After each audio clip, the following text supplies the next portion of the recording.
Stolen Luck by Jaclyn Weist. Narrated by Amy Hilburn. Chapter 1. The Worst Day Ever. The title of my paper glared at me from the computer screen. It was due in 2 days, and I could think of nothing to write. In the 16 years I'd been alive, I couldn't remember a single day when embarrassing moments had happened to me. Leaning back in my chair, I slowly turned in circles, looking for inspiration. Everyone had bad days, right? I looked at the trophies and ribbons. No ideas there. I always won awards and first-place trophies. There had been the time I received third place, but I also hadn't tried very hard in that contest. The honor roll certificates showed that I did well in school, too.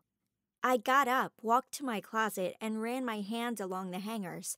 No stains on my clothes, because I never spilled anything. The neatly arranged pillows and stuffed animals on my bed were suddenly too much. In my frustration, I jumped on the bed, sending the pillows flying. One of the pillows hit a glass vase, and it nearly fell over, but it somehow came to rest on the table as I reached for it. Even when I tried, I couldn't make things go wrong. I sighed, deciding it was time to rest from homework for a while. I stood and stretched before going downstairs to find a snack. I had just opened the cupboard to get bread out for a peanut butter and jelly sandwich when the doorbell rang. "Adam, can you get that?" No response. "Adam!" He must have been wearing his headphones again. I slammed the cupboard and went to answer the door myself. I turned on the porch light and opened the door, but no one was there. I looked down to see if anything had been left on the step. To my surprise, standing there was this strange, round little man. He reminded me of a leprechaun I'd seen in an old movie about Ireland. His clothing was a brilliant shade of green, from his emerald green top hat with that gaudy gold buckle down to his green leather shoes. His red hair stuck out in all directions, and his beard was long and scraggly. I panicked and slammed the door shut. Who or what was he? Was this some kind of joke? After waiting a couple of seconds, I opened the door again to find him still standing there, looking rather annoyed. I wanted to slam the door again, but figured maybe I was wrong and he just happened to like green. And buckles? "How can I help you?" I asked, hoping my smile looked sincere. "Hello, my dear. Can you tell me where I can find Miss Megan Crenshaw?" His voice was higher than I expected from his appearance. I'm Megan. What can I do for you? Do I know you?" I became more nervous as he stared at me with a glint in his eyes. The fact that he knew my name and where I live scared me. I glanced behind me to see if Adam had come out of his room. When I didn't see him, I started to close the door. "I'm here to offer my services to you. I can spin gold, help you ace tests, get the guy of your dreams, that sort of thing," he grinned roguishly. He tapped his fingers together and wiggled his eyebrows at me. That was just plain weird. Here was this creepy little guy on my doorstep offering fabulous things, but I already had everything I wanted. Okay, so I was still lacking in the guy department, but I was working on it. And who spins gold? It's like he jumped straight out of a children's fairy tale book. "No thanks, I'm just fine." I tried to ease the door closed. He stuck his foot in the way. His boot must have been steel-toed because I couldn't push the door shut. I began to panic. "No, wait just a minute. You don't know what you're missing out on here. I'm offering you a once-in-a-lifetime opportunity." He tried to force his way into the house.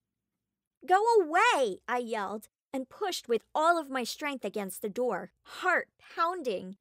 This was getting out of control. I hoped my parents would come home any second. The next thing I knew, the leprechaun had doubled in size, and his eyes were glowing like red-hot coals. I let go of the door and backed up, looking around for something to throw at him. Unfortunately, Adam hadn't left his baseball bat and cleats in his usual dumping spot in the hallway. I had nothing to protect me. "You will regret this," The leprechaun thundered as the door swung wide open again. He snapped his fingers and waved his arms, mumbling strange words under his breath. He disappeared in a flash of green and gold smoke. I stared at the empty doorway for a moment before I rushed over and slammed the door, adrenaline coursing through me. An overwhelming dizziness hit me, and I fell to the ground. I awoke to find myself lying on the tile. My head hurt where it had hit the floor. I waited for the room to stop spinning and my heart to stop racing. What had just happened? I remembered the crazy little man snapping his fingers, but it was fuzzy after that. Trying to convince myself I'd imagined it, I decided to make my sandwich and go back upstairs until my parents got home. I got the bread out of the cupboard and opened the drawer to get a knife just as Adam came out of his room singing to himself. I looked over at him and, in the process, I somehow managed to slam my finger in the drawer. Yelling in pain, I shook my hand trying to get rid of the shock. When I turned around to get the peanut butter, my head hit the cupboard door I had left open. I rubbed my head in frustration and went back to making my sandwich. "Wow, clumsy are we?" Adam said, snickering.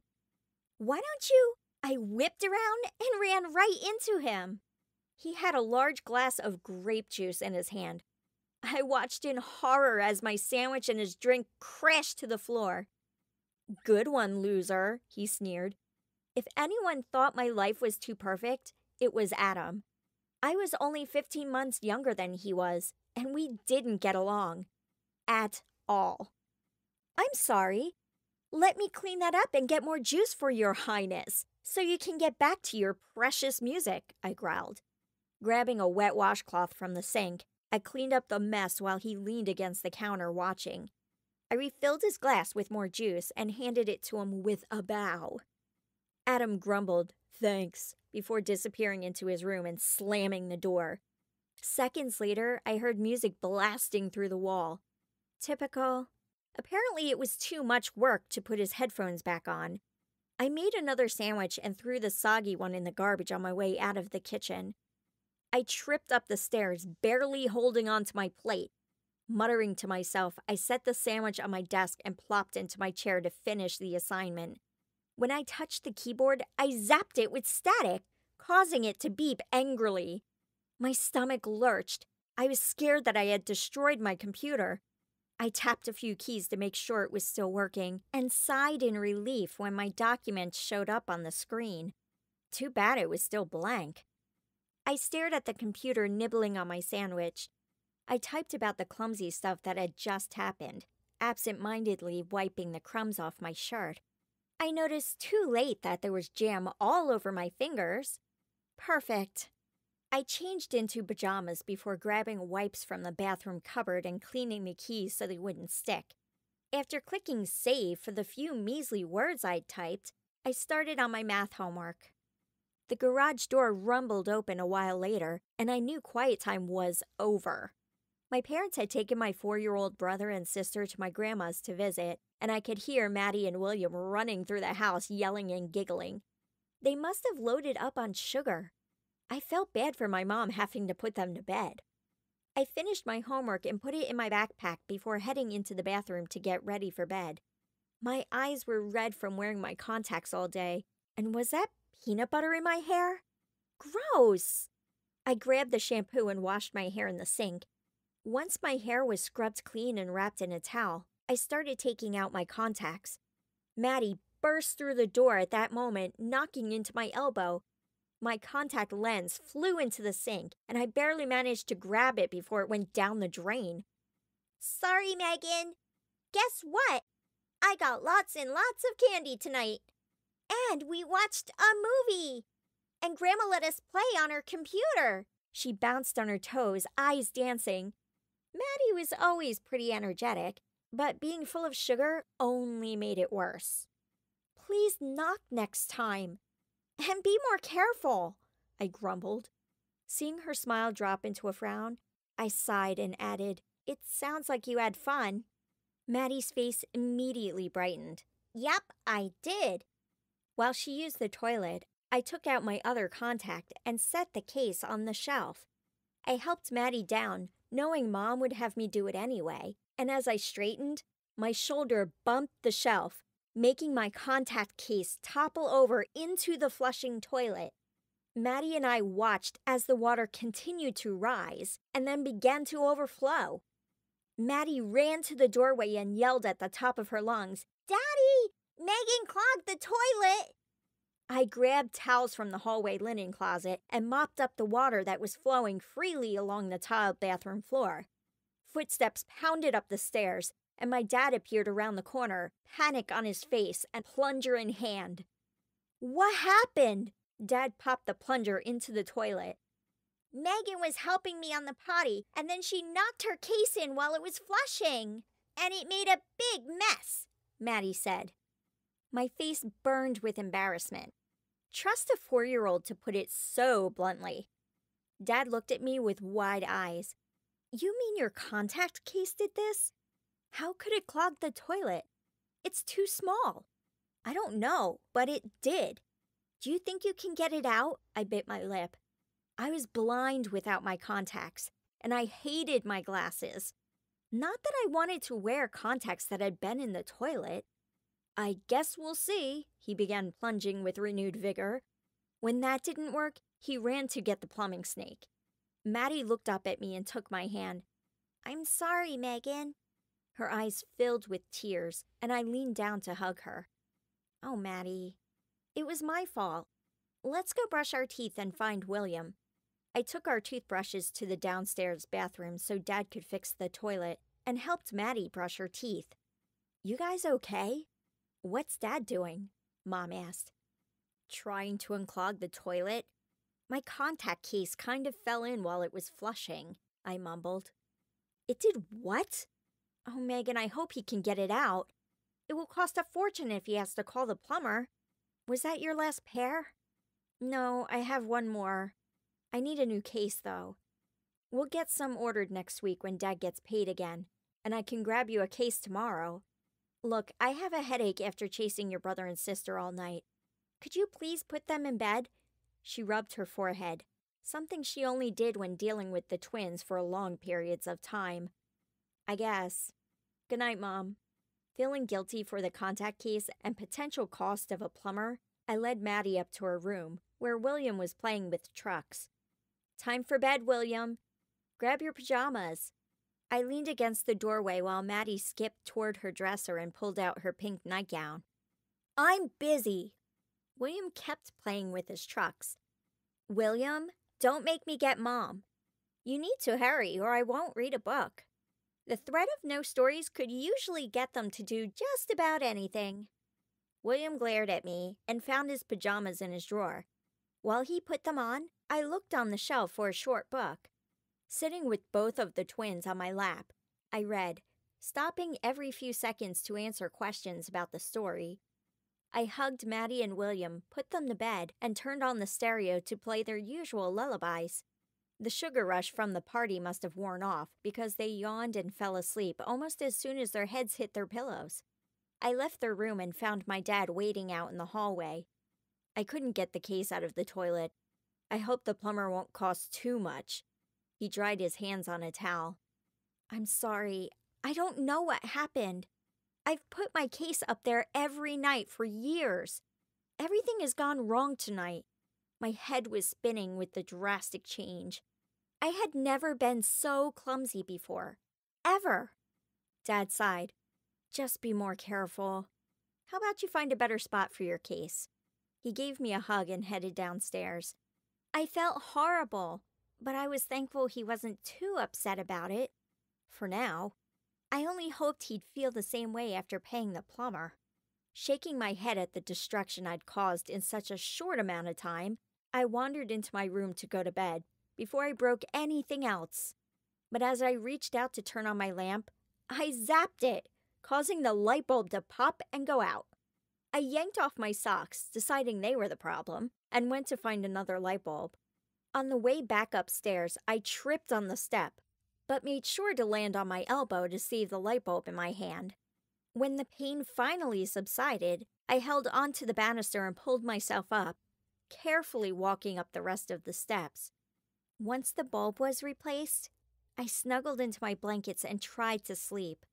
Unfortunately, the freaky little leprechaun returned to my thoughts. His crazy appearance, the anger in his eyes when I'd rejected him. The thoughts sent chills through me. That's not what bugged me most, though. Nothing bad had happened until after I woke up on the floor in the hallway. Had he cursed me?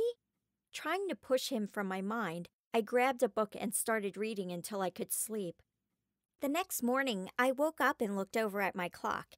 I jolted out of bed, sleep totally forgotten, when I saw that I had somehow slept through my alarm.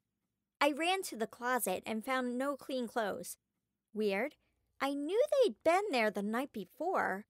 My dresser was empty as well. I muttered under my breath, thinking the twins must have gotten into my room. I dug through the dirty clothes basket to find the cleanest shirt and pair of pants. I finally settled for mismatched socks, and then I slipped on my shoes. My last pair of contacts was missing, so I also had to settle for my glasses. I threw my hair in a quick ponytail before grabbing my backpack and running downstairs.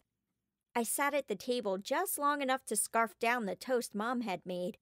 Maddie and William were in the next room giggling mischievously, but I didn't have time to find out what they were doing.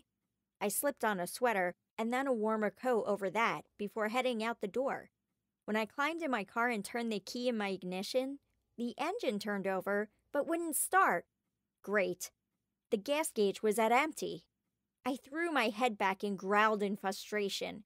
I never let my tank get too empty. Frustrated, I slammed the car door and went to find my bike. But the tire was flat. It was a good thing school wasn't very far away. Chapter 2.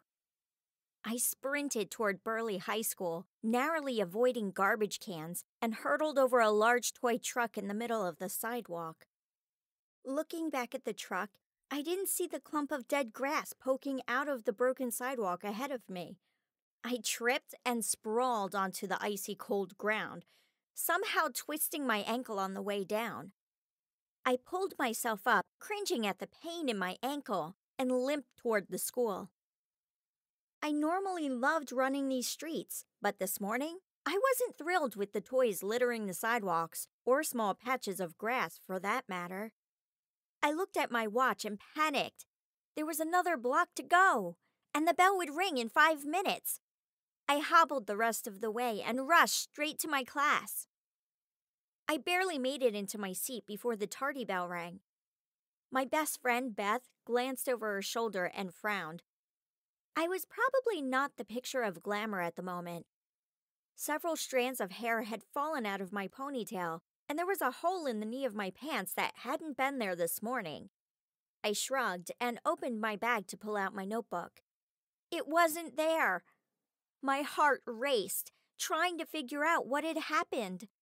I never forgot my homework. I searched frantically and thought back to the night before, almost positive I'd put it in my bag. Okay, class, please turn in your homework and begin reading the next chapter. We'll have a quiz in 20 minutes. Mr. Barber gave a test almost every day, so most of the students read the chapter the night before. But of course, I'd forgotten to read this time. I'd been too preoccupied with my English paper. I slid down in my chair and prayed Mr. Barber wouldn't notice that I hadn't turned anything in. I hoped my record of perfect grades would help my case a little. The only problem was that I didn't have the textbook I needed to read either. It must have been at home with my notebook. I looked around the classroom, hoping there were some books lying around, and noticed a few extras sitting on the table next to me. I picked one out and skimmed the chapter, hoping it was enough to do well. Mr. Barber got up from his seat and cleared his throat. It's time to put away your books. Please put everything under your desk except for a pencil. He handed out the quizzes, and I looked down at the paper. Nothing looked familiar. I shook my head and concentrated a little harder. Maybe the pain in my ankle was affecting my thinking. How could I not know any of these answers? I'd just skimmed the chapter. I looked at the board again and realized I'd read 2 chapters ahead of where I was supposed to be. Brilliant. I did my best to make up answers that sounded good and handed in the quiz. Lying my head on my desk, I prayed for the end of the day to come quickly. As soon as the bell rang, I put my pencil in my bag and limped up to the front of the classroom to talk to Mr. Barber, or at least I tried. I tripped over a backpack sitting in the aisle and ran into a girl, almost knocking her to the ground. I apologized profusely, my face burning and my ankle hurting more than ever. "Mr. Barber, I needed to talk to you about my assignment," I started out hesitantly. He looked up at me and raised an eyebrow.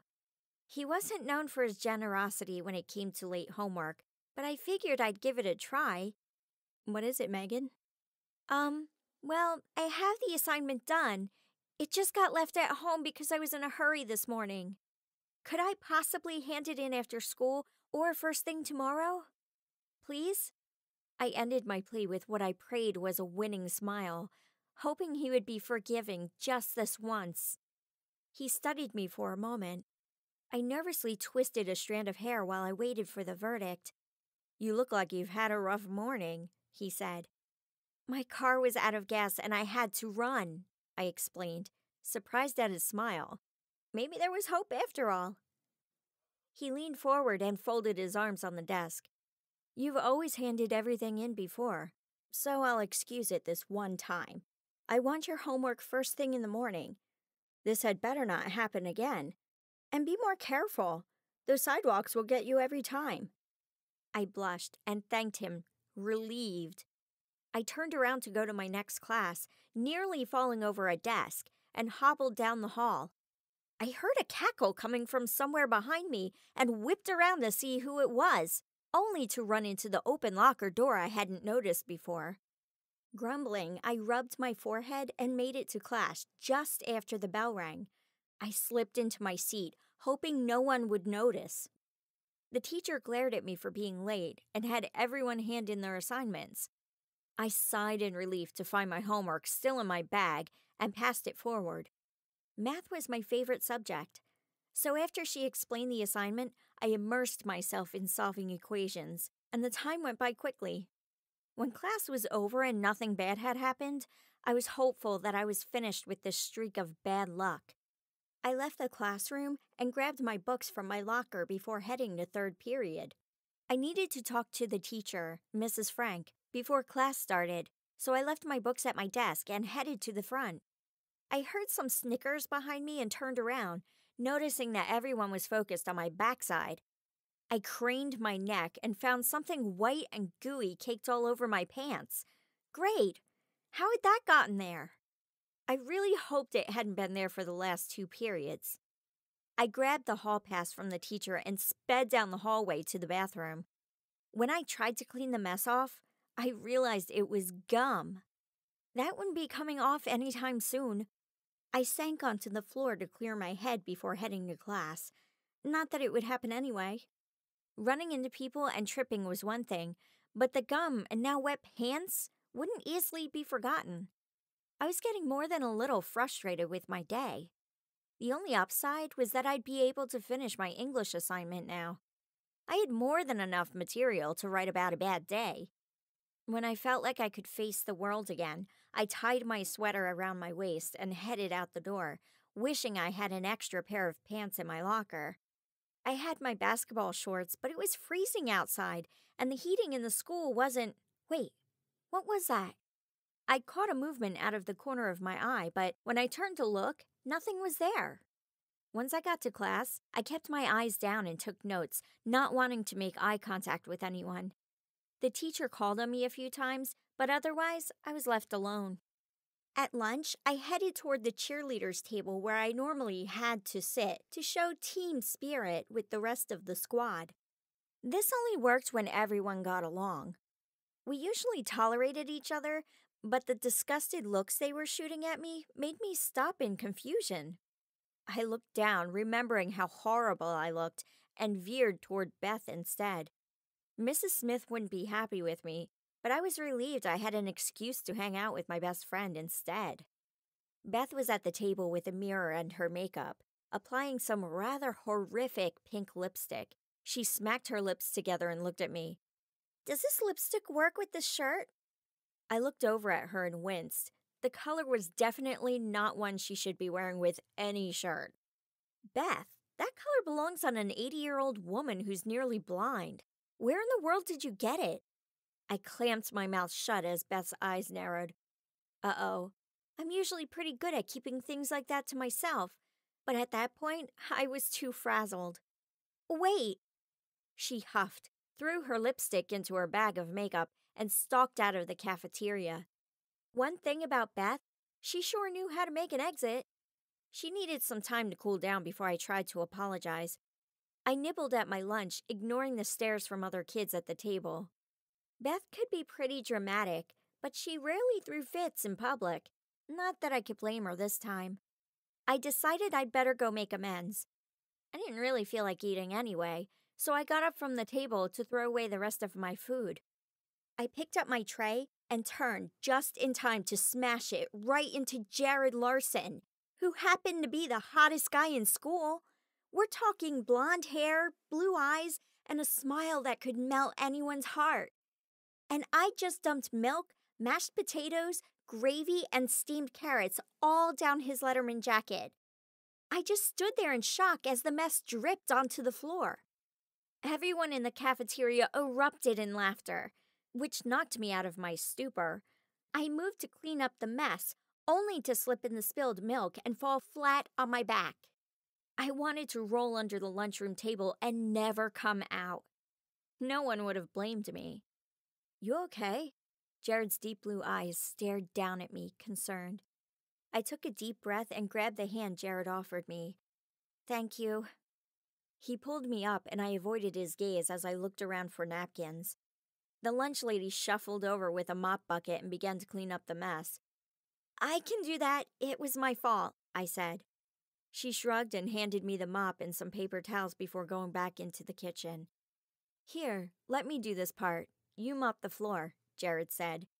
He took the paper towels from me, smiled his amazing dimpled smile, and cleaned himself off before starting on the tables. I stared at him for a second before remembering what I was supposed to be doing. When the mopping was finished, I looked around. The cafeteria was empty except for the two of us. Thanks, Jared. Sorry for the mess. I turned to leave. Jared reached out and took my arm. Hey, Megan. I was actually coming over to ask you if you wanted to go to the winter dance with me. I hope I don't have to take the food throwing as a no. He grinned again, and my mouth went dry. Jared wanted to take me to the dance? I looked down at my clothes to see food splattered across my wrinkled shirt. After having fallen on my back, I figured my hair looked even worse than before. This was not how I envisioned getting asked on any date, but I'd take it. Of course I'll go with you. And I'm sorry again for the mess. Today has just been one accident after another, and sadly, you got caught in the middle of it. Thank you for helping me clean it up. I clamped my mouth shut, realizing he probably didn't care about my day. My insides were warring between embarrassment and elation that he'd asked me. It took every ounce of control I had not to dance with joy. Jared laughed. Just remind me to steer clear of you and plates of food at the dance. I wouldn't want to ruin my suit. His smile nearly made me melt through the floor, right then and there. The warning bell rang and I jumped. I had to hurry if I was going to make it to class on time. I didn't need another tardy on top of everything else. I thanked Jared again and hurried out of the cafeteria. The fall hadn't helped my ankle, which made it take longer to get to my locker. After trying 3 times to get the combination right, I was able to grab my books and get to class. My mind kept wandering back to what had just happened. I'd wanted Jared to ask me out for months. Beth and I had planned many different ways to get him to notice me. Throwing food on him hadn't been one of our plans, but I wasn't going to argue with how it worked out. I couldn't wait to tell her about how he'd asked me. Except that I couldn't tell her. With all the excitement in the cafeteria, I'd forgotten that Beth was still mad at me. I looked over at her desk a few rows ahead of mine and tried to catch her eye. But she was staring at the teacher as if she was the most interesting person in the world. I sighed. I guess I'd have to wait and share the news later. I doodled in my notebook as I listened to Miss Egbert drone on about our stories, which were due the next day.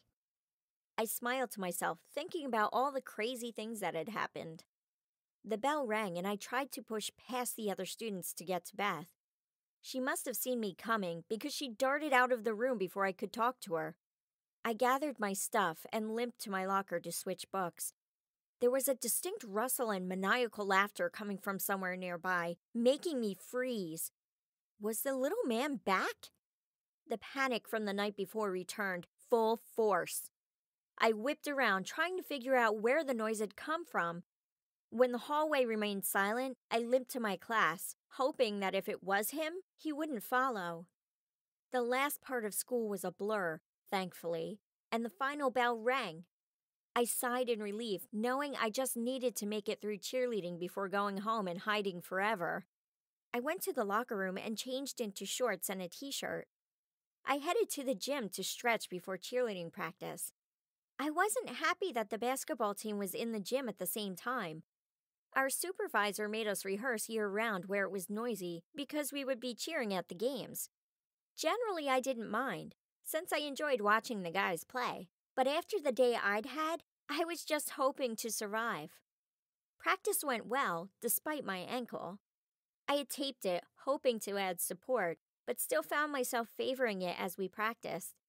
I normally loved cheerleading. I could forget everything else while I was cheering, but today, I was too distracted, worrying about what would happen next. I breathed a sigh of relief when it was all over. As we were gathering up our stuff to leave, Mrs. Smith clapped her hands. "Okay, girls, you've done great. I just want to see the pyramid one more time. It was a little shaky, and I want it perfect for the game on Thursday." We started our cheer again and began to make the pyramid. We didn't take into account that the guys were playing lightning during practice. Instead of paying attention to the girls crowding in, around, and on top of me, I watched their game. Or more specifically, I was watching Jared. He was wrestling for a ball, and I watched as it went flying right into my face. I grabbed my nose in pain, forgetting I was supposed to be holding the other girls up. Oops, we all went tumbling down in a heap. I checked my nose. It wasn't bleeding, but it hurt. My eyes were watering, so I didn't notice Jared until he was right above me, holding out his hand to help me up. Again. I grabbed on and quickly untangled myself from the mass of cheerleader bodies. "Thanks." I stepped on a few fingers as I was getting out, earning shouts from the others. They continued to pull themselves up, glaring at me as they stood. "All right, we're done for the day. Go home and get some rest for tomorrow." Mrs. Smith shook her head as she watched several of us limping. I sighed in relief. I didn't think my body could handle another pyramid. "Hey, are you okay?" "I'm sorry about that. We weren't paying attention to anything going on around us." His red face matched mine. "We'll just call it even now. I got you with my food tray, and you hit me with a basketball." I smiled up at him. My nose throbbed, giving me a headache, but it was totally worth it. Jared was talking to me. "That doesn't make me feel any better, but I'm glad you're okay. Let me walk you to your car at least." I stared up at him, ignoring everyone moving around us. I actually didn't bring my car today. No gas. I was hoping to get a ride with Beth, but we're not on speaking terms. I blushed, realizing I'd given him a little more information than he really needed. Dang, that stinks. "Let me grab my bag and I can give you a ride home in my truck. I owe you one." He grinned and ran over to do a cheer with his team before heading to the boys' locker room. I floated into the girls' locker room as I thought about how amazing it was that Jared was talking to me. I gathered my bag and clothes, barely registering the venomous stares from the other cheerleaders, and met Jared at the gym door. We walked out to his truck, and he opened the door for me. I thanked him and climbed in, my heart fluttering in my chest. I was in Jared's truck. He closed my door and then hopped in on his side. "That ankle injury wasn't from me, was it?" he asked as he started his truck. "Nope, it was from my hurtling skills this morning." I hoped he wouldn't ask for more details. Tomorrow was a new day, and it would be better. This could all be forgotten, or at least I hoped so. Wow, you've had quite a day. So where do you live? Jared asked. I gave directions as we pulled onto the road. You ready for the big game tomorrow night? I asked, trying to find something to talk about. Beth and I had planned how to get his attention, but I'd forgotten to go over what I'd actually say. Yeah, I really think we can beat these guys. We've been practicing hard. Besides, with me on the team, how can we go wrong? He said, laughing at his own joke. Well, I guess every team needs a bench warmer. The words popped out before I could catch myself, and I was horrified. This was not how it was supposed to go. All right, you got me. Man, a guy can't have an ego around you, can he? First you dump food on me, and then you insult my athletic ability. He grabbed his heart. I'm wounded. I blushed. I'm sorry. I guess I'm just used to trading insults with my brother, Adam. It was strange how at home I felt with Jared. Yes, I was nervous, but this was different. Hey, don't worry about it. Adam's a senior this year, right? I hear he's a pretty smart guy, but I don't see him around much. Jared turned right onto my street. Yeah, he went reclusive a few years ago. He plays a few sports, but otherwise he just hangs out in his room.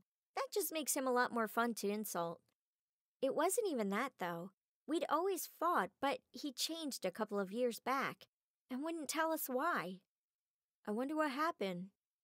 I don't know. Oh, here's my house. As we pulled into my driveway, I was surprised and a little sad we were already there. I climbed out and thanked Jared for the ride home. He apologized for the ball to the nose, and I apologized again about the cafeteria mess and for insulting his basketball skills. I waved as he pulled away, then wandered into the house, tripping on the front step. Apparently, I was still cursed. I called out for my mom, but the house was quiet.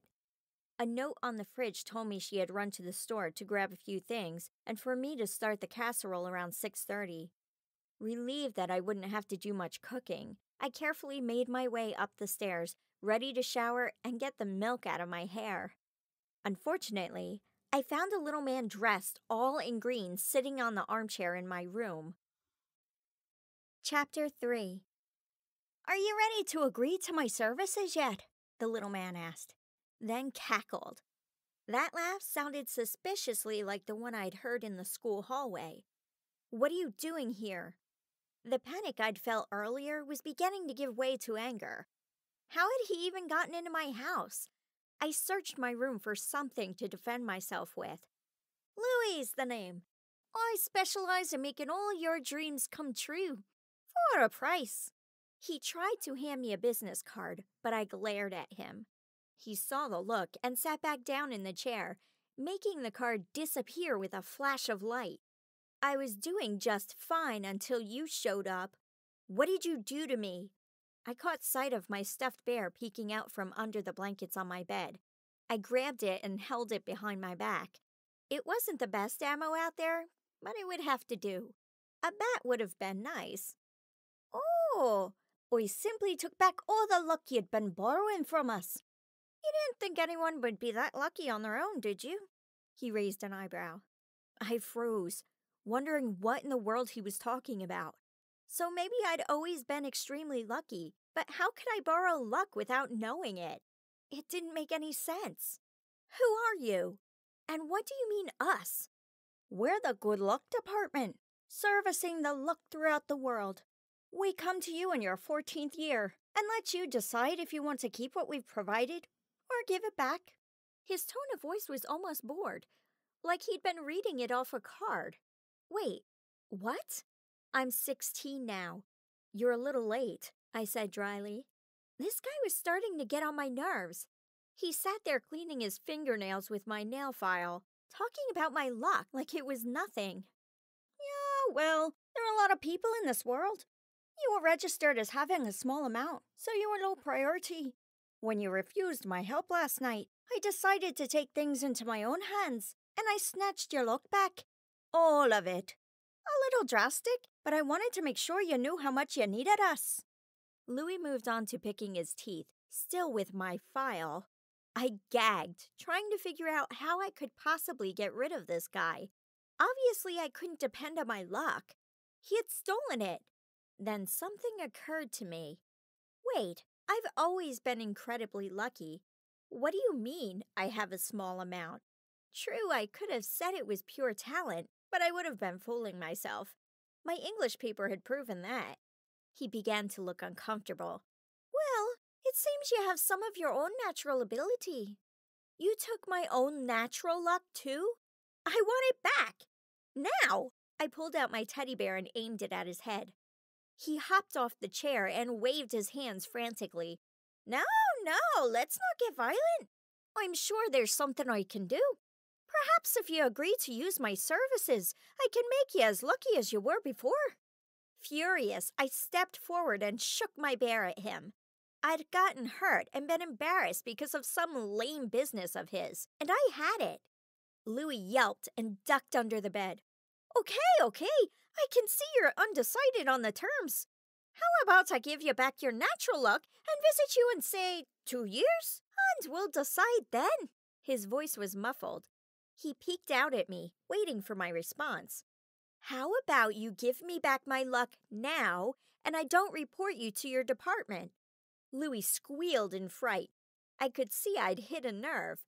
Struggling to stand, he glared at me and mumbled under his breath before disappearing dramatically with another flash of green and gold smoke. I really didn't like it when he did that.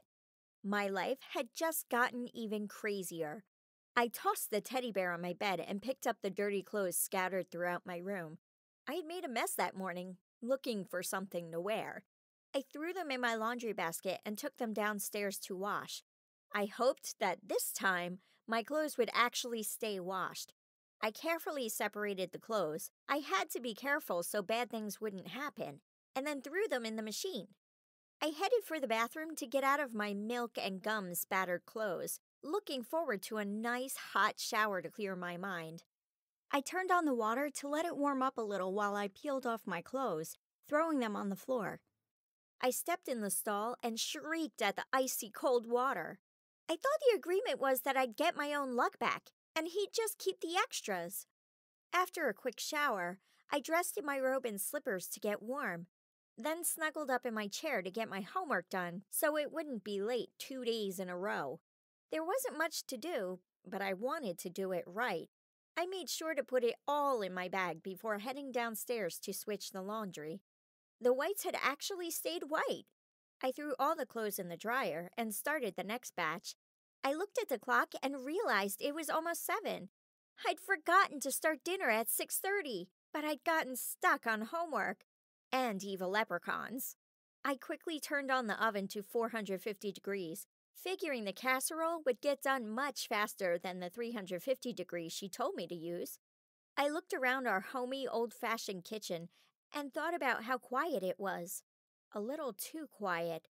I turned the volume up on my iPod and started dancing, mostly on one foot, and singing to the music as I mopped up the spilled cereal my brother and sister must have left before heading off to the store with Mom. 4-year-old twins made life interesting. I had just gotten to the best part of my favorite song and was completely in my groove when I turned around and tripped on a rubber ducky in the middle of the floor. On my way down, I smacked my head on the counter and landed on my side, smashing my elbow. That was not how the move was supposed to go. I stayed on the ground trying to get the room to stop spinning. Again. I reached up to touch my head and my fingers came away red. Oh man, I was bleeding. I groaned as I pulled myself up. I was going to be feeling that tomorrow. I carefully washed what I could in the kitchen sink and then went into the bathroom where the mirror was. I looked awesome. My face was red where I'd landed on it, and I had a huge gash in my forehead.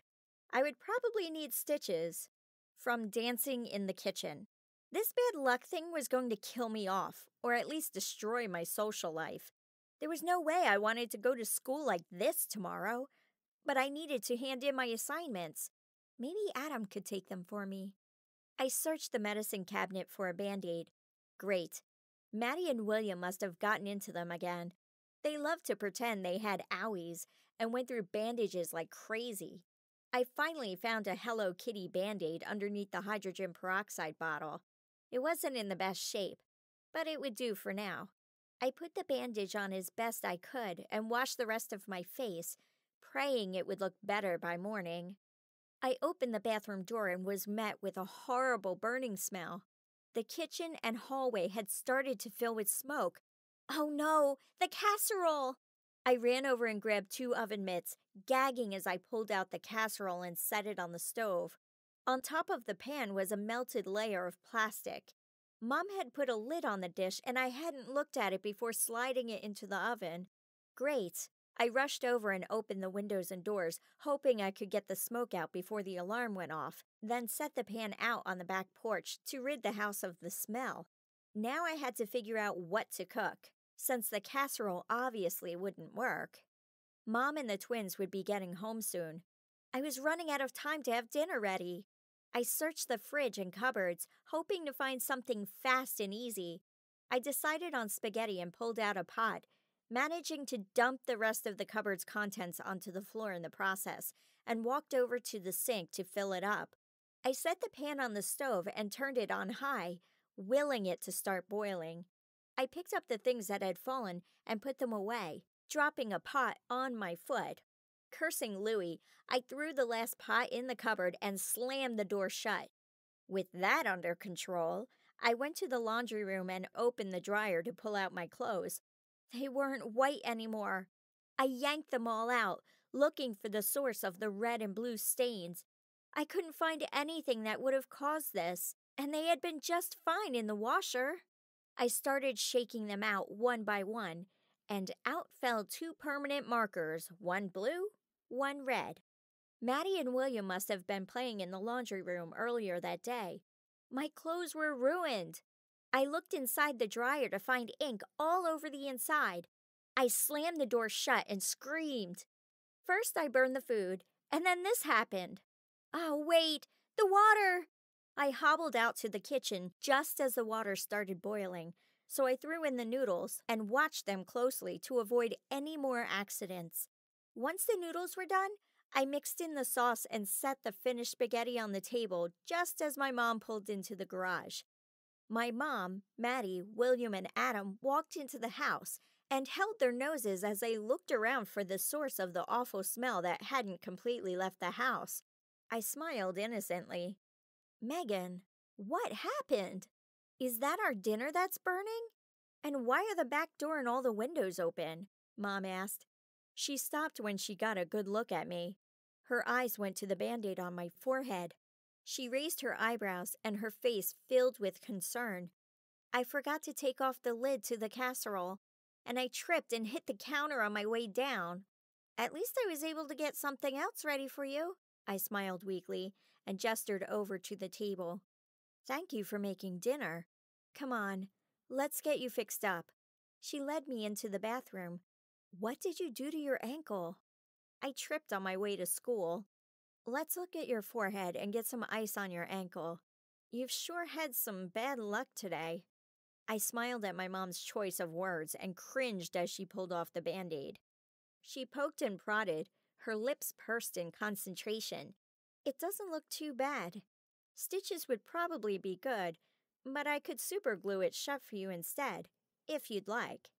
I was thankful to have a mom who was studying medicine. Yes, please. I'd rather not go to school looking like Frankenstein. I've got enough going on. Plus, I have a date for the winter dance, and I want to look good. I couldn't help my huge smile. Mom's grin lit up the room.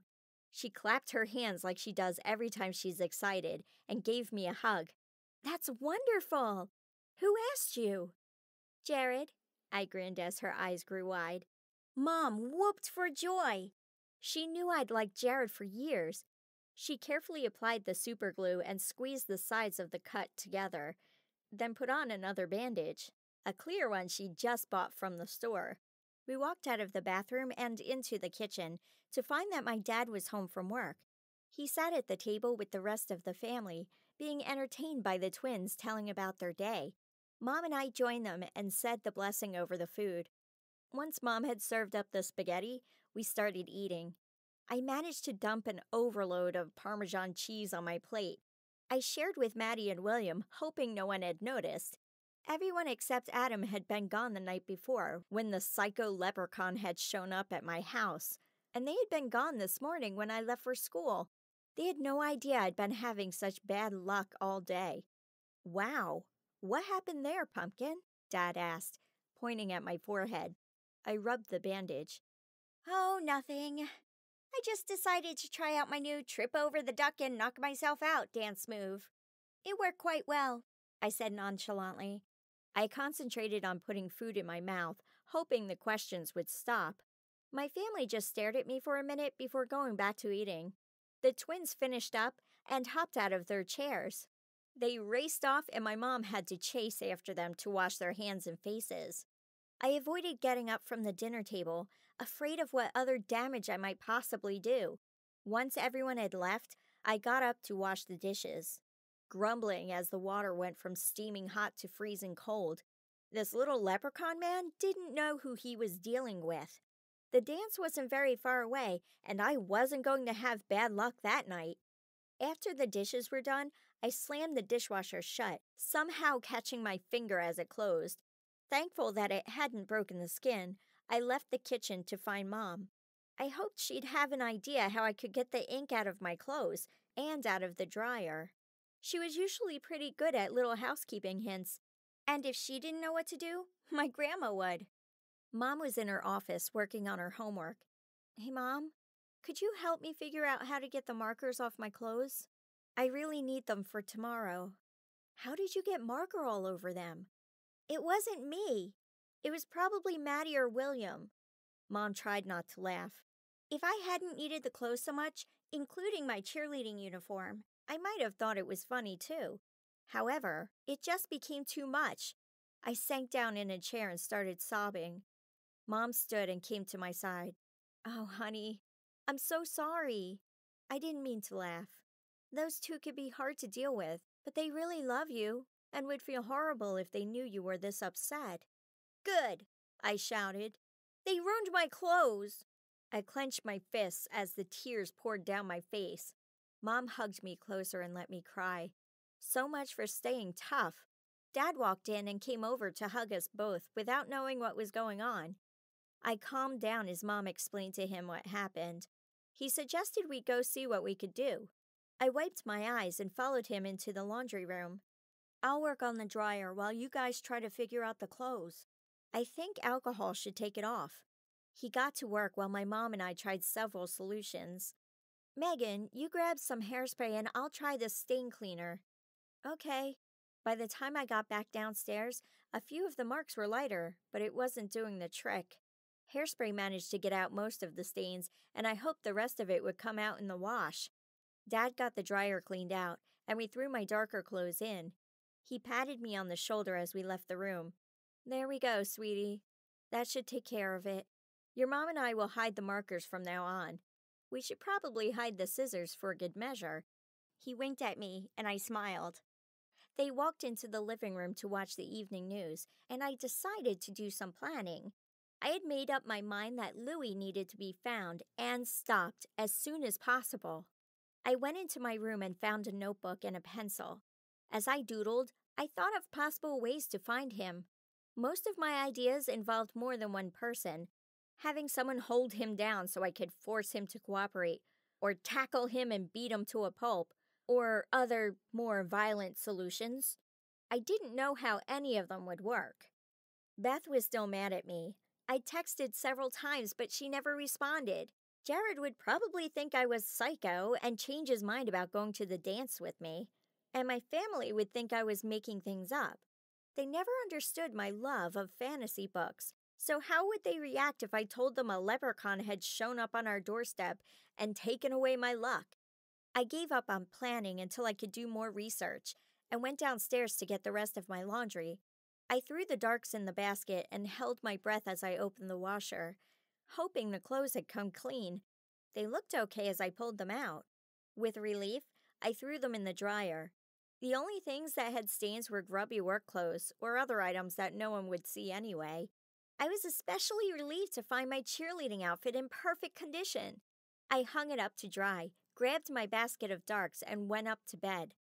I was exhausted, so instead of putting my clothes away, I set the basket next to my chair. The normal me would have taken care of them immediately after I brought them upstairs, but at that point, I didn't care. Since I'd had such a hard time finding clothes that morning, I set out an outfit to wear the next day and triple-checked my alarm clock. I went to the bathroom to brush my teeth, making sure my new contacts case was in a safe place in the cupboard. The plumber had come during school to get the other one out of the toilet, and I really didn't want the same thing to happen again.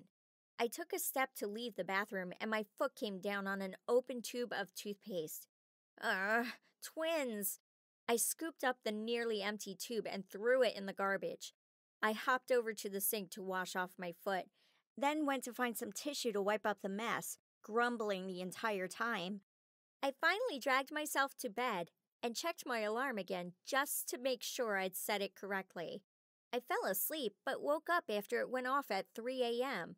It also went off at 4, 4:15, 4:30, and 5 before I finally grabbed it and threw the stupid thing in my closet. It crunched and thudded against something before going silent. I used my pillow to cover my head, hoping to get some sleep before it was time to wake up. The next thing I knew, it was 8:30 in the morning. Not again! I scrambled out of bed and threw on the clothes I'd set out the night before, checking to make sure nothing had happened to them during the night. There was a large hole in the knee of my jeans that I was sure wasn't there the night before, so I had to find another pair. I grabbed my backpack and ran down the stairs, although running was a loose term because I tripped down the last few stairs. Thankfully, I managed to stay on my feet. Dad was leaving for work, so I asked to catch a ride with him. While I ate some toast and brushed my teeth, he put a gas can in the trunk of his car so he could get some gas for mine. He couldn't figure out how I'd managed to run out so completely. And I wasn't about to tell him a crazy little leprechaun had somehow made it disappear. I still owed Dad big time for having to plunge the toilet, and I didn't think adding a daughter who was seeing fairy tale creatures to his list of things to worry about would help much. He drove me to school, and I thanked him a million times before I got out of the car. I slipped into my seat, hoping Mr. Barber hadn't noticed I was late. I had wanted to get the assignment turned in before class, but that wasn't going to happen. Beth turned around and looked at me, and I smiled hesitantly. She glared and turned back around. I sighed. I guess she hadn't gotten over yesterday. Really, it was just lipstick. I tried to listen as Mr. Barber droned on, but my mind kept returning to the curse. I had to come up with some surefire way to catch Louis. I doodled on my paper, brainstorming ways to catch him. Most of them were silly, but I was getting desperate. Really? Setting a trap? He could appear and disappear at will. Frustrated, I ripped out the page, slipped it into my bag, and tried to pay attention. We were asked to start reading the next chapter, and I took the break to turn in my assignment from yesterday. I grabbed it out of my bag and walked up to the front of the class. Mr. Barber shook his head as he took the paper, and I hurried to my seat. I was determined to do better on this quiz. I had remembered to read the chapter the night before and even looked up the answers to questions he might ask. Mr. Barber asked us all to put our books away and keep our pencils. He handed out the quizzes, and I immediately got to work. The answers flowed easily, and I was thrilled I had been able to study. I was pretty sure I aced the quiz and felt pretty good about myself until Mr. Barber called me up after class. "Miss Crenshaw, what is this?" "That's my paper from yesterday.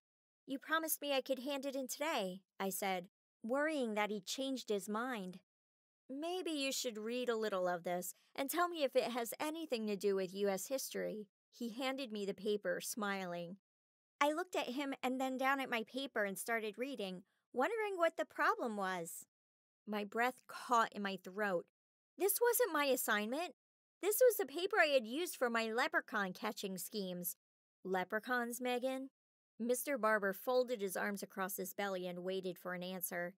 "It's an, assignment for English. I have to come up with a fantasy story, and this is my outline. I smiled, hoping he believed me.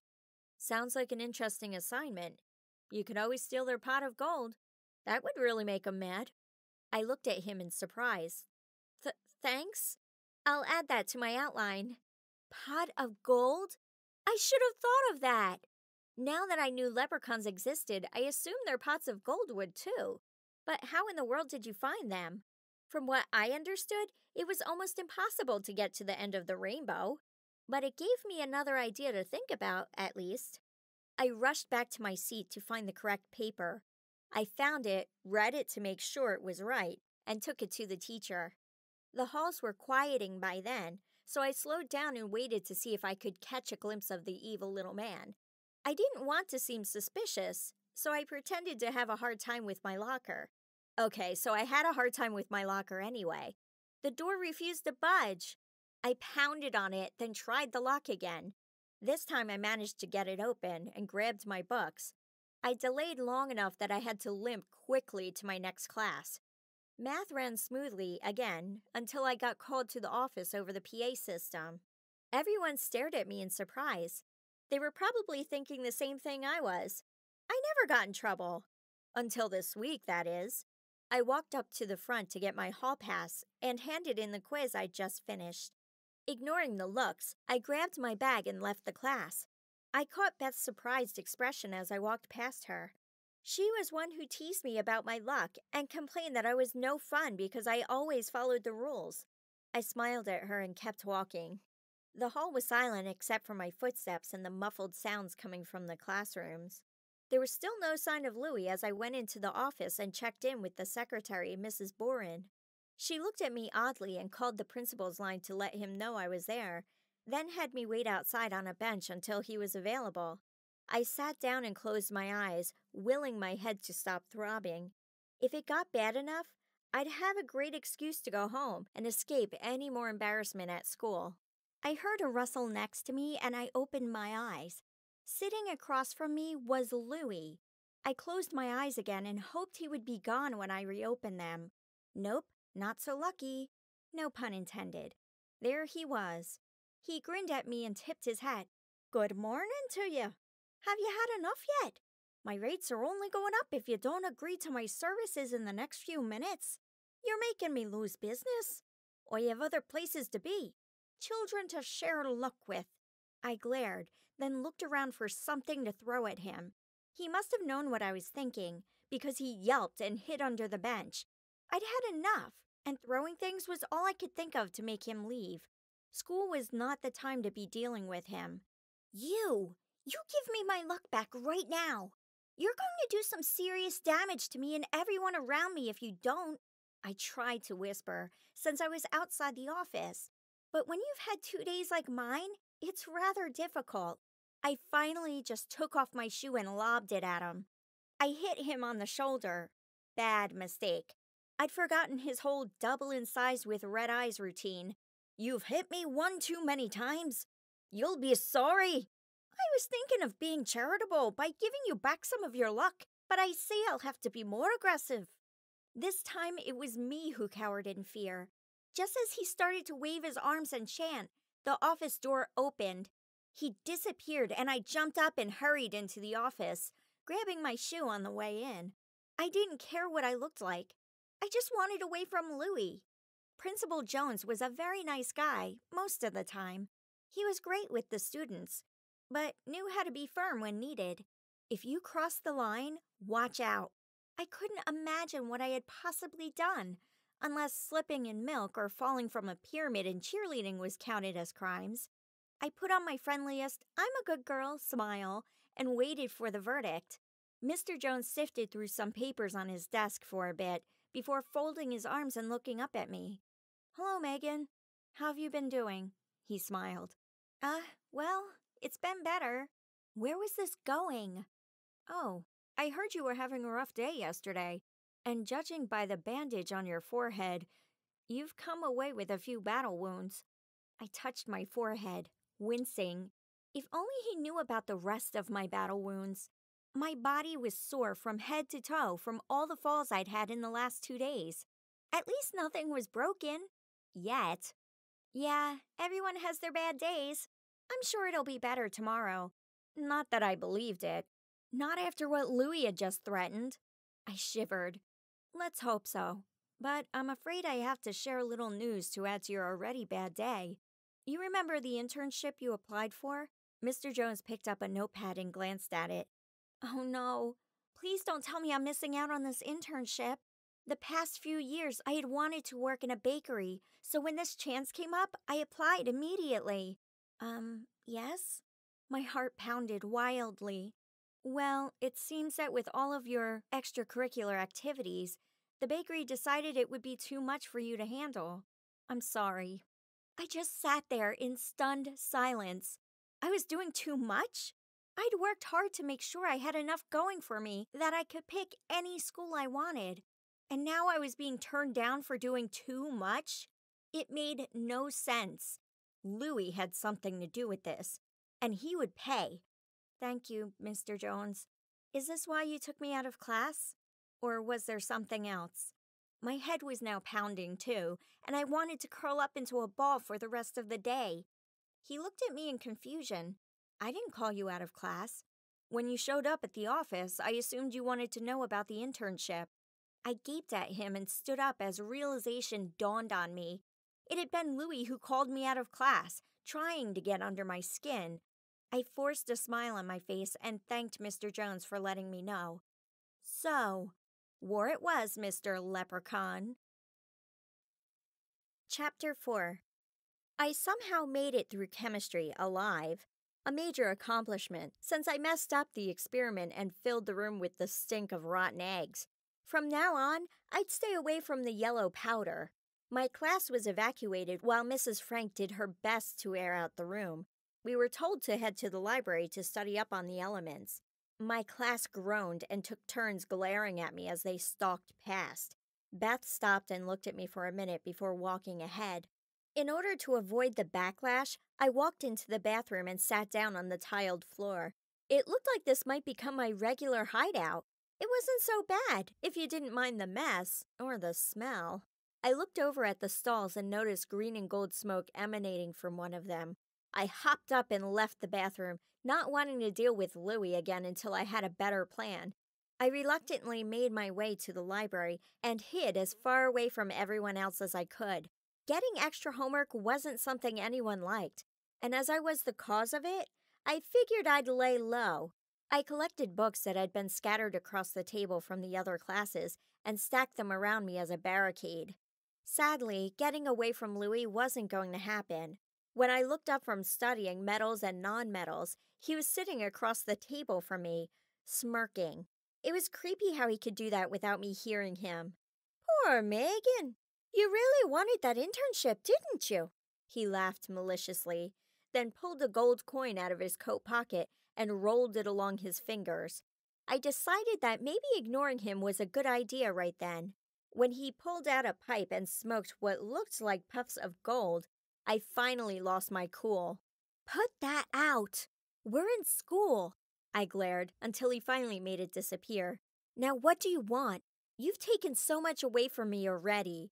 I clenched my jaw, and my pencil nearly broke in two as I tried to prevent myself from attacking him. He must have noticed, because he disappeared. The conversation shook me more than I wanted it to. He had shown up 3 times at school just in the last hour. I felt like he would be my shadow forever.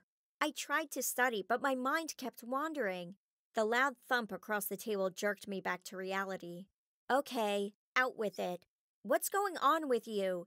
And who in the world were you talking to? Beth stood there with her hands on her hips and an expectant look on her face. Her hair and makeup were perfect, as usual, and she looked like she had walked out of the 80s with her baggy shirt, huge bracelets, and leggings. Only she could pull off the look. I ran my hand over my face, wincing when I hit the bandage. This was going to sound insane. You wouldn't believe it if I told you. Heck, I don't know if I even believe it. And I was just talking to myself. I paused. Look, I'm sorry about the other day. I don't know what made me say that. Beth brushed off the apology. I heard 2 voices. What's going on? She sat on the chair backwards and rested her arms on it, putting on her best "I'm listening" expression. I knew she wasn't going to give up until she heard what was going on. Here went nothing. I sighed. A few nights ago, I was trying to figure out my paper for English and went downstairs for a snack. The doorbell rang and I went to answer it. There was this little guy on my front step. I tried to shut the door, but What did he look like? She seemed focused on what I was saying, but I knew how crazy I sounded. Like a leprechaun. Which makes sense, because that's what he is. A leprechaun? One of those tiny green guys with a pot of gold? She looked skeptical. She knew my love of fantasy, and I hoped she wouldn't pass it off as that. I really, really needed her to listen to me. Yeah, one of those guys. He's not as tiny as in the movies. He's more like 3 feet tall. Anyway, when I wouldn't agree to buy luck from him, he snapped his fingers and disappeared. The next thing I knew, I was lying on the floor, and things just went crazy from there. I slammed my finger in the drawer, smacked my head, and spilled juice all over Adam. Stop laughing! It wasn't that I was mad at her because, like I said, I didn't believe myself either. It's just, I wasn't used to being laughed at. Ever. Beth wiped her eyes and cleared her throat. Sorry. You have to admit, it sounds crazy. Is that where your cut came from? She pointed at the wound on my forehead. Kind of. This happened last night when I tripped in the kitchen and hit my head on the counter. I waited for her to stop giggling again. Anyway, things have just gotten worse, and I don't know what to do about it. I can't catch him by myself because he can disappear. And you were kind of mad at me, so I couldn't ask you for help, I finished. That's who you were talking to? He just showed up at school? She whispered, waving at the librarian who had just been staring at us. You believe me? I asked, surprised. I moved to scratch my arm and bumped a pile of books, knocking them to the ground. My face burnt while I scrambled to pick them up. Beth helped set them back on the table before saying anything. As crazy as it sounds, yes, I do believe you. I heard a voice that definitely wasn't yours, and I heard something about you losing your internship. You should have had it. I don't know why you would have missed out on it otherwise. Besides, I've never seen you this clumsy before. She gestured toward the books. Something has to be going on. Nice job hitting Jared yesterday, by the way. I can't believe he still asked you to the dance. You're lucky he's even talking to you. She saw the look on my face and added, I came back to the cafeteria to get my bag and saw the mess you made, and I already knew he was going to ask you. I was delighted to have Beth on my side again. It was a relief that someone finally knew what was going on. The bell rang, and we walked out of the library together. How'd you know he was going to ask me? I tripped on the carpet and had to balance myself, making Beth roll her eyes. I heard him talking to Matt and a few of his friends. I may have told him to ask you before someone else did. She winked and popped a piece of gum in her mouth. Wow, thanks! I never thought it would happen. We walked in silence for a minute, and I thought about our conversation. Wait, how did you hear about my internship? I hadn't told anyone. Beth shrugged. Amber is the office aide that hour, and she babbled to everyone when she overheard Mr. Jones telling you about it. Sorry you lost the chance. I know you were looking forward to it. It's Louis's fault. That's his name, by the way. I'm not cooperating, so he's making my life miserable. This was his latest scheme, and he's had fun gloating about it. I want to get back at him for the internship more than anything right now. I really thought I had it. Anger boiled in my stomach. Beth put her arm around me and squeezed. We got to the lunchroom and separated. Beth always brought a sack lunch, so she found us a table while I went to get my food. Everyone took 2 steps away from me in the line, and I didn't blame them. I was a hazard to those around me. I got my tray and walked carefully over to where Beth was sitting. The table stayed empty around us, even though the rest of the cafeteria was full. I ignored everyone and ate, until my milk exploded as I opened it. It went everywhere. My food was swimming in it, and for the 2nd day in a row, I was dripping wet. Beth burst into laughter. Not again! You're a mess! I'll get you some napkins. She went to the front and grabbed a handful. Once she came back, she handed me half to wipe myself off, and then helped me clean up the table and bench. "You're not going to eat your lunch, are you?" I looked at my chicken patty floating in milk and made a face. No, I'm pretty sure my appetite is long gone. I stood up to take my tray over to the garbage, balancing it the best I could without making too big of a mess. I dumped my tray and silently cheered before cleaning up the drops of milk leading from the table to the garbage can. I threw away the napkins and turned around just in time to run into another tray. Ben, a cute, shy boy from a few of my classes, had come up to dump his tray and got me instead. I'm sorry." His face was beet red. "It's okay. Most of this mess isn't from you." I picked up more napkins and cleaned us both off. "Thanks. See you around."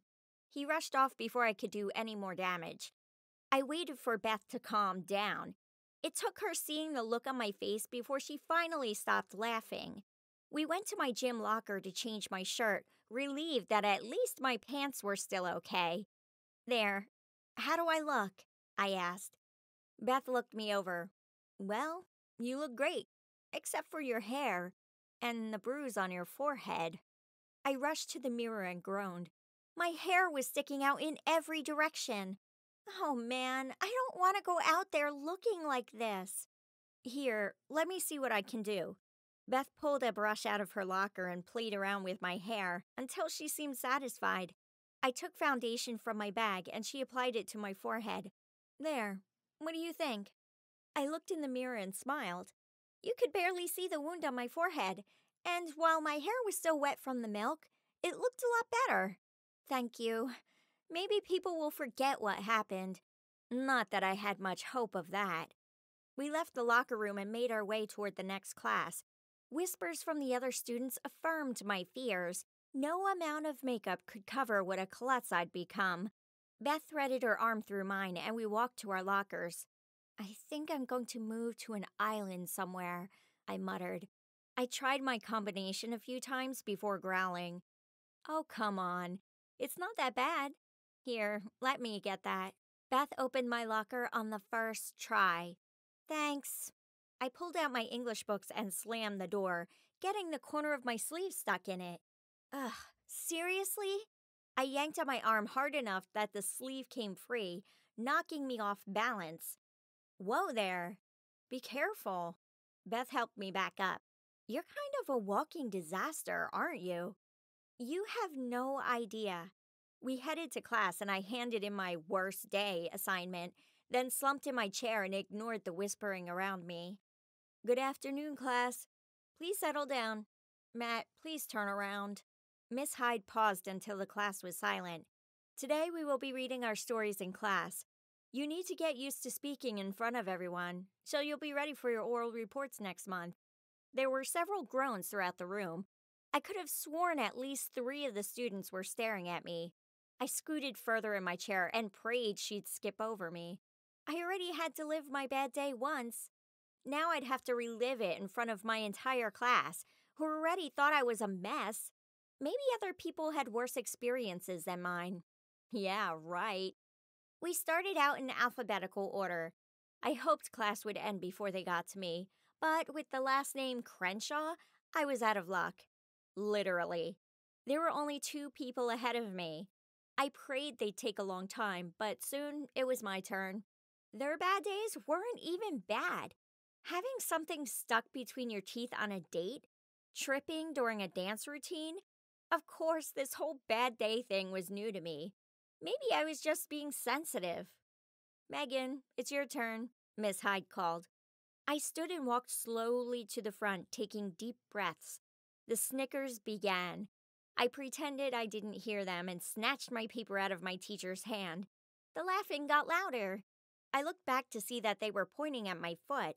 I had a strip of toilet paper stuck to my shoe. Awesome!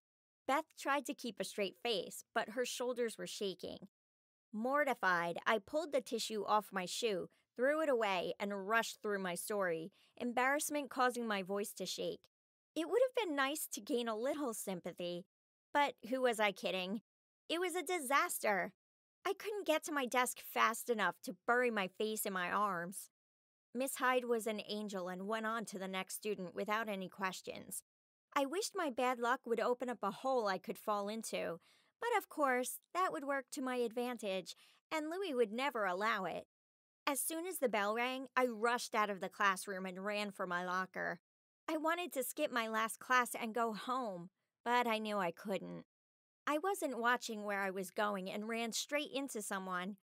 The impact knocked me to the ground, where I smacked my head on the linoleum. Once the world stopped rocking, I opened my eyes to find a very concerned Jared crouched beside me. He reached down and pulled me up. I tried to keep my balance, but everything kept spinning. Jared held onto my arm and led me to the nearest bench. He put his arm around me, allowing me to rest my head on his shoulder. I breathed in deeply and concentrated on seeing just one of everything. Beth rushed over and asked if I was okay, but I didn't answer. I didn't want to talk, for fear I'd lose my breakfast. Jared sent her off to tell our teacher we'd be late. We sat that way for a few more minutes until I felt good enough to sit up straight. Jared's eyes made my heart skip a beat. The fact that he was paying attention to me when everything else was going wrong was mind-blowing to me. "You hit me hard. Why were you hurrying so fast?" He rubbed his chest. "I was escaping my English class. I'm sorry I ran into you. I hope it didn't hurt too much." I glanced up at him. He chuckled and patted me on the shoulder. "Everyone has a bad day sometimes. You'll wake up tomorrow and things will be better." I buried my face in my hands. "Yes, but bad things don't happen to me. Before this week, I'd never even stubbed my toe, and I'd always gotten good grades. It's like all the bad things that should have happened all my life have spilled out into the last 2 days." I clamped my mouth shut. Something about him had me spouting off my life history every time I talked to him. Jared studied me for a few seconds before speaking. "I did notice I was running into you more than I had before." "Get it? Running into you?" "Funny, Jared." I grumbled as I stood up and started walking to get my books for class. It looked like I had yet another tardy to add to my record. "Hey now." He caught up to me. "I'm sorry. I was just trying to make you feel better. It just seems bizarre that everything would suddenly change overnight. What happened? Do you need to get your eyes checked?" I wish it were that easy. I attempted to get my locker open without success. Jared hit 2 spots on my locker door and then opened it. Thanks." "Again? What do you mean you wish it were that easy? It's not like someone came and stole your luck," he said as we headed off to class. I stopped walking and stared at him. "How did you know? Had Beth said something?" "No, I'd only told her about it a couple of hours before, and we hadn't left each other's side since." "About what?" "Look, I was just joking," he said, clearly confused. I decided to let it go and continued walking. "Never mind." He grabbed my arm and stopped me again. "Are you saying someone really did take your luck?" His eyes searched mine. I wanted to look away, but I couldn't. "Something like that. You wouldn't believe me if I told you," I mumbled. Beth had believed me, but we'd been friends since we were little. He dropped my arm and kept staring at me. "Try me." He folded his arms and waited for my response. I checked my watch. "We have to get to class. Can we talk about this later?" "Sure, but I want to hear the whole story." The sincerity on his face told me he really did. But I wasn't sure I was willing to tell him. We had just started talking yesterday. I didn't want to lose that. We crept to our seats, trying to avoid notice by the teacher. It worked for Jared. I tripped over a chair and barely caught myself. I blushed and stared intently at the doodles in my notebook. After the last bell, I escaped and headed to the locker room for cheerleading practice. The basketball team was in the gym again, and I cringed every time the ball came anywhere near us. I was distracted, much to the annoyance of the other cheerleaders. In the cutthroat world of cheering, stepping on toes and tripping on pom-poms isn't the best way to maintain one's good name. I was afraid I would lose my position on the squad, so I did my best to ignore everything around me. It helped for the last half hour until I could escape. I pulled my stuff out of my gym locker and hurried to the door, not wanting to stick around any longer than I had to. Jared was outside the gym, leaning against the wall, looking nicer than anyone should after basketball practice. I started walking by, hoping he'd forget our conversation from earlier. He caught up to me. Hey, did you forget we had a date? Date? I guess I missed the memo. I was pretty sure I'd remember something like that. Yes, you promised me you'd tell me your story later. It's later. Time to talk. He grinned at me, and I caved. Curse those dimples. Fine, but if you make fun of me, I'll never speak to you again. I've already had enough laughter at my expense to last a lifetime. I tried to look threatening. Jared held up his hands in defense. Hey, I've been part of this too. I just want to know what's going on. He led me to his truck and helped me in. Are you hungry?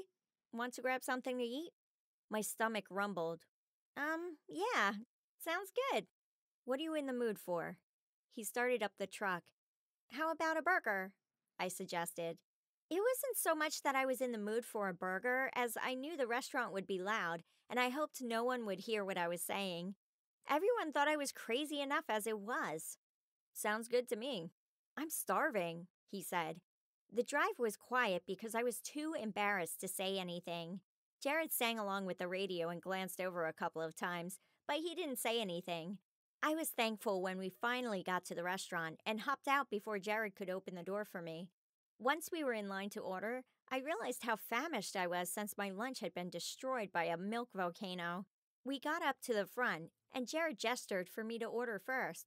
I glanced quickly at the menu before stepping forward. I'll have the double burger with fries and a strawberry shake, I said. Most of the time, I was careful with what I ordered in front of guys. This time, I didn't care. I needed food. I'll have what she's having. He paid for our food, and then we waited for our order. A little hungry? Yes. I kind of made my milk explode and drenched my lunch tray. There was nothing I could eat, so I had to throw it away. Ah, that explains the rush out of the lunchroom. He leaned back against the wall. That, and I got Ben with his tray, too. You did? I'm almost jealous. I thought I was the only person you spilled things on, or ran into. His eyes danced. Yeah, well, I had to spread the wealth, I guess. I looked around. Hey, there's a spot over there. I gestured to a table. We picked up our order and wound through to the back. The restaurant was a hangout for the high school, and I got a few stares as we walked past. My face was burning, but I just kept going so we could hide in the back. We sat quietly for a bit, enjoying our meal. I didn't want to break the silence for fear he'd remember why we were there, but my plan didn't work. So, about that loss of coordination, he started. I sighed. It's not my coordination. Look, you're going to think I'm crazy. I don't think I even want to tell you. I took a bite of my burger. This was ridiculous. What was I thinking? Telling the guy I had a crush on that I was seeing magical creatures? Come on, give me a try. I won't laugh. I promise. He put his hand on mine, and at that point, I would have told him anything. I stared at him, trying to get my brain to start working again. I can't believe I'm actually telling you this. I stopped and took a breath before rushing through. It's my luck. All of it has been stolen. This creepy little guy who looks like a leprechaun or something showed up on my doorstep a couple of days ago and tried to sell me luck. When I refused to let him in, he got mad and cursed me. That night, I had all kinds of bad things happen to me. Wait, what kinds of things? He leaned forward. Well, lots of bad stuff. When I first woke up after he'd left, I slammed my finger in a drawer, smacked my head, and spilled my brother's juice. Oh, and I dropped a contacts case down the toilet while it was flushing. I still cringed at that one. It hadn't been cheap to unclog the toilet. You did what? Oh man, that's classic. And I thought running into me was bad. Jared laughed. Yeah, thanks. I spooned up a bit of my shake before continuing. Anyway, he told me he took all my luck to show me how much I needed it so I'd buy more from him. I threatened him and told him he'd better give it up, but he hasn't. He showed up at the school this morning a few different times. I can't get rid of him. Jared was silent for a few seconds before I started to squirm. Say something, I finally blurted. You're trying to tell me a little leprechaun guy shows up at your house, took your luck, and now you're a walking time bomb of clumsiness. That's a little crazy. I mean, we're not in Ireland or anything.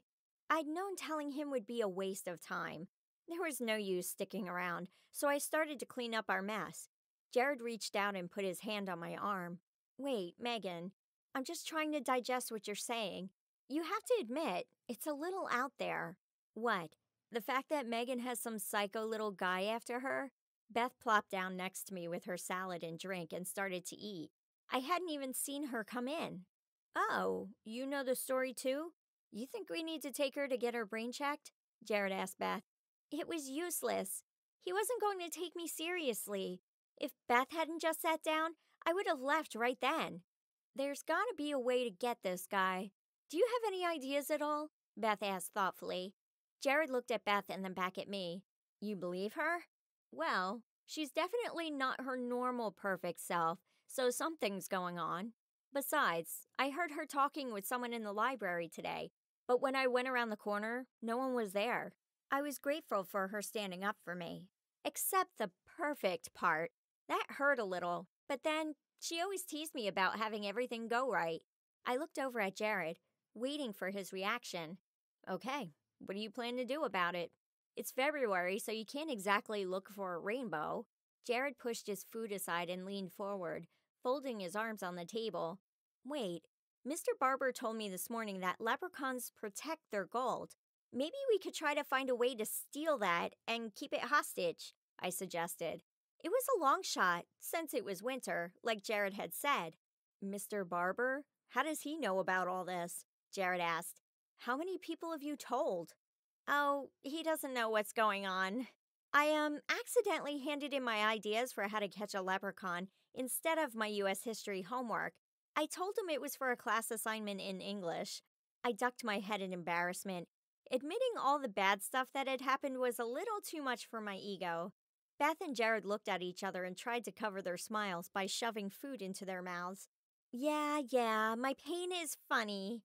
Anyway, maybe he was onto something. I just have to figure out where the pot of gold is. Let's say there actually is a leprechaun. Why did he come after you? And how did he steal your luck? Jared must have seen the look on my face because he quickly backtracked. Listen, you have to understand, this is a little far-fetched. I'm up for an adventure, but it's going to take some getting used to. I sighed. Yeah, I understand. I'd like to think I'm making this up, but please promise me you won't go telling other people, all right? Of course I won't. No one will believe me anyway.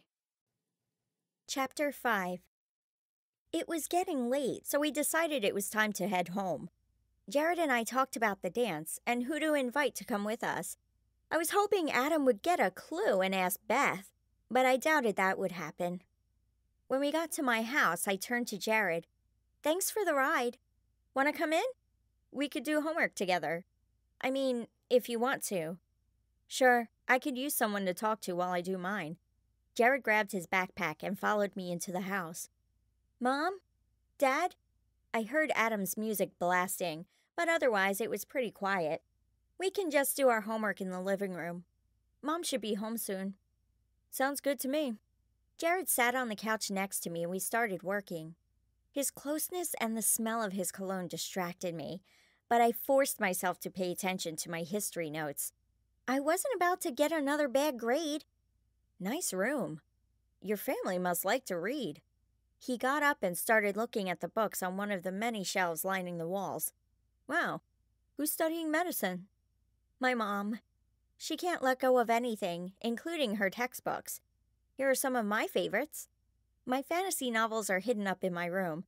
I led him to a shelf full of old, battered books. Ah, the classics. He pulled one out and gingerly turned the fragile pages.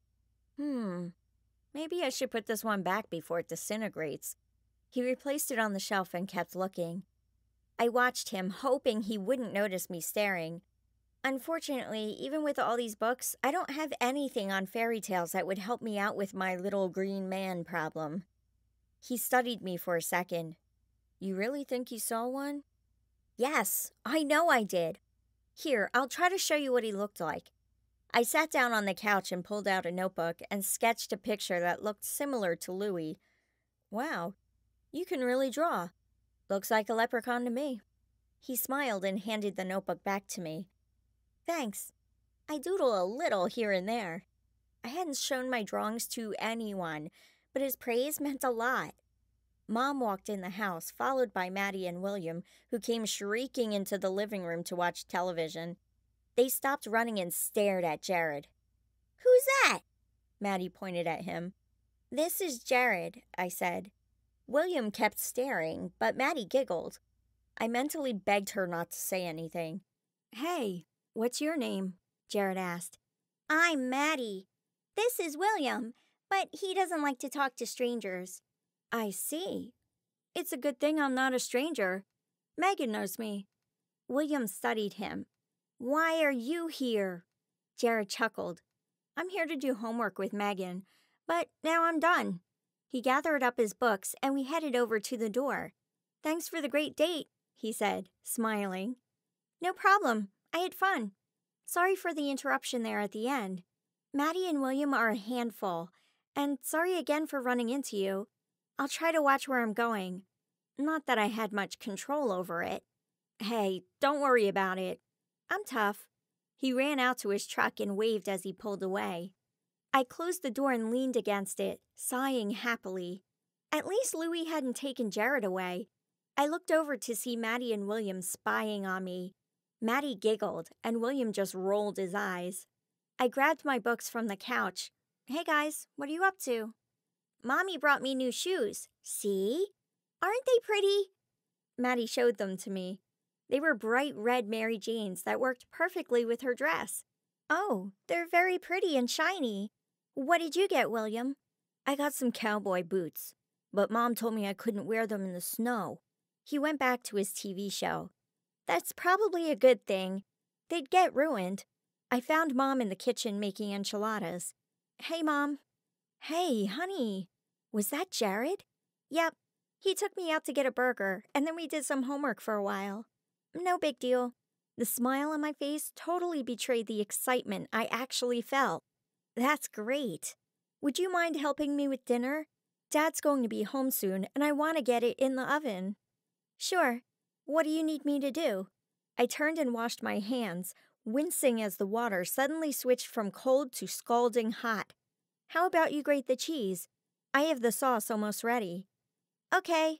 I was doing fine until I nicked myself on the grater. I gasped and hurried over to the sink to wash my bleeding finger. What did you do? Mom saw the blood, grabbed a bandage, and helped me put it on. What has gotten into you? Nothing. It could happen to anyone. I didn't want to bring up luck with Mom. Maybe I should set the table instead. I grabbed some cups, and as I turned toward the table, I backed right into my mom, who was holding a pot full of enchilada sauce. Ugh, not again! I looked down at my sauce-covered shirt. Megan, please watch where you're going. Are you okay? She wiped off the pot where the sauce had spilled. Yeah, I'm fine. I need to go change. I'll be back. I set the cups on the table, but one fell to the floor and shattered into a million pieces. I stared at the mess for a moment before I sank into a chair and burst into tears. I was so tired of this. Adam looked into the kitchen. What happened? Did you drop something again? That's enough, Adam. Help your sister get this cleaned up. Mom set the pot down and came over to the table. He grabbed the broom and dustpan from the hall closet. Mom and Adam picked up the larger pieces of glass and put them in the garbage can while I watched numbly. Megan, why don't you go change your clothes and rest for a while? Thanks for your help with dinner. I hurried up to my room and changed. At the rate I was going through clothes, I would have to do laundry every day to keep up with my messes. There had to be something out there about stopping a leprechaun. It was a long shot to find anything online, but I was desperate. I sat at my computer and searched everything from leprechaun's gold to how to get to the end of a rainbow. Nothing. I slammed my mouse down in frustration and closed the browser. The computer was no help. So this was something I'd have to figure out on my own. I turned around to get a book and lie down, only to find someone already in my bed. Louis lay there, casually chewing on a piece of straw. "Will you just stop showing up and stay out of my room?" I shouted. He put his arms behind his head and made himself more comfortable. "My, you are a tough one. All my other clients gave in by now." "Yes, well, most of your clients didn't have all their own luck stolen on top of what you gave them. I want it back, now, or I'll start making your life miserable." He cackled. "And how do you plan to do that? You can't catch me, and without your luck, you can't find my cave." He sat up and started fluffing my pillow. He was enjoying this way too much. "So, you live in a cave, huh? Good to know." I smirked and folded my arms. Of course, I'd still have to find the right one. How many were there in this world? There was still no way to track him. But he didn't have to know that. "What? No. Look, your time is running out. You'd better give in soon or you won't get your luck back." He shook the pillow at me. "I've had it with you showing up at my house and at school. There's got to be a way to report you." I took a step toward him, fist clenched. His eyes grew large and he disappeared. I turned to leave the room before he could reappear and stopped suddenly. Marker and crayon drawings were all across my perfect white walls. The twins must have gotten in my room again. I thought I locked the door that morning. The crayon would come off, I knew, because I'd cleaned it up plenty of times throughout the house, but I wasn't so sure about the marker. I walked over and found a green Sharpie lying on the floor. I guess my parents hadn't found all of them after the laundry mess the night before. Knowing my head would explode if I tried to talk to anyone at that moment, I found a rag in the hall closet and started scrubbing. I used the anger from Louis and the twins and took it out on my wall. The crayon did come off, but the marker wouldn't budge. My anger slowly faded, and so did the energy to clean the rest of the wall. I slumped on my bed in frustration and reached for my pillow. But it wasn't there. I searched all the way around the bed.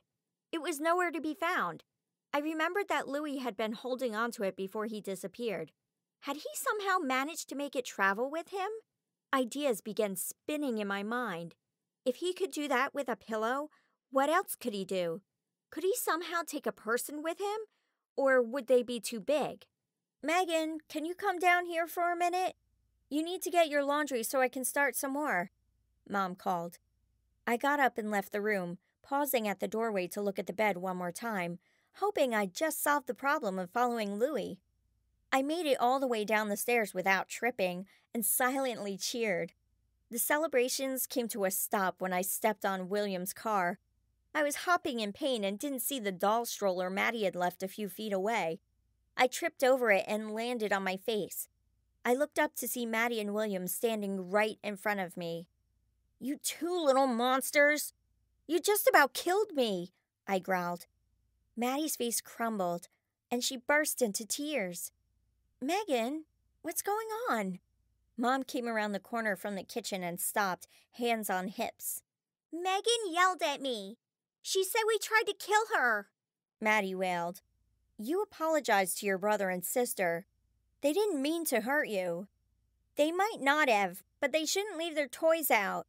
Plus, you should see what they did to my room. Great job finding all the markers. I now have green Sharpie all over my wall." I turned around and stomped up the stairs. I snatched the rag I'd left on the chair and started scrubbing again. I heard a soft knock at the door and grumbled. I'd known the quiet would only last so long. "What?" I yelled when the knock came again. I knew I was going to be in big trouble. We had a strict no yelling rule in our house. Mom poked her head in the door. "Can I come in?" She lifted the pile of laundry in her hands, reminding me I'd forgotten to get it. "Yeah," I said grudgingly. I continued to scrub so I wouldn't have to meet her eyes. She started on another section of marker with a rag she'd brought with her. "Sorry for yelling," I mumbled. "Which time? Just now, or when you yelled at your brother and sister?" My mom smiled as she continued scrubbing. I took a deep breath. Mom's smile made me feel guiltier than if she'd yelled. Both, I guess. I know it wasn't their fault, but things are already bad enough without them leaving their toys out everywhere. I wouldn't look her in the eye. I'm not sure you would have escaped the toys even if they'd been sitting in the corner. She had a point. I don't know what to do. I can't even walk through the house without breaking something. School is a disaster. I just want things to be normal again. I buried my face in my hands. Mom patted me on the back. It's okay, sweetie. Everyone has days like this. But not 2 days in a row, and not this bad. You don't understand. I threw down the rag. Ugh, this is hopeless. It's not coming off. Sorry, honey. We'll have to get you some primer and new paint. She set her rag down as well and looked over at me. What's going on? You don't even want to know. I stood up and walked over to my desk. I reorganized some papers, trying to come up with a different excuse that didn't involve any fairy tale creatures. She was too practical. Leprechauns didn't exist in her world. Try me. I stared at her for a second before telling her everything that had happened. I could tell by the look on my mom's face that she was considering locking me in a padded room. I knew I shouldn't have said anything. Oh, honey, you must have dreamed it because of the bad days you've been having. People can't take your luck. She felt my head to make sure I didn't have a fever. I swatted her hand away. No, I'm not sick. And I didn't dream this. It really happened. Beth and Jared believe me. Why can't you? Even though I'd known she wouldn't believe me, it still hurt. She looked at me in shock. I'm sure there's a perfectly logical explanation. Maybe you're just growing right now. Sometimes when that happens, you can get a little clumsy. The same thing that happened to Adam a few years back. I glared at her and stalked over to my closet to grab a sweater. It was time to leave before my mind exploded. I'm going out. Megan, get back here. You don't just walk away from me, she said. I kept walking. She didn't believe me, so I'd have to get out and prove it to her. Maddie and William were between me and the door. They smiled until they saw the expression on my face, then scrambled out of my way. I left the house and slammed the door behind me. There would be trouble when I got home, but I didn't care. I just wanted to think. The February air was biting. I hadn't picked a very thick jacket, so I would need to go home soon. I began to think of ways to find Louie's cave. There was no way to know where to even begin looking. It could be in a whole different country, for all I knew. I needed to be ready for all possibilities. He slipped once. There had to be a way to make him slip again. Then there was this disappearing pillow. I wondered if there was a way I could grab onto Louie before he left. It wouldn't be easy, since he could disappear so quickly. Not to mention, I'd have to find a way home. I didn't even know where we'd end up if he took me with him. It seemed impossible, but it might work, and I wasn't about to give up. My ears and fingers were beginning to freeze, so I started walking home. I decided to give Beth and Jared a call to bounce ideas off them. I checked the time and saw that I had a little time before my curfew. I called Beth first. She wouldn't have forgiven me otherwise. She was excited to find out that I had more information and begged me to tell her right then. When I insisted on telling Jared at the same time, she demanded that we meet before school the next morning. With my inevitable grounding, it was a good plan, since going to school early wouldn't look too suspicious. I hung up with her and called Jared next. He agreed to meet us. I made it to our sidewalk and took a deep breath, praying that things had cooled down enough with my mom that I wouldn't be in too much trouble. I opened the door and peeked in. My parents were nowhere to be seen, so I checked the family room. Maddie and William were watching their favorite show. I sat down and put my arm around each of them and hugged them tightly. Maddie snuggled up next to me for the rest of the program. Sorry, guys, I shouldn't have yelled at you. I tickled Maddie, and she shrieked with laughter. William just grunted and hopped off the couch. Maddie stood and looked at me for a moment. It wasn't us, she whispered. What do you mean? Who was it? I leaned forward. Louis came over to play. He said we should go in your room, but I told him we weren't supposed to. Wait, Louis? Who's Louis? I felt a chill. They'd never talked about Louis before. He moved down the road. He says he's 4, like us. She twirled a strand of hair between her fingers. What does he look like? I dreaded the answer. He has red hair, and his pants and shirt are green and look funny. Mommy says to be nice to other kids, so we were. I was pretty sure Louis wasn't a typical neighbor boy, and I didn't like that he'd come near Maddie and William. How did you get my room? I'm pretty sure I locked the door. Maddie shrugged. I don't know. Louis did it. Then he handed me and William a marker. Her blue eyes widened. I'm sorry, Megan. I told him I didn't want to, but he got mad. I hugged her. It's okay. Thank you for telling me. Did you tell Mom about Louis? Did she meet him? No, she was busy. How come you want to know? She cocked her head to the side. It's nothing. Maybe next time Louis comes over to play, you should tell him you can. It's good to be nice, but sometimes people aren't nice back. And sometimes they were evil leprechauns who cursed people. Okay. Good night, Megan. She skipped out of the room. I stared at the television before turning it off. Could Louis really change his appearance? Or was it just a coincidence? It was time to apologize to Mom, and I wasn't looking forward to it. I pushed off the couch and wandered through the house to find her. She was talking to Dad in the office and looked up when I walked in. Sorry, Mom. I know it's rough for you right now, but you shouldn't have left the house while I was talking, Mom said. Megan, I don't know what's gotten into you, but you can't take it out on your family. I'm very disappointed in you, Dad added. Ouch. That hurt worse than if they yelled at me. I know. I'm sorry, I said and turned away again. I returned to my room and laid down. What a way to end an already bad day. Only this time, I couldn't blame it on bad luck. This was all on me. Chapter 6. I heard a soft knock on my door and rolled over, wondering who it could be. Come in. Mom poked her head in. Hey, want to come with me to pick out some paint? Most stores will be closed, but I figured we could just run to Walmart and see what they have. I was surprised. Mom was usually doing homework at this time. Sure, let me find my jacket. I hadn't bothered to change earlier when I'd gone upstairs, so I just had to pull on my shoes and grab my warmest coat. After freezing earlier that evening, I wasn't about to freeze again. I met Mom downstairs, and we walked quietly to the garage so we wouldn't wake the twins. Well, except for me running into a cupboard and stepping on one of Maddie's musical toys that shattered the silence in the house. I caught Mom shaking her head. She was in a good mood as we left the house. She didn't get out much without the twins, and I was happy we were on good terms again. There was a lingering guilt about our fight, but if she wasn't going to bring it up, I certainly wouldn't. How was school today? Did you turn in your paper? Mom pulled out of the garage and onto the road. My face reddened. Yeah, Miss Hyde made us read them out loud. Oh? Well, that's not so bad, is it? It is when you have toilet paper stuck to your foot. I slumped in my seat and looked out the window. Not to mention everything I'd put in my paper. Maybe I should have just stuck with 1 or 2 bad things instead of everything I'd written.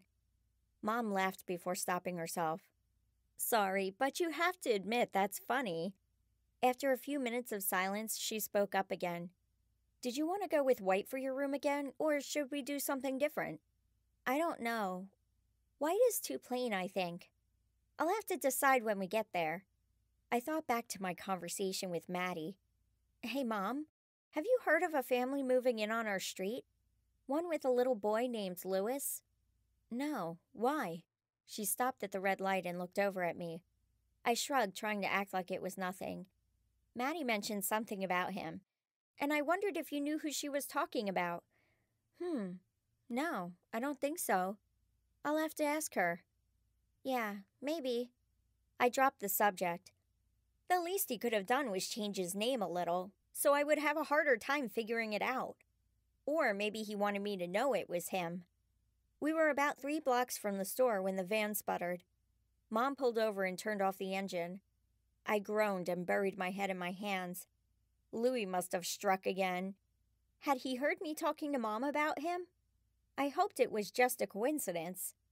I don't get it. I just had this car serviced." Mom popped the hood and got out to see what was going on. I didn't want to leave the warmth, but since it was my fault, I figured I'd better go help. I climbed out and heard my mom talking on the phone. I looked around under the hood to see if I could find the problem. I checked the oil like Dad had taught me. I knew that wasn't the problem because Mom had said it had just been serviced, and because my track record with cars over the last 2 days wasn't good. Mom got off the phone. "Well, your dad's on his way. I still don't get what happened." "Why don't you try to start the car, and I'll stay here to see if I can spot something out of the ordinary." I shivered, but I figured being outside of the car would help it start. She climbed in the car and it started up fine. The sputtering was gone, just like I thought it would be. I climbed in, hoping it wouldn't have problems again. Mom called Dad and let him know we were fine, and we continued to the store. As we reached the parking lot, the car started sputtering again. We urged it forward and finally made it to a parking spot. "Well, that was strange," Mom said. "Yeah, well, let's go find that paint." I didn't want to get into any details because I'd learned my lesson. I figured it was safer to completely avoid talking about my luck. We walked straight to the paint department and searched for a good color. Mom suggested going through the paint that had been mixed, but then discarded to see if I liked any of the other colors.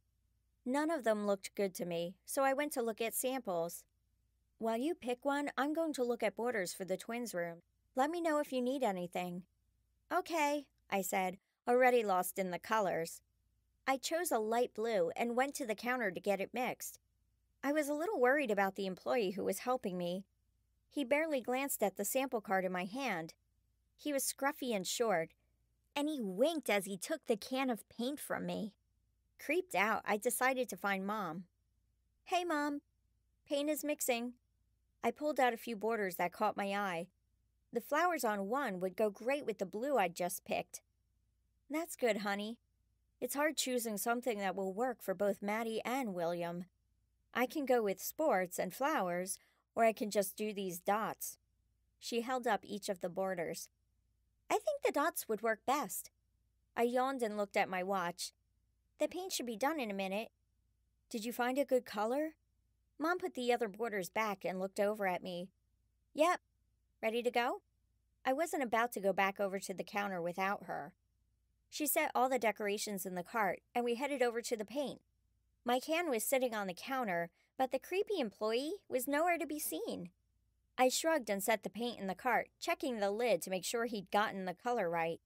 Mom paid for everything, and we left the store. We decided to stop for ice cream. We pulled into the parking lot just as the van started sputtering again. "What's going on with this van? This is getting ridiculous," Mom said. "I don't know. Maybe someone tampered with it," I said, only half joking. Okay, I was actually pretty serious, but she didn't have to know that. "Why would someone do that?" She looked bewildered. "Who knows?" I followed Mom inside and looked up at the menu. "What kind of ice cream are you going to get?" "I don't know, but I'm in the mood for something with lots of chocolate." Mom tried all kinds of diets, not that she needed to. Her latest one was no sugar. Apparently, she just decided to throw that diet out the window with the rest of them. Sounds good to me. After the day I'd had, chocolate seemed like the perfect remedy. We ordered our large, chocolate-covered sundaes and found a place to sit down. After a few bites, my mom couldn't take the silence. "I was thinking pink for your dress for the winter dance. You don't wear enough pink." I raised my eyebrow. "Pink? Mom, I haven't worn pink in 10 years. I was thinking yellow. Or maybe blue." I liked a couple of the dresses I'd seen at the mall, and figured either of them would complement anything Jared wore. "Yellow is pretty. It would go with your hair. Want to go dress shopping tomorrow?" Her eyes were bright with excitement. "I'd love to, but I have cheer.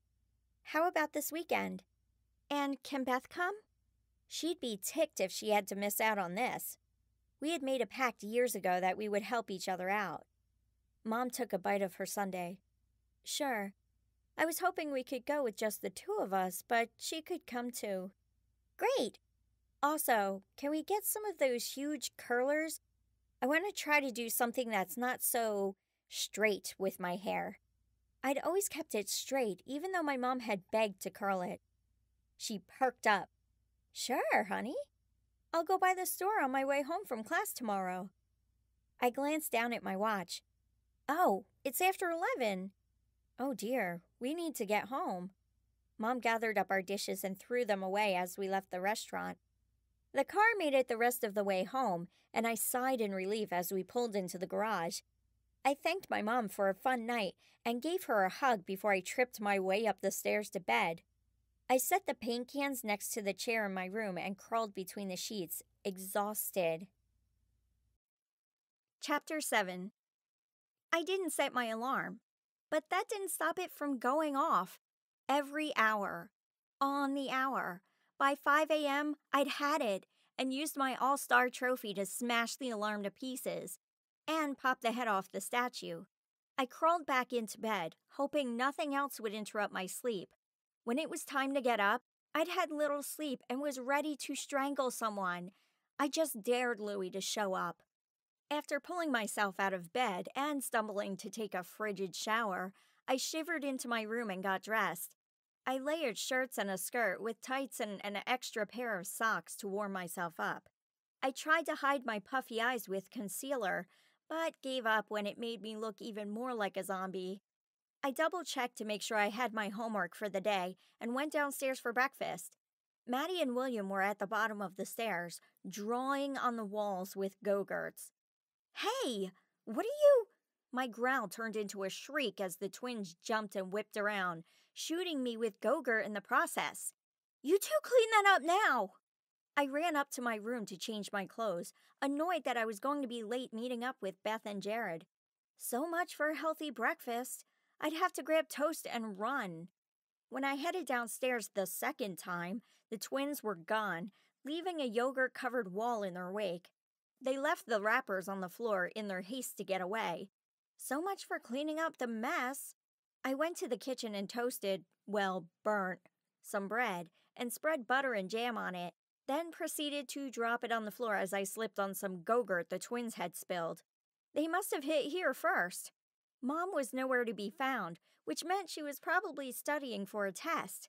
I quickly wiped up the jam and ran out the door, right into Jared. I looked at the jam on his jacket and groaned. "This is the thanks I get for coming to pick you up for school?" he asked, grinning. "Will this ever stop?" I led him into the kitchen to wash off his jacket. I wanted to scream or curl up in a ball. Either one would have worked.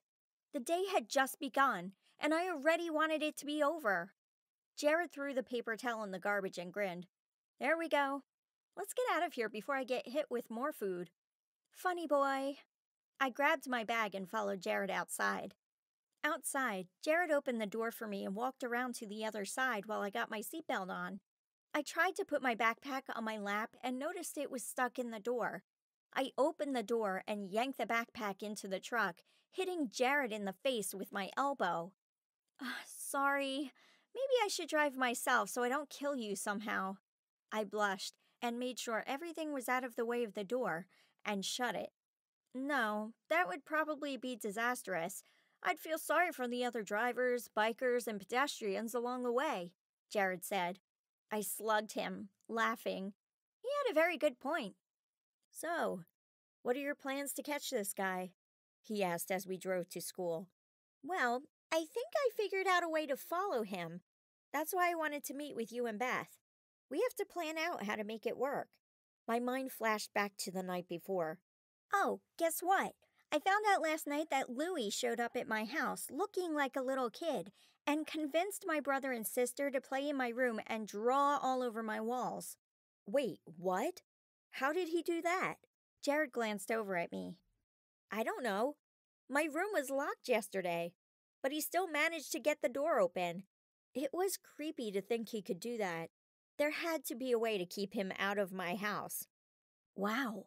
Did you tell your mom?" Jared pulled up to a stop sign. "I asked her if she knew a Lewis, but she hadn't heard of him before." I yawned and leaned my head on the window, trying to convince the headache that was forming to go away.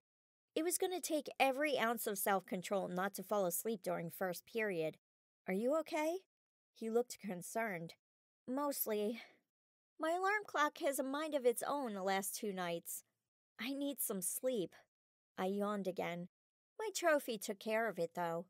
Jared looked over at me, eyebrows creased together. Your trophy? I cleared my throat. I may have used it to beat the alarm clock to death. Mom wouldn't be thrilled about that. I needed a new alarm clock, but I wasn't too stressed about getting one anytime soon. Jared laughed. Remind me to never make you angry. Listen, why don't I take you home so you can go back to bed? You look exhausted. Beth and I can get your homework for you, he suggested. The idea was incredibly tempting. I could avoid embarrassment if I stayed home. That might be a good idea. I'm not sure the twins would let me, though. They don't have preschool today. Plus, I was supposed to plan things with you and Beth. Jared smiled and pulled over. Beth and I could come over after school. No worries. I'll take care of the twins. He turned his truck around and drove back to my house. Stay right here. He hopped out and ran around the truck to help me out, and then led me into the house. Mom was in her office and looked up from her books when we walked in. Megan? What's wrong? Did you forget something? Oh, hello, Jared. She smiled warmly. No, I just haven't slept very well for the last 2 days. Do you think I could stay home and sleep today? It was a long shot, but I hoped she'd go for it. Mom was usually a stickler with school attendance, but with the week I'd been having, I hoped she'd feel sorry for me. Of course, honey. I'll try to keep the twins quiet. She stood and checked my forehead. Are you sure you're okay? Maybe we shouldn't have stayed out so late last night. I'm fine. It wasn't that. My alarm clock went berserk and kept going off all night. By this time, I could barely stand because my body was screaming at me to sleep. All right, you head on up to bed and I'll call the school. Mom reached for the phone and started dialing. I looked over to say something to Jared and noticed he'd left. I was disappointed that I hadn't been able to say goodbye, but then I heard hysterical giggling coming from the living room. Figuring Maddie and William were up to something again, I went to investigate. Sleep wouldn't happen if they were being this loud. Jared was on the floor, wrestling with both of them. If I didn't already have a major crush on him, this would have done it for me. He looked up at me and grinned before gently picking up both of them. Okay, kiddos. I'm heading to school. Megan needs some sleep. Can you be super quiet today? I promise I'll play with you the next time I come, but only if you behave yourselves. Maddie agreed to be good. William nodded and gave Jared a high five before sitting down on the floor to play with his trains. Jared came over to the doorway where I stood. That should do it. Do you have brothers and sisters? I asked. I knew who Jared was at school, but I had no clue about his home life.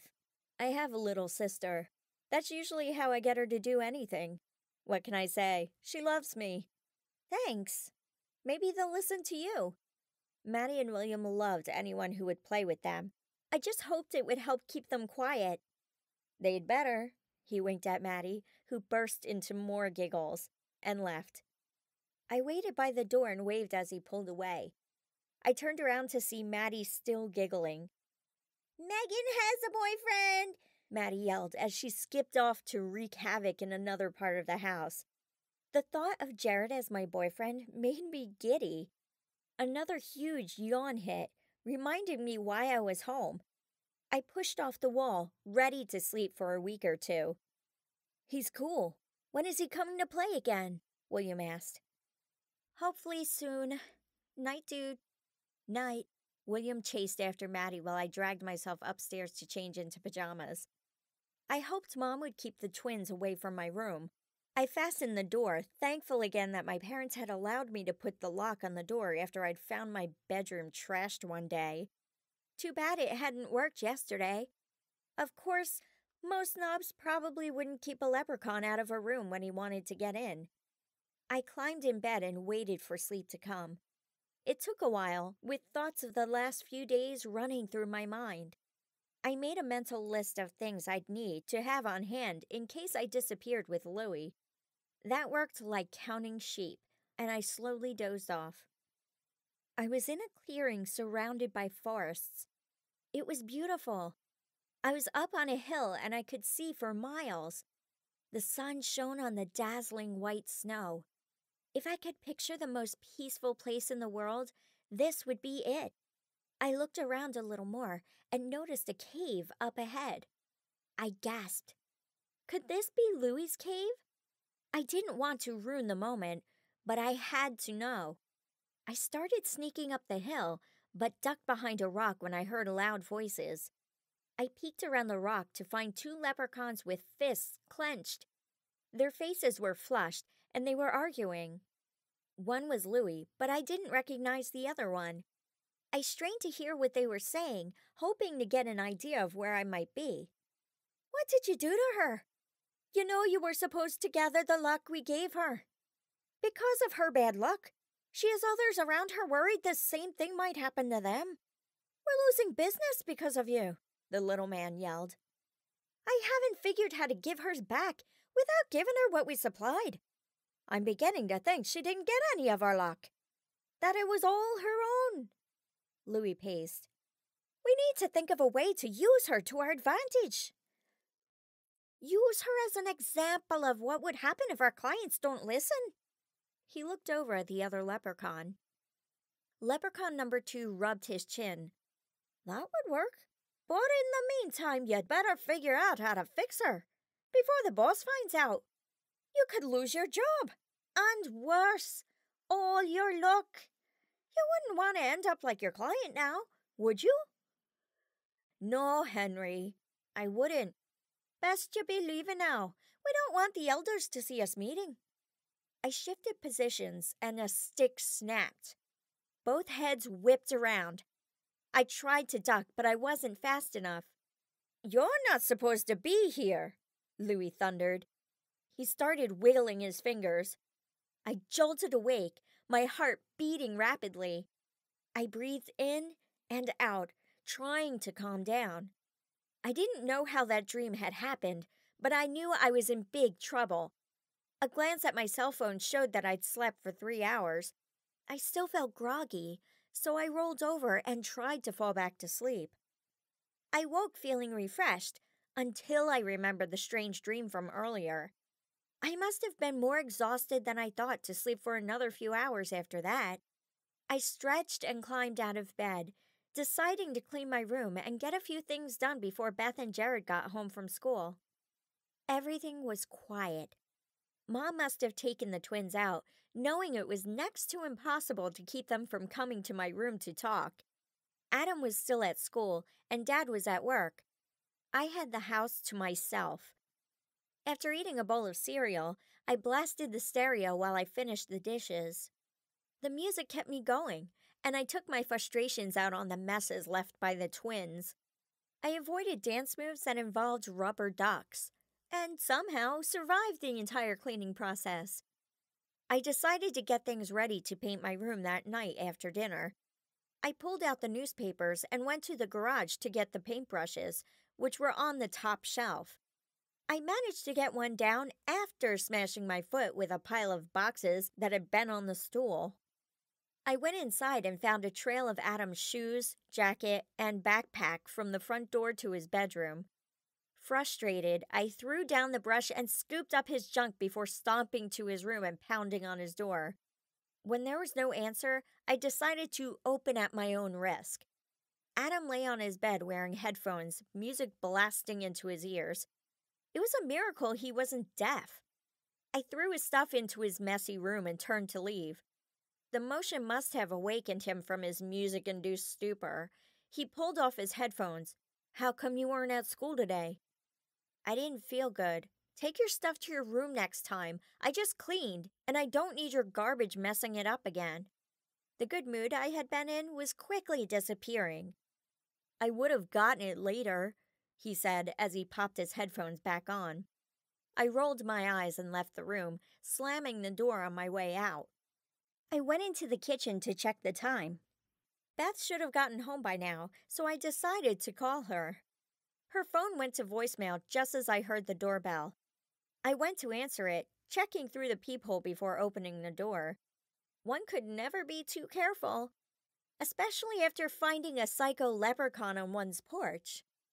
It was Jared and Beth. I opened the door with a smile and let them in. "Hey guys, come in." Beth looked me over. "Are you okay? Jared said you hadn't slept.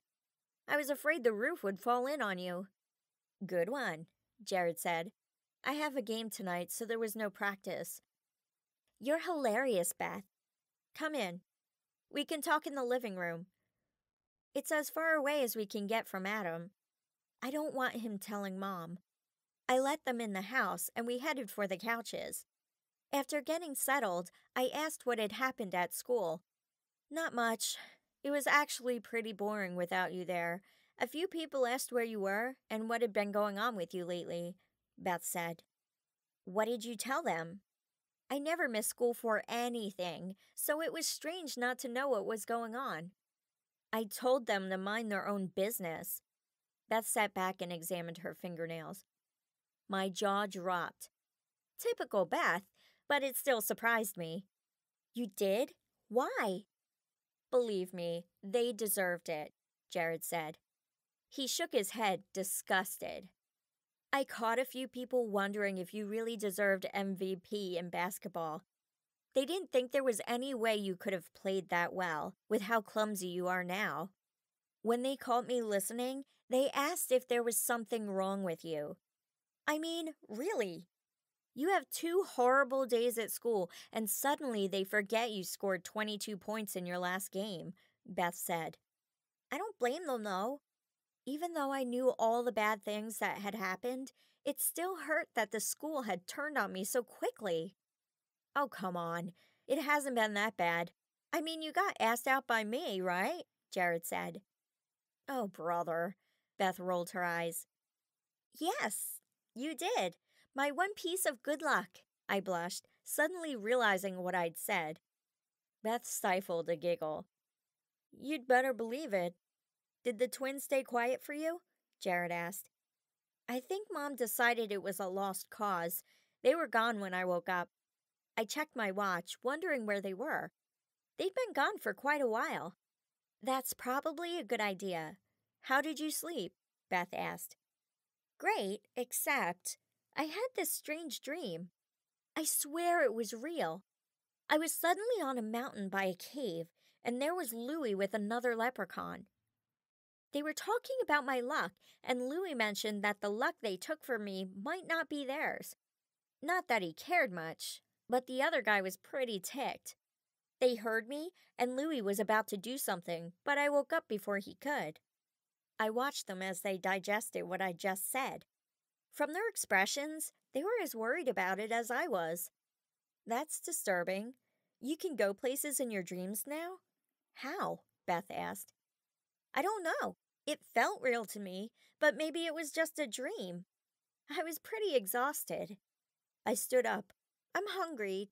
Do you guys want a snack?" "I could use a snack. Thanks," Jared said. "Want some help?" I shook my head. "I'm good. You want anything, Beth?" "Sure, thanks." Beth pulled out her phone and answered a text. I went into the kitchen, searched through the cupboards for some chips, and grabbed sodas from the fridge. I heard them whispering as I brought them their food. They went silent when they saw me. I stopped in my tracks. "What? What's wrong?" They looked at each other. "We're just worried that you're starting to dream like this. We need to do something about Louie before anything else happens," Beth said. I sat down, handed them their sodas, and put the chips on the table in front of us. I didn't like it either, but there wasn't much I could do about it except stop him. "Well, there's something else. Last night he showed up in my room. I threatened him and he used my pillow as a shield. When he disappeared, he somehow took the pillow with him. I'm just wondering what would happen if I were to grab hold of him. Maybe I could get transported to wherever he is and stop him that way." Beth shook her head emphatically before I stopped talking. "No, that's too dangerous. We need to find another way to get to his cave. You'd be all alone with Louie, and I don't like it." "Well, what other brilliant ideas do you have? We're running out of time, especially now that he saw me in the dream." You could always tag him, Adam said from the doorway. We all jumped. He was supposed to be in his room with his headphones on. Where did you come from, and how much did you hear? I asked, panic rising in my chest. I didn't want him to have something he could hold against me. He looked embarrassed, but came in and sat down next to Beth. I came out to find something to eat and heard you guys. He reached over and grabbed a few chips. I also overheard you talking to Mom yesterday. By the way you stormed outside, I'm assuming it didn't go well. Mom probably isn't the one you should have gone to. Oh? And who should I have talked to? You? I lifted an eyebrow. I was surprised he'd noticed. He didn't spend much time with the family anymore. He glared at me and got up. Fine. If you don't want help, I'll leave. Find your own way to get the jerk. Wait, what's your plan? I'm sorry for being rude. It's just a reflex, I said. Regardless of how we got along, Adam was very bright, and if he had an idea, I was desperate enough to beg him for help. He stood there for a minute and watched me, probably deciding whether it was worth it to speak. This whole helping each other thing was new to both of us. He finally sat down, leaning forward with his elbows resting on his knees. Truth is, he tried to sell me luck a few years ago. He took some of mine away. But you probably didn't notice my clumsy streak while you were too busy winning everything, he smirked. Anyway, I decided to go along with the deal, and it was great at first. When he got more demanding, I did everything I could to get rid of him, including giving back my extra luck. I don't know what finally made him leave me alone. Wait, he came after you first? This is when you broke your arm and got kicked off the basketball team for bad grades? I vaguely remembered that period of time. We'd all just thought he decided to rebel. It certainly didn't help that he'd never pulled his grades back up and had become a teenage hermit. Yep, I've had to keep myself off the radar since then and secretly look for ways to catch the creep. I hadn't heard of anyone else having problems and thought he was out of my life for good. I'm actually glad he's back, because now I can try out my experiments. When you turned into a klutz, I started to get suspicious. Thanks a lot. You may be glad he's back, but I want him gone. What do you have in mind? Well, like I said before, you could put a GPS tag on him. I didn't know things could vanish with him. That could help to finally get that little jerk. That's a great idea, but where are we going to get something like that? You can't just walk into a grocery store and pick one up, I said. Adam looked rather uncomfortable.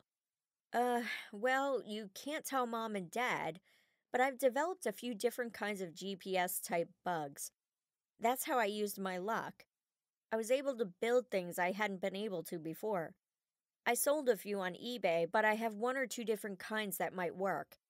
Louis would never even know you bugged him. I just stared at him for a moment. So that's what he did in his room all day.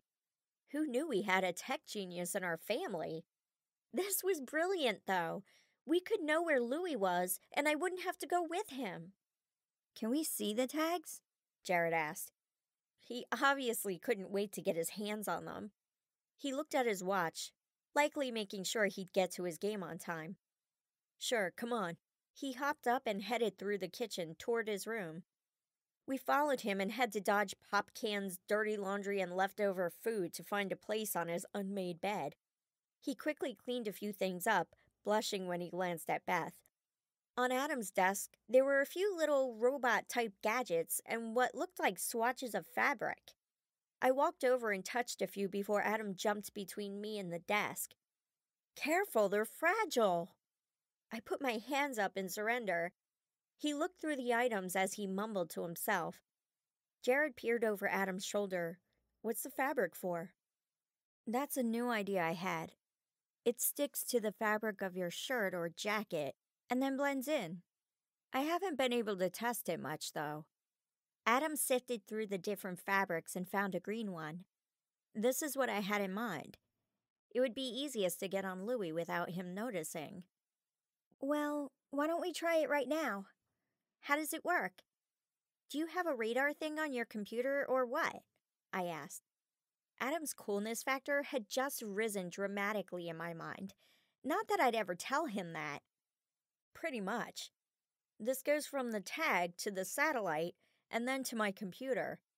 I had to do a little hacking, but I made it work. Hopefully he doesn't go too far from here.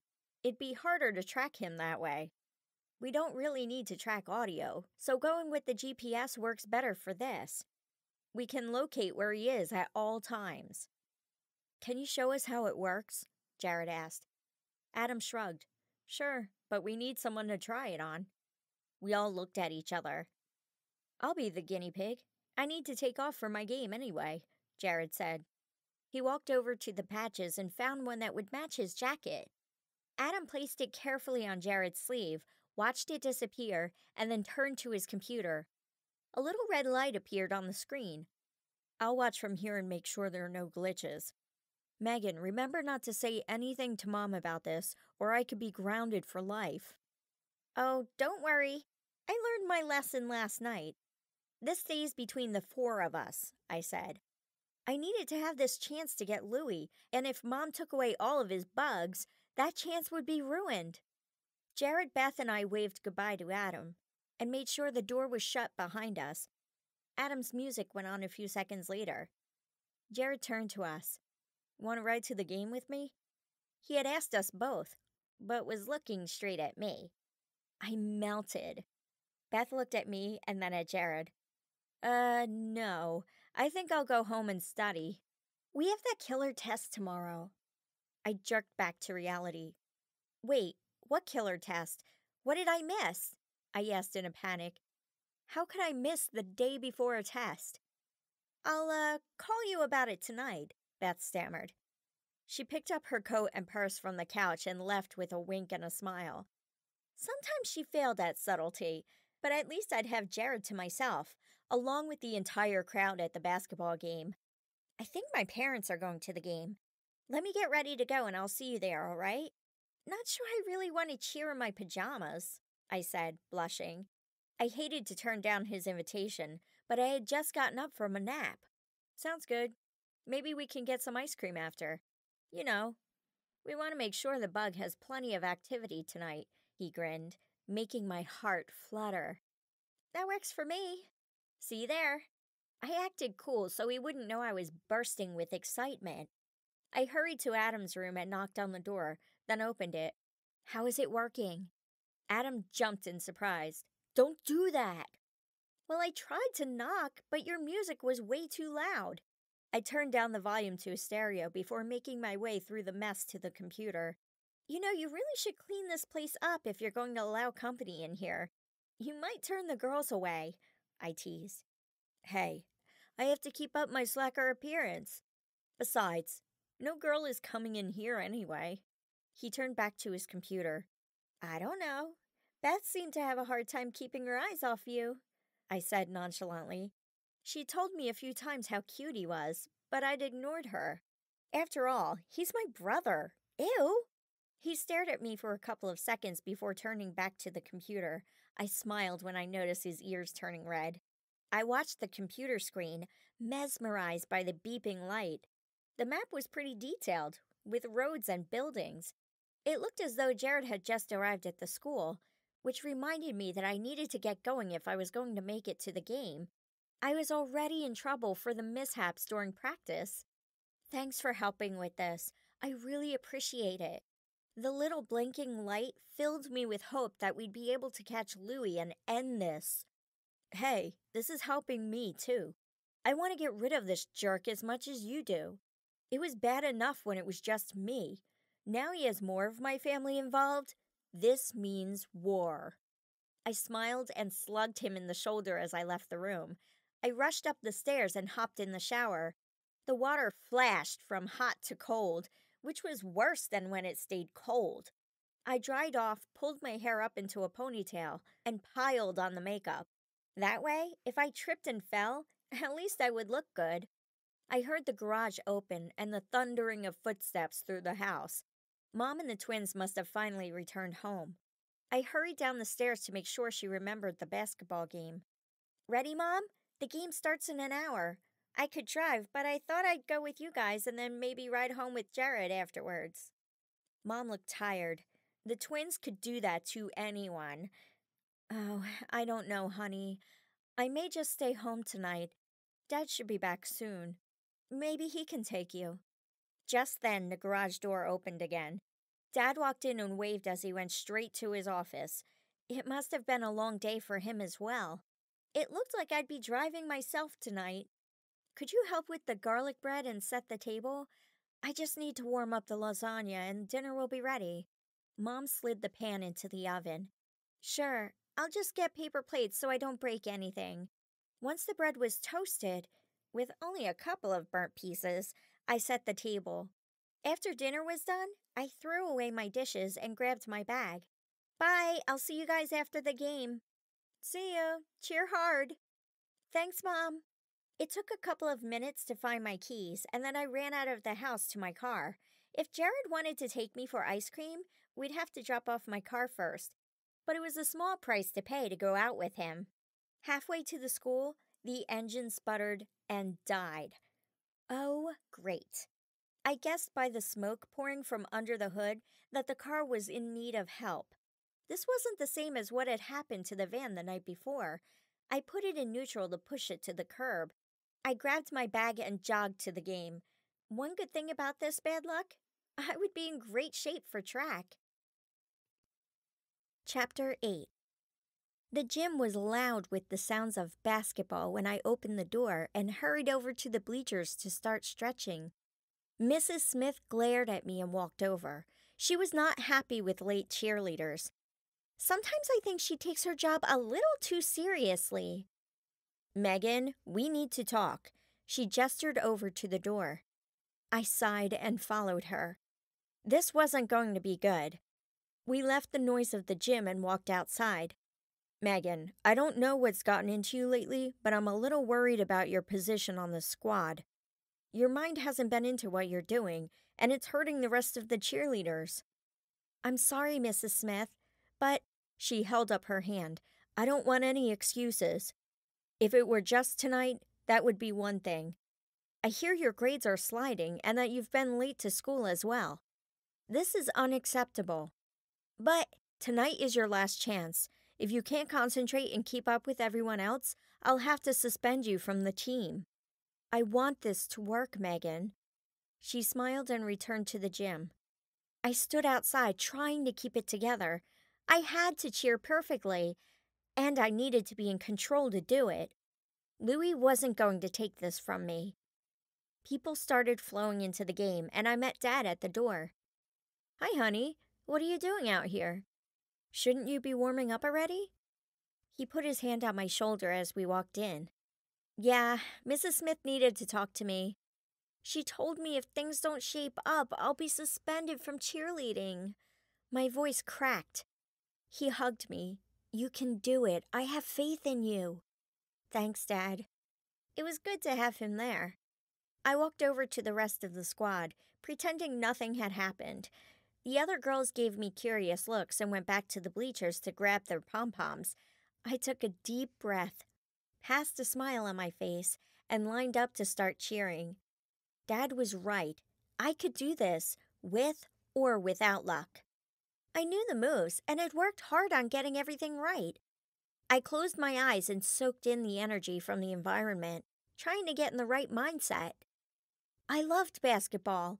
I loved the excitement of the crowd. I loved the feeling of being down on the court. We started our first cheer, and I looked for Jared. He was out on the court practicing his shot. He looked over at me and smiled. Just as a ball flew at him and smashed into his face, he rubbed his cheek and grinned. Great. I hope I haven't rubbed off on him. I squashed the thought and concentrated on my cheer.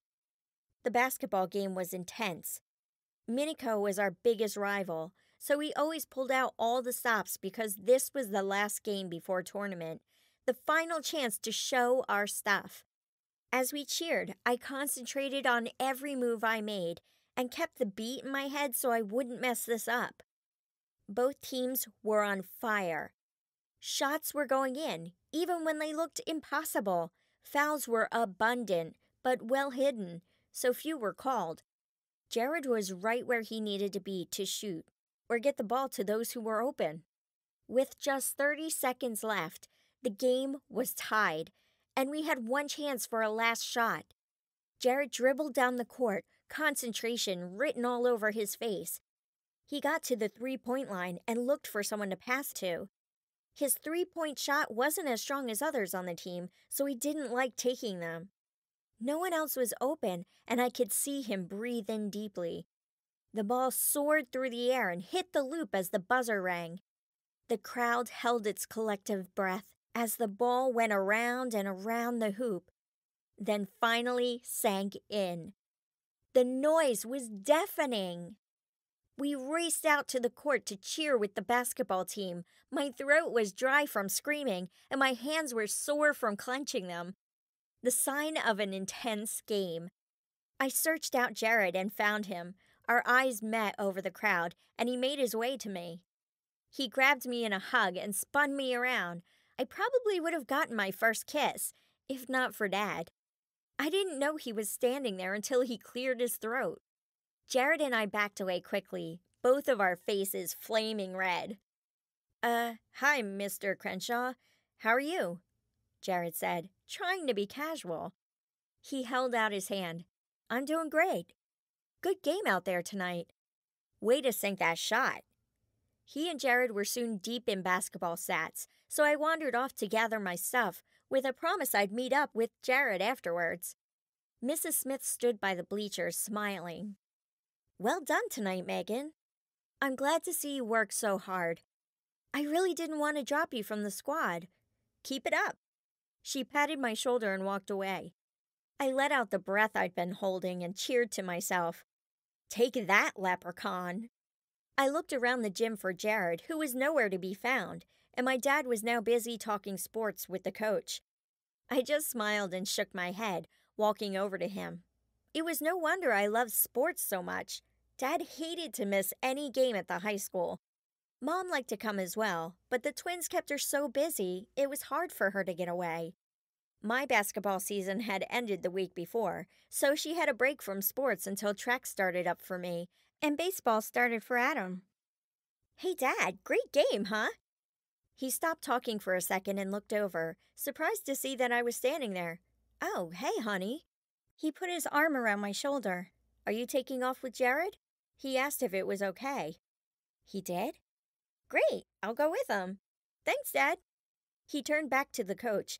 I wandered off to find Jared. He came out of the dressing room shortly after, freshly showered and glowing with excitement left over from the game. I waved at him, and we left the gym. "Do we need to drop your car off at home before heading out for ice cream?" Jared asked. "No, it's halfway between here and home. It broke down on my way to the game. That's why I was late." The game had been a great way to forget the drama, but now it all came crashing down on me. "Really? Let's go have a look at it." We hopped in his truck and drove to where my car was parked. He opened the hood and I turned the key in the ignition. It started perfectly, of course. I got out of the car to talk to Jared. "I don't see anything wrong with it." His breath was coming out as mist in the cold air. There was smoke pouring out from under the hood earlier. Louie must have come by and done something after I left. "Thanks for checking it out. I'll see you at home." I was relieved that the car was working, but it annoyed me that I had to run to the school for no reason. "See you over there." He shut the hood and walked over to his truck. I was getting in my car when I heard rustling in the bushes, Anne's laughter. I whipped around, trying to find Louie. He had to be here somewhere. I crept over to the bushes and moved the branches around, but I couldn't see anything. I knew I'd heard something. Jared climbed out of his truck and walked over. "What's going on?" "I heard something in the bushes. It had to be Louie. He really did mess with my car." I stood still, listening. When there was nothing but silence, I finally gave up, and we turned toward our vehicles. "I wish he would stop torturing me. He has my luck. What more could he want?" "He just can't get enough of you. Let's get out of here. I'm in the mood for ice cream." "Sounds good." I climbed in my car, flipped a U-turn, and drove home, Jared following in his truck. I invited Jared into the house and found Beth and Adam in the living room. "Hey, Beth. Didn't expect to see you here." "Yeah, well, I needed help with geography." Her blushing face told me geography was far from her mind at that moment. "Jared, how about you wait with them? I'll be right down." "Hey, guys, you missed my winning shot." Jared sat down on the couch next to them and gave them a play-by-play. Beth rolled her eyes, clearly annoyed that she and Adam had been interrupted. I ran upstairs and put on the cutest shirt and pants I could find, changing several times in the process, and then went into the bathroom to add more perfume. I cringed at my reflection and quickly fixed my hair. I must have forgotten to plaster my head with hairspray before cheering. Jared, Adam, and Beth were gone when I got downstairs, so I went to investigate. I heard Mom and Dad talking in the office, classical music playing in the background.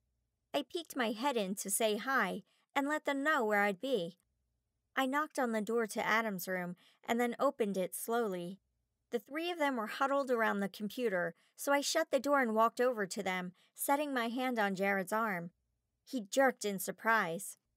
"Wow, jumpy are we?" I asked, laughing. I looked closely at the computer. The little red light was beeping quietly in one position. Did it work? Yes, it worked great. But that was just to the school and back. We need to test it going farther out. I highly doubt Louis is living at the high school. Adam turned in his chair to look at us.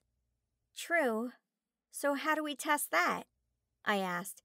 Louis had said something about a cave, and from what I'd seen in the dream, it was pretty high up on a mountain. I was desperate for this to work. "Easy. We need to try it on someone who's going farther out of town. Are anyone's parents leaving in the next few days?" "You want to bug our parents?" Beth asked. "Do you have any other ideas?" Adam raised an eyebrow. Jared spoke up. "My dad is. He's leaving for Boston tomorrow. I could bug him." He looked through the patches to figure out which one would work best for his dad's business suit. He picked out a green one. None of these match his suit, but this would match his robe.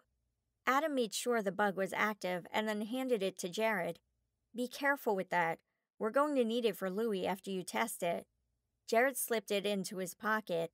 I looked at my watch and touched Jared's shoulder. "Are you ready?" "We'd better go before the ice cream parlor closes," I said. "Oh, yeah. Let's go. We'll see you guys later." We waved and left the room. Beth and Adam followed us out to grab a snack from the kitchen. Jared and I talked basketball as we walked out to the car. He opened the door for me, and we were off to Lonnie's ice cream parlor. It had been open for years and was popular with families. Not the best place for a romantic date, but the ice cream was excellent. Lonnie's welcomed us with noise and chaos. Music blared, lights flashed, and people talked loudly in order to hear each other. We took our place in line and looked up at the menu. I didn't want to order first because I was still embarrassed about everything I'd eaten on our first date. If I were with my family, I'd pick the ultimate triple scooper, a massive banana split. I didn't want to look bad in front of Jared again, so I decided to see what he would order. I looked over at him and noticed he'd been watching me. "I know what you're doing. You're waiting for me to decide," he laughed. "How about this? Why don't we get one of the huge bowls of ice cream and see if we can finish it together?" I grinned. "You're on. Which one should we do? How about the 7-scooper? His eyes grew big. "Let's do it." He ordered our ice cream, and we found a spot to sit while we waited. "So, besides my social status drastically plummeting, what else happened today? Do I have tons of homework I should be working on now?" I pulled out my phone so I could take notes. "Yes, you do, but it shouldn't be too hard. Beth kept notes for the classes she has with you, although it looks more like doodles than notes." "Yeah, I've seen Beth's handwriting. I'm sure I can decipher them." "She mentioned a test?" "It's on Chapter 9 in your math class. From what I hear about your skills, I'm sure you'll do fine." "My skills?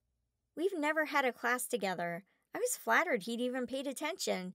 But he was right. Math was my favorite subject." "Oh, good. Beth made it sound like it would be terrible. Of course, she hates math. Our order came, along with a song and dance by the employees.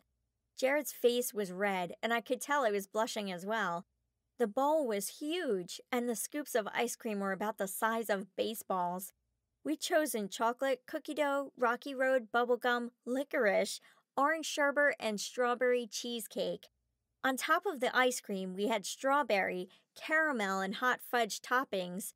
I could tell I was going to regret this, but I never backed down from a challenge. Can we sit here? We looked up and saw Matt and Valerie standing there. Matt was on the basketball team with Jared, and Valerie was a cheerleader. We made room for them. I heard you guys were doing the challenge, so we decided to as well. How about a little contest? Matt asked. Jared and I looked at each other and said, "You're on," at the same time. We waited for their order to arrive and talked about the basketball game. After their song was over, we picked up our spoons. "Ready, set, go!" Jared yelled, and we all dug in. The guys shoveled the ice cream, while Valerie and I tried to keep up.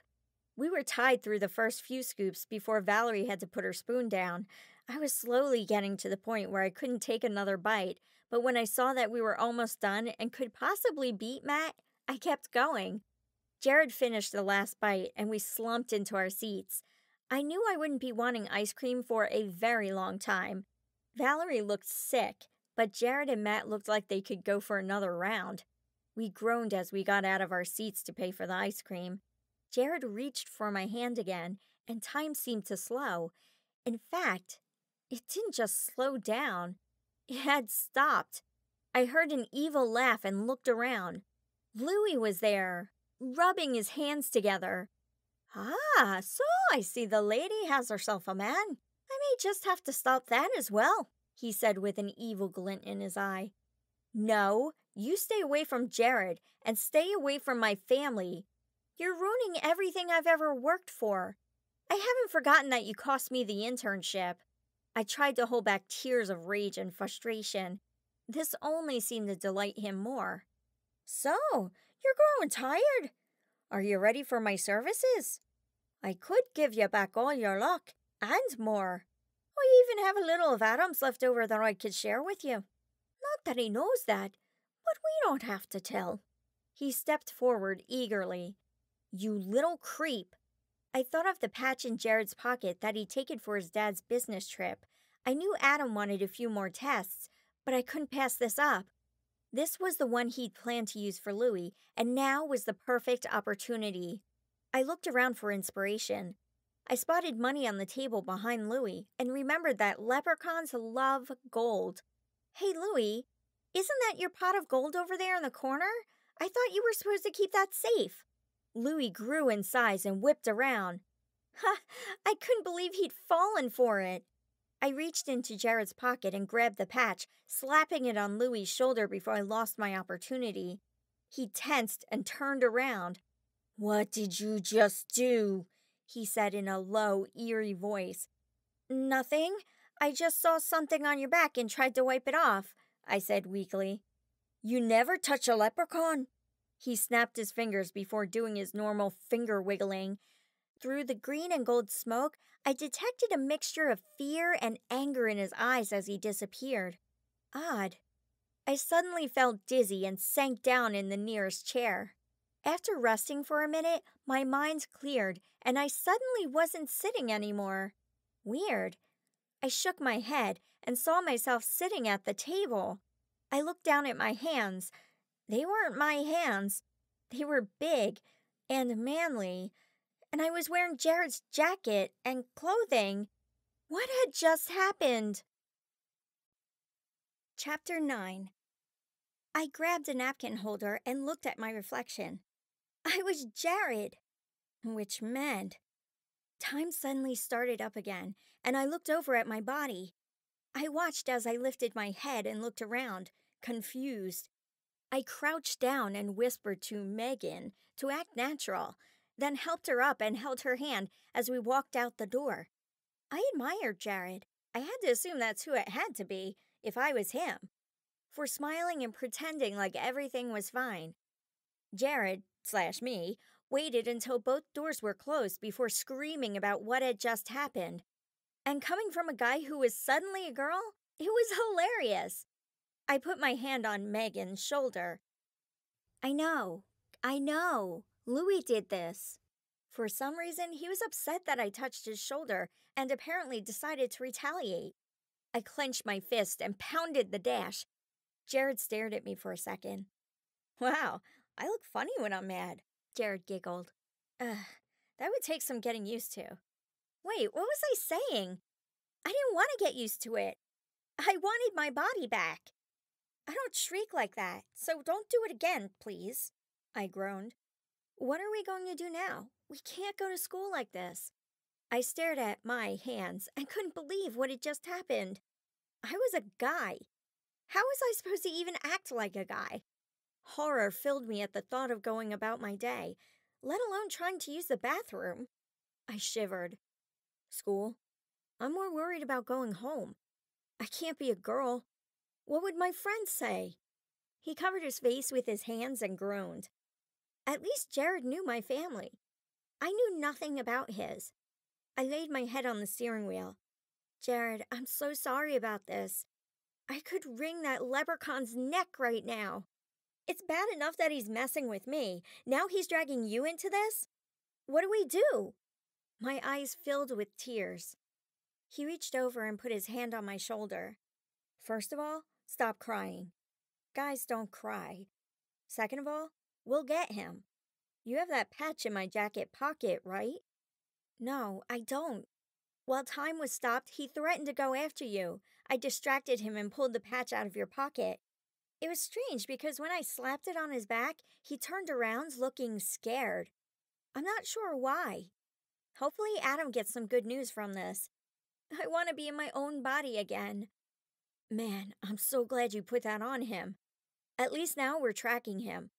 I think the best thing we could do is just go home and pretend like nothing happened. He looked down at his hands. My hands. Well, sort of. We just have to remember how to act.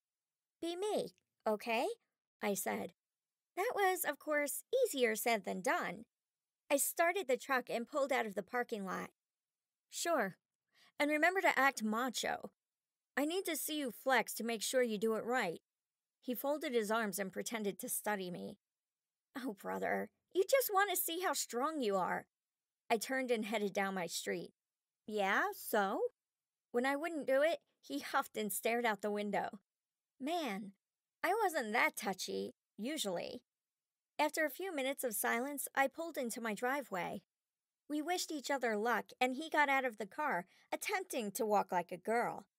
It was rather disastrous. I smacked my forehead. This was not going to go well.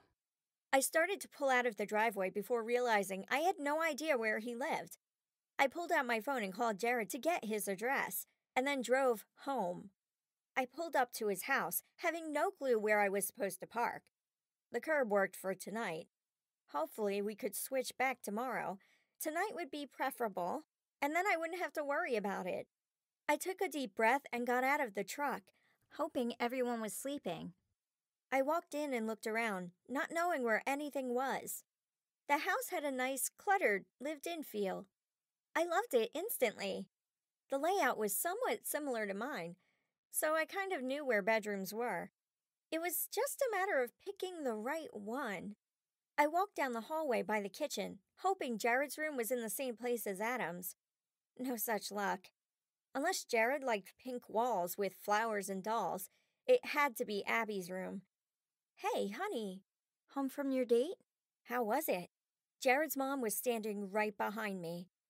Hi, Mom. Yeah, the date was awesome. Well, off to bed. I started to walk around her, but she put her hand on my arm. Are you okay? You sound like you're not feeling well. Her concerned expression made me wonder what I'd done wrong. I tried to make Jared's face look happy and cool, and not me. Yeah, I'm fine. Just ready for bed. Gotta hit the hay so I can get up bright and early for school. I gave her a hug. Night, Mom. She seemed surprised, but I pulled away and ran up the stairs. Once I was at the top, I tried the first room on the right. It must have been a guest bedroom because everything was in perfect condition. Nope, not Jared's. I backed out and shut the door. The room at the end of the hallway was covered in sports posters, and Jared's clothes were strewn across the floor. Yep, this had to be his. There was a strange guy smell in the room, so I opened the window to air it out for a bit. I studied each picture and trophy along his walls. He'd played sports for as long as I had.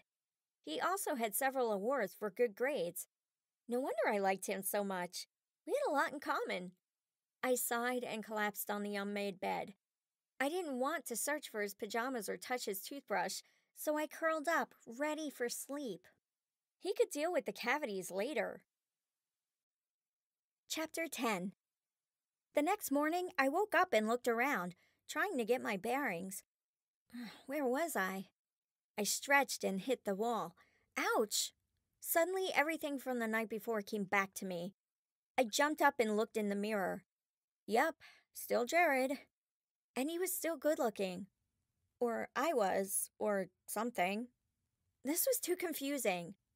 Not wanting to shower for obvious reasons, I closed my eyes when I went to the bathroom. I went to the closet to find some clothes. No luck. And it probably wasn't a good idea to wear a suit and tie to school. After a quick search through his dresser, I pulled out the least wrinkled shirt and jeans I could find and threw them on.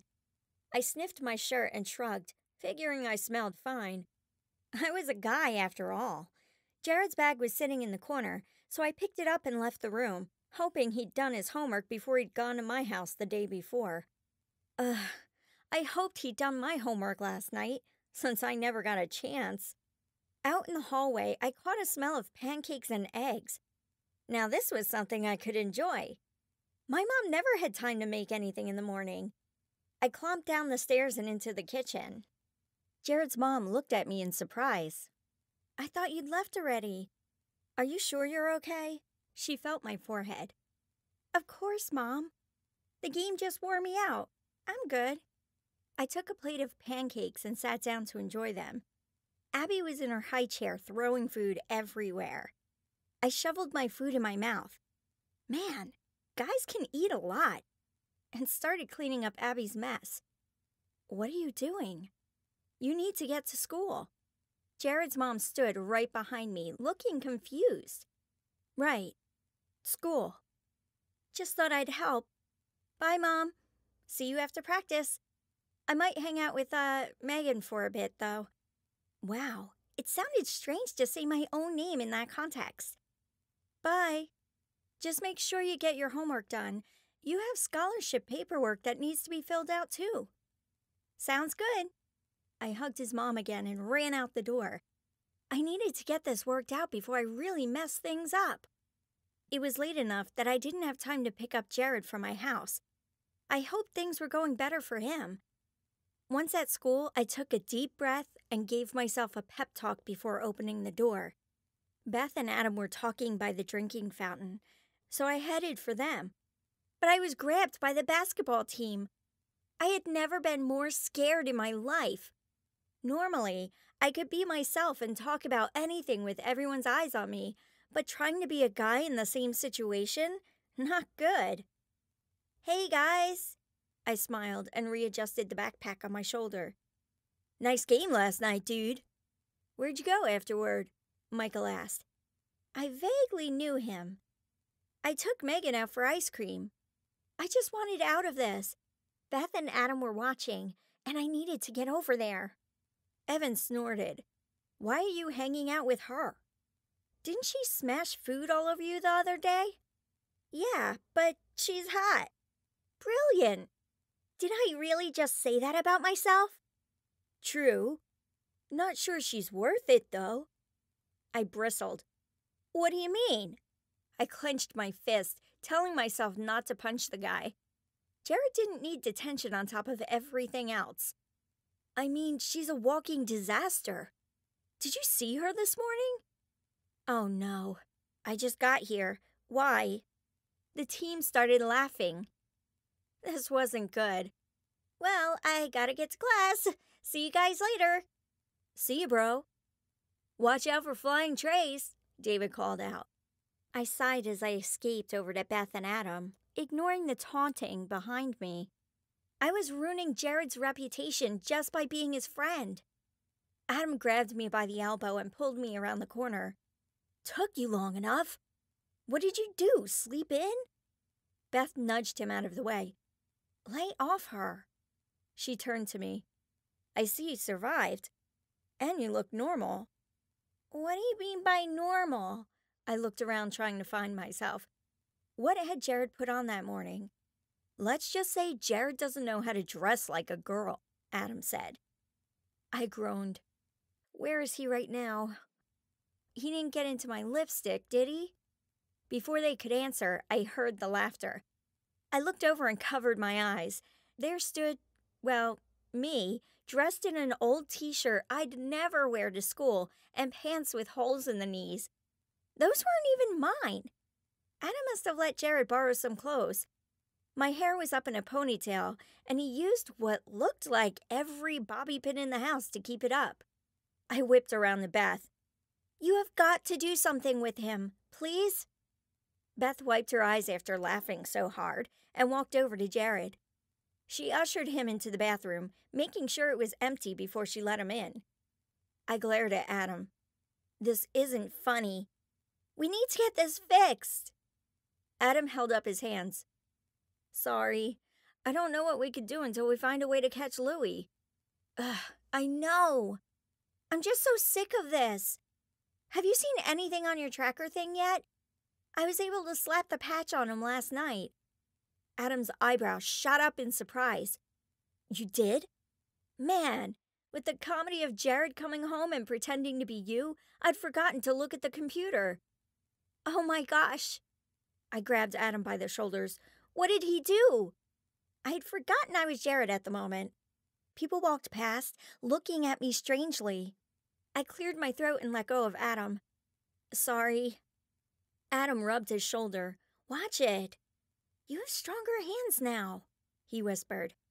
He tried to be you, but it was terrible. He looked drunk when he tried to walk like a girl. Plus, he had your clumsiness, so apparently it didn't follow you. Mom asked him to wash the dishes, but he broke half of them. I groaned and covered my eyes. This was just getting worse and worse. If Louie wanted a way to ruin my life, this was it. What did Mom do? Was she suspicious? Not because he broke things. You were already doing that. But she definitely wondered what was going on when he sprawled out on the couch and let out a huge belch, Adam smirked. He belched?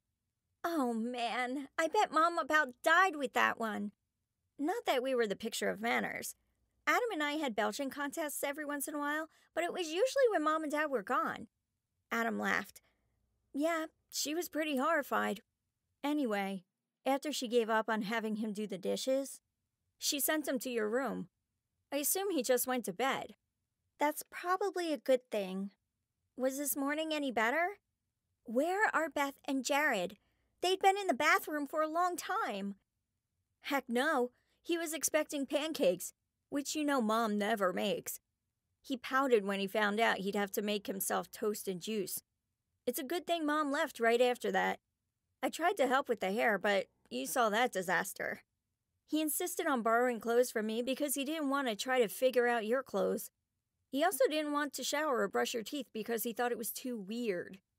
Plus, he spent half an hour in the bathroom trying to convince himself to go pee. I heard a splash at one point, so I think he almost fell in. I groaned, feeling my face redden. I just need to find out how to fix this. I can't be a guy. Yeah, I noticed. Stop using your hands to gesture so much. You're making Jared look bad. I looked down at my hands, Jared's hands. What do you mean?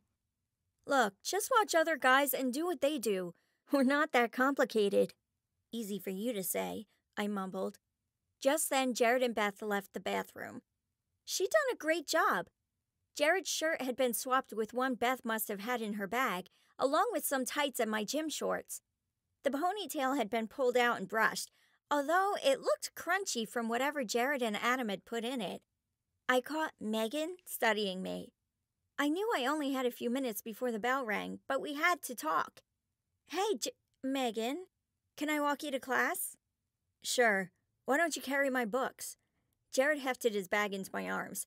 I didn't realize how heavy these things are. No problem. I took his bag and threw it over my shoulder, amazed at how much lighter they seemed when I was Jared.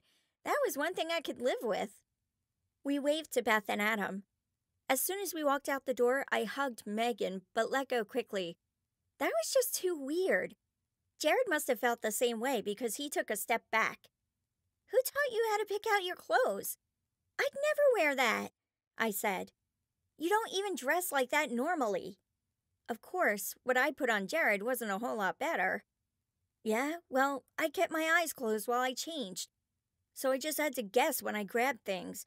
I finally gave up and borrowed some clothes from Adam. He looked away. I was flattered by how sweet he'd been about this whole thing. Thanks, Jared. Not many guys would be cool enough not to look. I wouldn't call it cool. I'd call it too embarrassed. He picked at the fingernail polish I'd put on a few days before. Well, I still appreciate it. I put my hand on his shoulder before jerking back. Ugh, I needed my body. This was too weird. Jared smiled. You're welcome. There was a moment of silence before he went on. So, how was last night for you? Did my mom suspect anything? A little. She asked if I was okay when I hugged her, and her pancakes are amazing. Adam told me you were having a hard time, though. Being a girl isn't so easy, is it? I looked at my hand, thinking the nails needed the same shade as what Jared was wearing, until I realized I was looking at Jared's hands. I made it into a fist and jammed it in my pocket. No, it's definitely not. So how do we fix this? I'm not sure how long I can be you. This whole no luck thing is crazy. I didn't realize just how bad you have it until last night. I tripped over toys, slammed my hand in a drawer, and fell out of bed. Oh, and you might need a new pair of glasses. Your mom is checking to see if she could get them fixed. How do you live this way? He looked up at me in admiration. It's a huge pain. Literally, I've been sore for days. I noticed. I could barely move when I got up this morning. Now you know why I need to get rid of Louie. I guess we'll just have to deal until we can figure things out. I sighed, rubbing my forehead. Now is not the time for a headache. You take my classes and I'll take yours. I'm not looking forward to basketball practice, but at least I know how to play. That's all I have to do, right? Well, I was actually supposed to start a job at Sweet Tooth Bakery today, but I can call in sick. It's my uncle who runs the shop. He stopped when he saw the look on my face. Is something wrong? I felt like I'd been punched in the gut. No, it's just that I'd applied for an internship there and got rejected. It's okay, though. I have other things on my mind right now. I wanted to cry, but I didn't think Jared would appreciate that much. Oh, man, I didn't know. Let me talk to my uncle and see what I can do. But, hey, you can always work there today, right? He had a point. That would be great. The bell made us both jump. We'd better get to class. Good luck. Mine should be easy enough for you, but don't make Mr. Barber mad. I'm on his list already. Fair enough. Don't flunk my test for me, okay? Jared grinned. Same for you.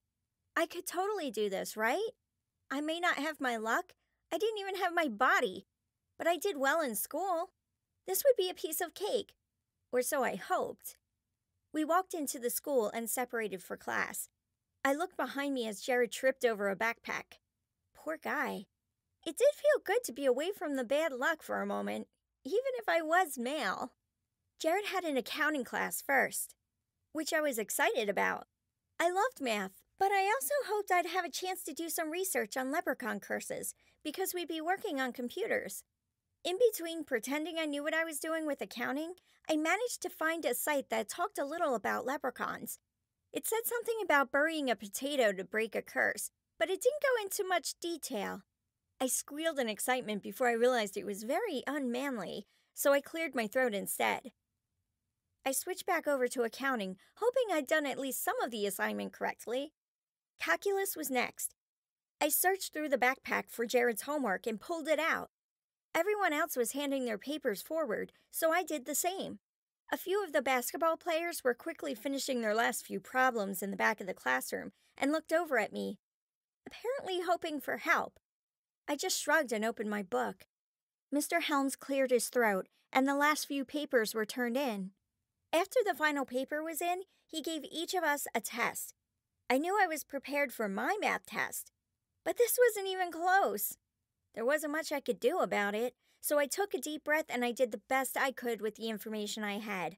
Class ended just as I finished my last problem. I shoved my pencil in my bag and walked out the door. "Hey, Jared!" It took me a second before I remembered they were talking to me. I turned. "Yeah? Why didn't you help me? I had to hand in my assignment with a few problems left undone." Evan glared, readjusting the strap on his backpack. "What? Why would I do that?" Their annoyed expressions told me that wasn't the answer they wanted. "Hey, we're a team. We help each other out. It was your turn this time." "Not in that way, I don't. Gotta get to class." I hurried away, trying to look cool at the same time. Did Jared cheat on homework? The thought disturbed me, but I brushed it off. It didn't seem like him, but then I'd always admired him from across the room. I managed to get through shop without taking off a finger. I was glad I wasn't in my body still, or I probably would have. I was anxious to get to lunch and find out how things had gone for Jared. I avoided the basketball team on my way to the cafeteria and picked out my lunch before looking around for Beth. I found her and hesitated. After seeing the teasing Jared had been getting, I was worried about making it worse for him, until I noticed that Jared was there with his head buried in his arms. Great. What happened this time? "Hey girls, what's up?" I asked. Jared raised his head and looked at me. "I don't know how you do it. This has been the worst day of my life." He dropped his head back down. Wow, he did a good job of being a girl. He had the dramatics down. I raised one eyebrow, or at least I tried, and looked at Beth. Megan had a rather, rough day today. Take all the tripping and running into things you've experienced and triple it. Sorry, dude, but you've gone from being a klutz to a full-on laughing stock. She managed to start the science classroom on fire by knocking a tube over. The powder hit the flame on the Bunsen burner, and poof!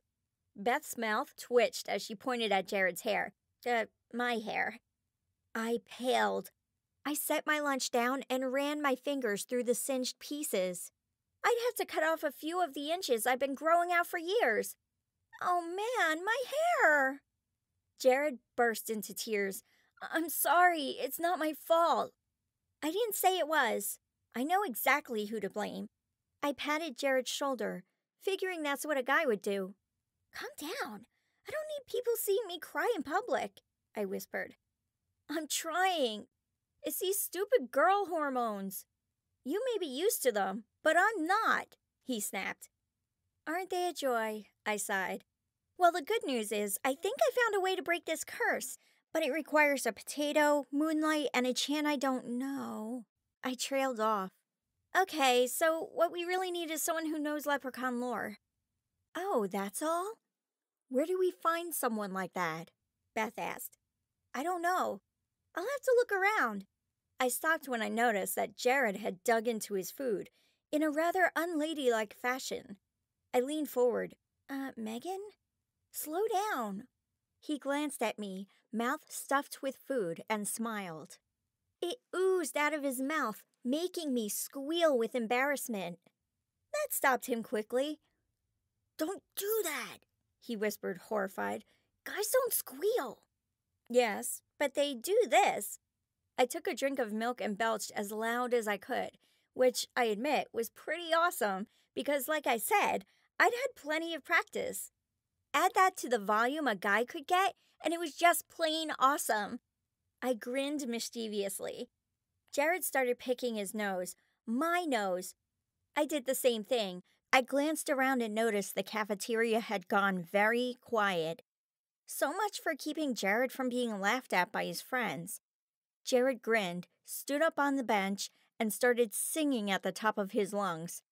Now, even though I had been the luckiest girl in school before all this mess had happened, I could not sing.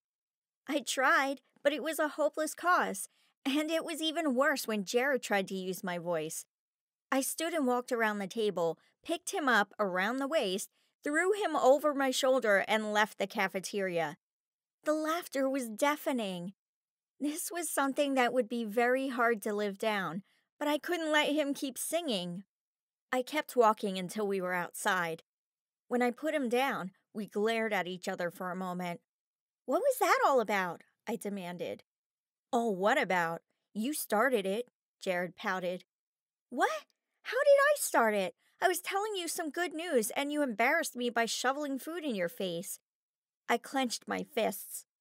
"Okay, whoa. Let's stop this." He put up his hands. "It's not helping either of us. I'm sorry for ruining your hair."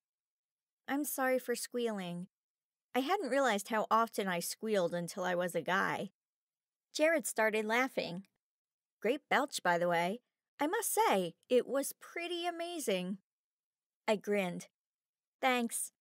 I've had plenty of practice with Adam. But please, don't try it in front of my mom again. Adam told me about it last night." "Yeah, sorry about that." He blushed. Wow, my face could get really red. "It's okay. I forgot that it's probably not normal for you to clean up after Abby. I'm so used to cleaning up after the twins." "Yeah, I don't usually do that. Abby's up after I leave for school." He paused. "So, Megan, you can't sing at all, can you?" "Nope. I guess it's the one thing that lucky old me couldn't do." "Well, you've got to have something you're not good at, or you'd leave the rest of us behind," he said, smiling up at me. I melted a little. That had to be the sweetest thing anyone had ever said to me. "Okay, truce. Let's help each other through this mess instead of making it worse." I stuck out my hand. Jared pretended to consider for a moment before shaking it. "Okay, let's do this." I helped straighten out his shirt and we headed back in. The last few classes of the day went smoothly for me. I had to remember to answer to the name Jared and avoided bathrooms as much as possible. I would wait until I couldn't possibly hold it much longer and then sit on the toilet with my eyes closed. I wished I could say Jared was having an easier afternoon. Rumors were flying about everything that had been happening to Megan. School finally ended, and I headed to the boys' locker room. It took a second to psych myself up enough to actually open the door. When I finally did, I hid in the bathroom stall to change and then looked straight forward on my way out. I just wanted basketball over with so I could get home and get away from the people staring at me. To be honest, though, I was actually pretty excited for basketball practice. I missed playing, and this was a chance to play with the guys. I was not, however, looking forward to cheerleading practice for Jared. I hoped he would do the smart thing and pretend to be sick. Practice started, and I was lost in all the excitement of the game. Everything was faster and required paying more attention to what I was doing. I was a little clumsier than Jared simply because I wasn't used to pulling around such a tall, muscular body, but I was pretty proud of how well I was doing.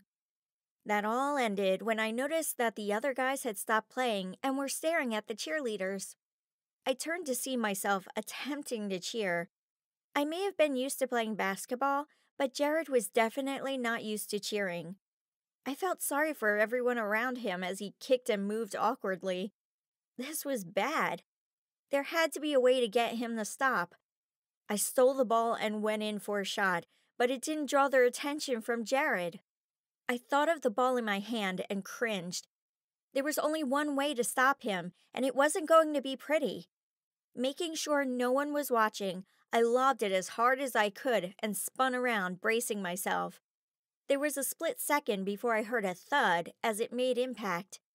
Everyone started laughing, and I turned back to find Jared lying flat on the ground. I ran over to help him and carried him out the door. After a quick stop at both lockers to grab our stuff, apologizing several times along the way, I dragged a pouting, very upset Jared to the truck. Coach wouldn't be thrilled that Jared had left basketball practice, but there wasn't much I could do about it. I climbed in the driver's side and turned to see Jared glaring at me. "I said I was sorry. I had to stop you before you hurt everyone around you." "Oh, so you hurt me instead? That's going to leave a bruise." He folded his arms and huffed. Wow, I needed to get him out of my body. Yes, well, with any luck, it will be me feeling it in the morning. So calm down. We're going to the store to grab some supplies to break the curse, and then I'll take you home. Fine. At the store, I left Jared in the truck and ran in to grab a couple russet potatoes, and then we drove back to my house. It was hard to be there and watch Mom worry over Jared while he played up the injury. Seriously, I didn't hit him that hard. I said goodbye and left so I could brush away a tear. Being a guy stank, but missing my family made me want to be back in my own body the most.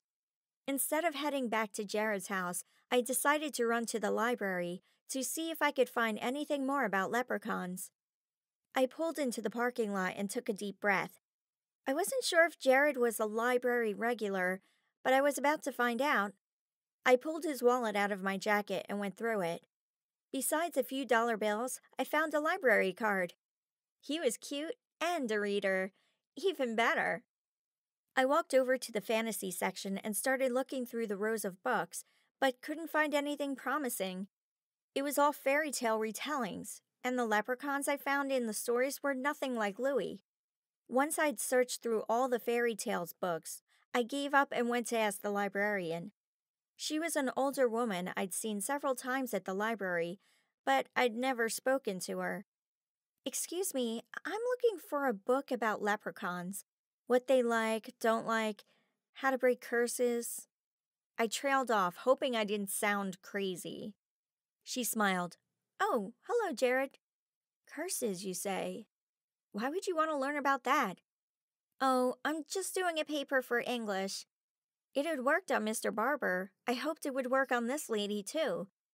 She pursed her lips while she thought. Well, one book comes to mind, but it's very old and falling apart.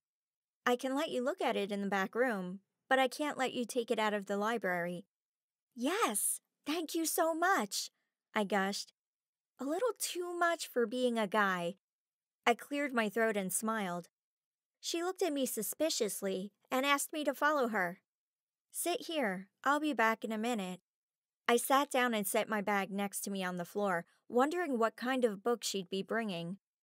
When the librarian came back, she held a dusty book that looked like it was a few centuries old.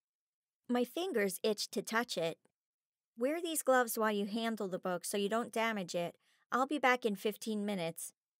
I'll be careful. Thank you. I could almost feel magic pouring from the pages. The book was separated into different creatures, and there were numerous stories about each one. I turned to the section on leprechauns and began reading. It described their appearance and, of course, their love of gold. I found a small section on curses and grabbed a notebook from Jared's backpack to take notes. The book explained that I could write down the curse on a potato and bury it. There were also the usual cures, such as lucky rabbit's feet and throwing salt behind your back. 4-leaf clovers were also recommended, but it would be hard to find one, as the ground was still frozen. But if it came to that, I was willing to try just about anything. I had just gotten to the part about leprechauns and wishes when the librarian came back for the book. It was tempting to ask for a few more minutes, but I didn't think I should push it. I would have to come back to the library if this didn't work out. It seemed she knew more than she was telling. I handed off the book and thanked her before leaving. Catching a curious look as I walked past, I pulled out Jared's cell phone to let him know what I'd found and saw that I'd missed a call from him. Oops. I quickly dialed the number back, excited to share what I'd learned. Hello? Guess what? I went to the library and... Did you forget something? You were supposed to be at the bakery. Wow, I could really sound shrill. Oh no, I'm sorry. I wanted to find curses and completely forgot about your job. I'll get over there right now. Wait, did you find something? I think so, but I can tell you later. No, just call my uncle and tell him you had too much homework or something like that. He'll understand. His contact name is Uncle Jerry on my phone. We need to get this figured out now. I'm sick of these stupid girl hormones. Oh, and you're going to need a new stereo. What did you? Never mind. I don't think I want to know. If he hadn't broken it, I probably would have at some point. Let's meet at the cemetery on 16th Avenue. It's more secluded for what we need to do. Oh, and bring a shovel. I paused. I really don't want to go home. It feels weird. All right, I'll be over soon. We hung up and I stopped by the grocery store again to grab some sandwiches. That's what a guy would do, right? Well, knowing Jared, he would have taken me out somewhere. But there wasn't time. We needed to get this done. I called Jared's uncle on the way to let him know I wouldn't be coming in. I pulled up at the cemetery and waited for Jared. The phone rang. I looked at the caller ID, but let it go to voicemail. It was Matt, and I wasn't about to talk guy talk. Jared could call him later. I spotted Adam's car and pulled out the bag and blanket I'd found in the back seat of Jared's truck in case we got too cold. Jared got out and waved as Adam drove away. Jared had changed into several layers of warm clothes. There was a chill to the air that I hadn't noticed before. Hey, let's sit over there on this bench, I suggested, wrapping the blanket around me.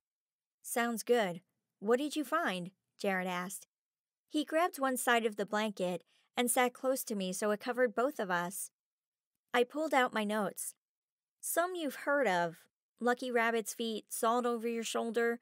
The other one I wanted to try tonight uses a potato. I told you about it at school today, but I couldn't get much information there. You should have seen this book. It was amazing. I caught the look on his face. Right, I'll tell you about the book later.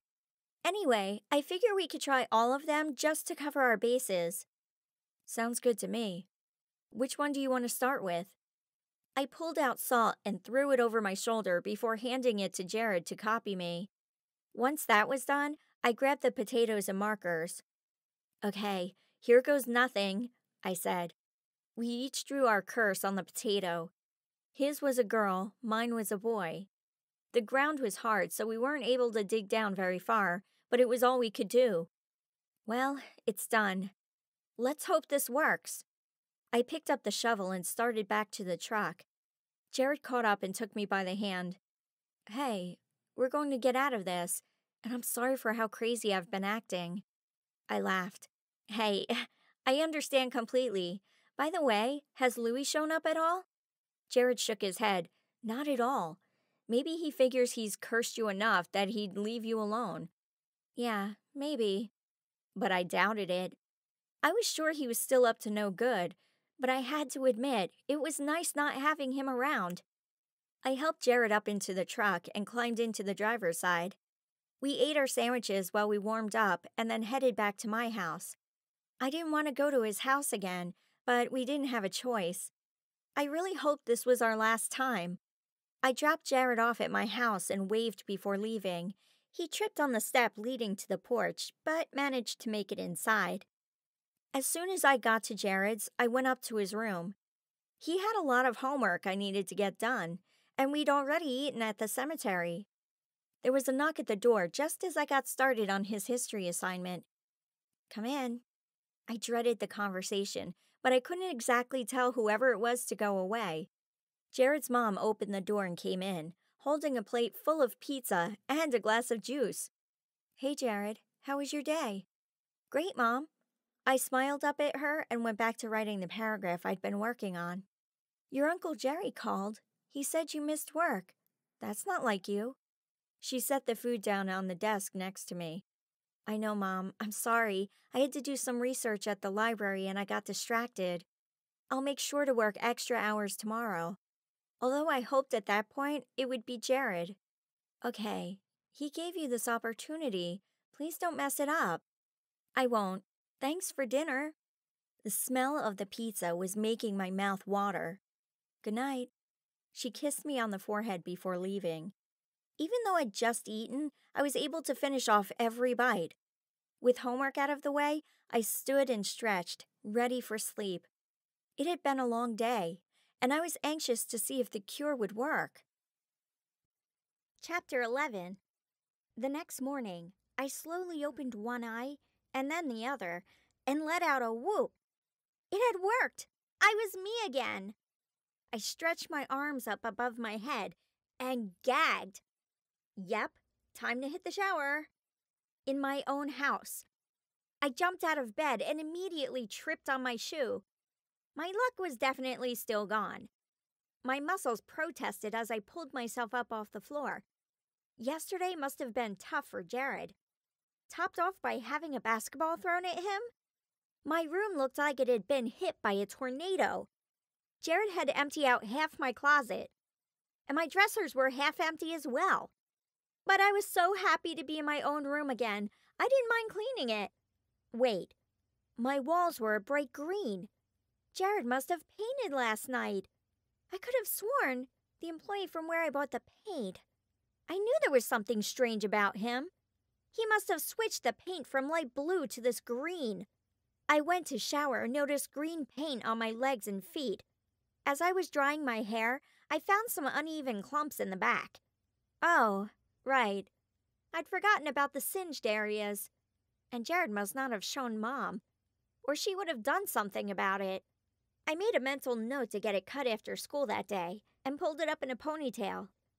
After getting ready for school, I picked up my backpack and made sure all my books were in it.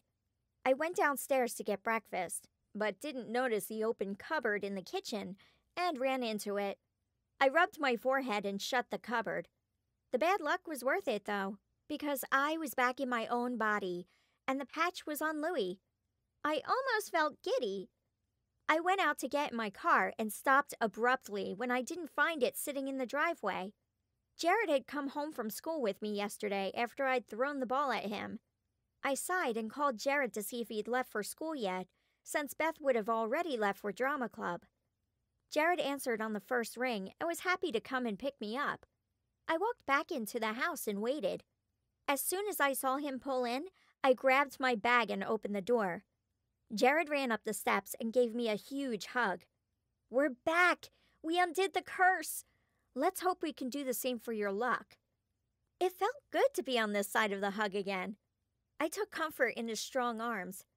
I sure hope so. By the way, what's up with the green paint in my room? And all over my feet? Your mom wanted some bonding time, so we painted it together, which was awkward. I don't know much about dresses and hairstyles, so I had to do a lot of nodding while she talked. He laughed as we headed outside. Jared helped me into his truck, and we left for school. Oh, and sorry again about hitting you with the ball yesterday. I couldn't think of anything else to do to make you stop cheering. Jared rubbed his stomach. I have quite an arm, don't I? I rolled my eyes. It may have been your arm, but it was my great aim that got you. I grinned. Jared laughed. Touché. We walked into school hand in hand, bracing ourselves for how everyone would react. It was good he was holding on to me. Because I tripped on the door jamb in the hallway, and Jared caught me before I fell. Ignoring laughter and whispers, we dropped off our bags at our lockers and separated for class. I walked into Mr. Barber's room and caught everyone staring at me. I ducked my head and went to my seat. It seemed that laying low was the best way to survive, which worked for most of the morning. Everyone avoided me, and I kept my eyes down on my notebook so no teachers called on me. At lunchtime, I was seated at the table when I heard, "Hey, is the seat taken?" I looked up to see Jared standing above me. "Only if you don't mind having trays of food spilled on you," I replied. "Excellent. That hasn't happened for at least a day." He sat and opened his milk, carefully aiming it at me as he did. Beth came and sat on the other side of me. "Did you guys hear about the holiday dance? They said the race for prince and princess is pretty tight." "Well, I know one person who won't be winning princess." I tried not to care, but the abrupt lack of popularity was harsh. I hadn't eaten with the cheerleaders for a few days now, and it didn't look like it was going to happen again anytime soon. "Hey, maybe they have a court jester this time," Jared suggested. "I'm pretty sure you'd be a shoo-in." Not cool. It was my turn to aim my milk at him, only mine actually squirted. Thankfully it missed, but it flew past him and hit Amber in the back. "Oh, sorry, Amber." "So much for keeping out of trouble." "Watch what you're doing, psycho," she snapped. She stormed away to grab some napkins, and Beth snorted. Good shot, she whispered. She and Amber hadn't liked each other since grade school. You almost got me, Jared said, acting offended. Besides, I had it on good authority that Amber was going to ask me to the dance. Now she'll never look at me again. Wait, what? She was going to ask you? I couldn't help the thrill of knowing he'd asked me first. Yes, she was. He leaned down close to my ear and whispered, but I would have told her I already picked the best date out there. I had to remind myself to breathe. Wow, Jared, that was smooth. Are you really going to buy that, Megan? Beth asked. She knocked me out of my stupor. Hey, what's wrong with his date? Nothing. I'm pretty sure you two were made for each other. I think I'll go get some studying done before I gag. Beth picked up her tray and waved as she left. So, how has your day been so far? I asked, attempting to eat my peaches without spilling them down my shirt. Not bad. The guys are giving me a hard time for leaving practice yesterday. But you got me a C on my calculus test. Not bad. He took a bite of his mashed potatoes. Sweet. And thanks for the A on my test. I paused, not sure if I should even bring it up, but I wanted to know. Hey, about your math class. Your teammates looked disappointed that I didn't give them the answer on their paper. Do you? Do I give them the answers? No. They've tried several times because I get good grades, and they don't care enough to study. He pushed his tray away and folded his arms on the table. I nodded. That's what I figured. Anyway, we should head off to class. Wish me luck. Oh, wait, I don't have any. Jared picked up my tray for me and dumped it before we left the cafeteria. See you after school. Do you have cheerleading? Yep, or at least I think I do. I may not after your cheering yesterday, especially since Mrs. Smith had warned me to shape up at the game the other night. I thought I did pretty well. It's not easy doing those kicks, he said, acting insulted. Yeah. Let's just pretend it never happened, 'kay? It had been awful. I didn't regret hitting him with the basketball even a little bit. Jared laughed. Fair enough. I just asked because I wondered if you wanted to go to work with me today. I'll be going right after practice. My heart leaped in my chest. It was exactly what I wanted. Sure, I think my mom will be fine with that. Great. Maybe I can get Uncle Jerry to let you have the internship. That would be really cool. I wanted to jump with excitement, but I wasn't holding my breath. I was a little worried about getting a job when I was a walking disaster, but I didn't want to pass up this chance. Oh, and Megan, you may want to check your shirt. He headed to his class. I looked down and found ketchup all over the bottom of my shirt. It must have dripped from my burger while I was talking. I tried to wipe it off, but that only made it worse. This time, I was prepared and grabbed a shirt from my locker. A quick change in the bathroom and I was good as new. I was leaving when I heard rustling in one of the stalls. I figured it was another student until the stall door flew open. There stood Louis, fists clenched. He looked angry. So, you think you could get rid of a curse that easily, do you? Well, I guess I'll have to make this harder on you. You know, you could end all of this. He advanced as he was talking, but I stood my ground. Never. You're going to have to do a lot better than that if you think you're going to make me give up. I left the bathroom quickly, sliding on a wet spot on the tile. I realized I left my stained shirt behind, but I didn't care. I could pretend to be tough, but he still worried me. I really didn't want to know what he could do that was worse than turning me into Jared. I headed to class and blocked everything out so I could pay attention to the teacher. It was the only thing keeping me from running out the door. I refused to show weakness to Louis, and the only way to do that was to forget about him. The whispers around me were harder to block out, however. My instant dip in popularity had to be a world record, but it made me realize who my real friends were. After the bell rang, I rushed off to the next class, not looking around at anyone, and I didn't realize I'd passed Jared or Beth until she called out to me. Hey, Megan, where are you going? Class is that way. She looked at me funny as I turned and walked the other way, not stopping to walk with her. If I lost focus at all, I knew I would crumble, and I would not give Louis that pleasure. My next class was going well until I realized we had a visitor.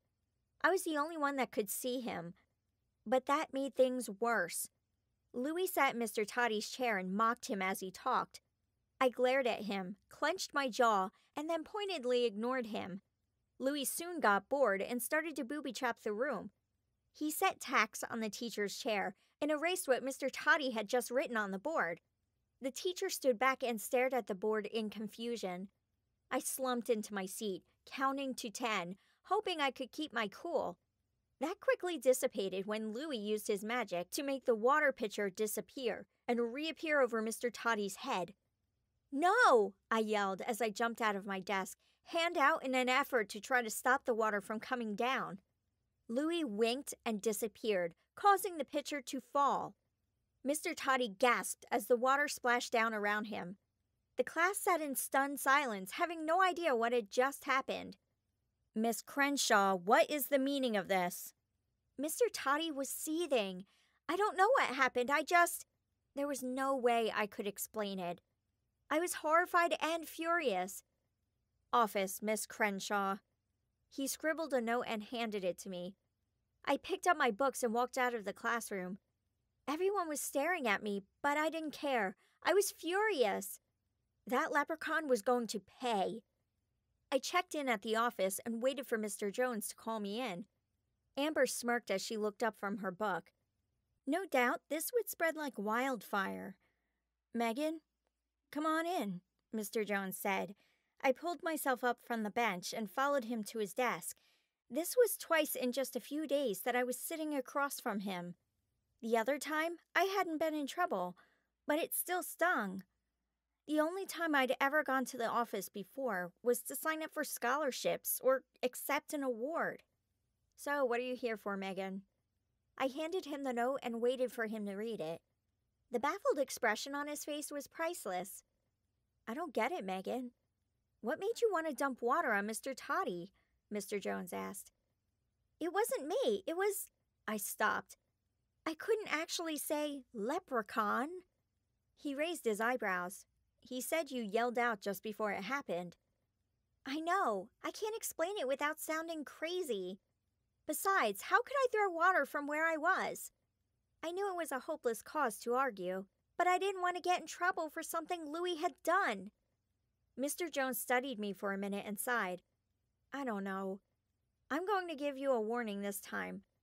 Just don't let it happen again. Now, please get to class." His eyes showed disappointment.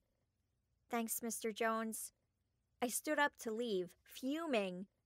Louis had crossed the line. Again.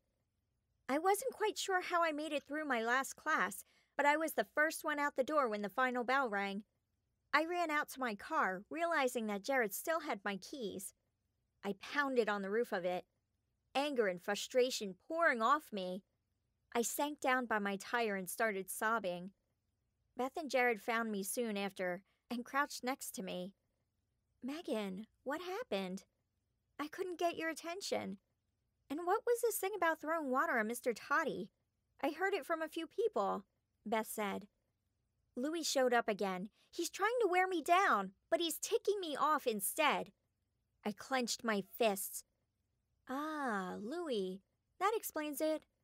I wondered if you'd finally lost your mind. We need to use Adam's tracker to find out where he is as soon as possible. This is getting ridiculous." Jared looked angry. He had as much right to be as I did. Poor guy would probably be scarred for life. It was a miracle he still hung around me. "I don't think I can handle cheer right now. I can't face other people." I leaned my head against the car. "Look, why don't you go home and eat? I need to get to practice and then head to work. I'll pick you up on the way." He stood and held out a hand to help me up. "After what happened yesterday, I think Mrs. Smith would believe that you're not feeling well today. I can let her know for you." "Thanks. Do you have my keys? I forgot to get them from you this morning. I just wanted to get home before Louis could do anything else to me in front of my classmates." "Oh, yeah. Here you go." He pulled them out of his jacket and handed them to me. Thanks. I turned and unlocked my car, thankful to be going home. I'm out of here, Megan. I'll grab your books and bring them to your house. Adam's going to help me with history again. Beth waved goodbye and ran inside. I climbed in my car and drove home. I dropped off my bag in my room and went downstairs to find a snack. Mom was at the table doing some homework while Maddie and William colored. Hey, Megan, how was your day? She asked. Why aren't you at cheer? It was just lovely. I wasn't about to tell her more than that. Oh, hey, guess what? Jared's uncle owns the bakery, and he's having me go with him today to see if I can get a job. I came home to get ready instead of doing cheer. I didn't know they were related. I'm glad Jared's letting you go with him, but won't Mrs. Smith be mad at you if you're not at practice? I grabbed a glass from the cupboard and got a drink of water so I could avoid her eyes. At this point, I think she's probably happy I'm not there wreaking havoc. Practice didn't go very well yesterday. I took a drink and continued. Jared's coming to get me after his practice. That's so great, sweetie. She perked up suddenly and grabbed a bag off the counter. Oh, hey, I picked up the curlers you wanted. My stomach dropped. I'd forgotten to tell her about my hair. Thanks for getting those, but I have to show you something. I pulled out my ponytail and turned around. Mom's gasp was enough to tell me how bad it was. What did you do? I kind of had an accident with a Bunsen burner in science. I forgot to tell you yesterday. Do you think we can fix it? It's going to take a good 4 inches off, but you'll have plenty left. The curler should still work. We'll go get your hair done on Saturday when we pick up your dress. Want me to cut off the worst of it right now? That might be a good idea. I'll get the scissors. No, I'll get them. Why don't you have a snack? She hurried into the office. I grabbed some chips out of the cupboard and munched on them while I waited for her to come back. I cringed as she cut off my poor hair. There, that's not too bad. We can have them add a few layers and it will be just fine. Oh, looks like Jared just pulled in. I'll clean this up. Thanks, Mom. I grabbed my jacket and put what was left of my hair back up in a ponytail. See you later. Wish me luck. That term had taken on a whole new meaning. I ran out to Jared's truck and we headed off to the bakery while I fought the butterflies in my stomach. As Jared opened the door to the bakery, we were met with the wonderful smell of freshly baked bread and cookies. I could get used to this. Jared led me around to the back, where we found his uncle kneading some dough. Hey, Uncle Jerry, this is Megan Crenshaw. I wondered if she could help out today. She applied for an internship, but for some reason, she was turned down. Uncle Jerry stopped kneading and stared at me blankly. Megan? I thought I had accepted your internship. When you didn't show up at work, I had to find someone else, and I offered it to Jared. No matter. Uncle Jerry smiled and grabbed my hand, covering it in flour. You can start today. I have to train Jared anyway, and business is booming right now. I smothered the anger inside, knowing Louis must have meddled with the phone call the principal had made. Thank you, sir. Just let me know what I can do. He handed each of us an apron and began showing us the ropes. I tripped a few times and nearly dumped a cake on a sweet little old lady, but overall, things went pretty well. When it slowed down a little, Uncle Jerry turned to Jared. I need to run and get a few supplies. Could you take over for a few minutes? Sure. Megan and I have things under control. Don't we, Megan? He winked at me. Sure. I panicked. What if I messed up? Perfect. We'll need some more cupcakes here pretty soon. Megan, I know it's your first day, but your references spoke highly of your baking skills, so I'm putting you in charge of those. Jared, you take the front desk.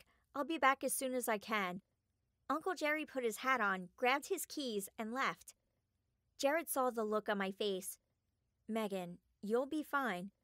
Do you want me to make the cupcakes? I stared at him, tempted to take his offer. No, I need to do this. I finished decorating the cupcakes I'd been working on and stepped back. I was proud of the tiny balls of frosting I had put on each one. I picked them up and walked carefully over to the display case.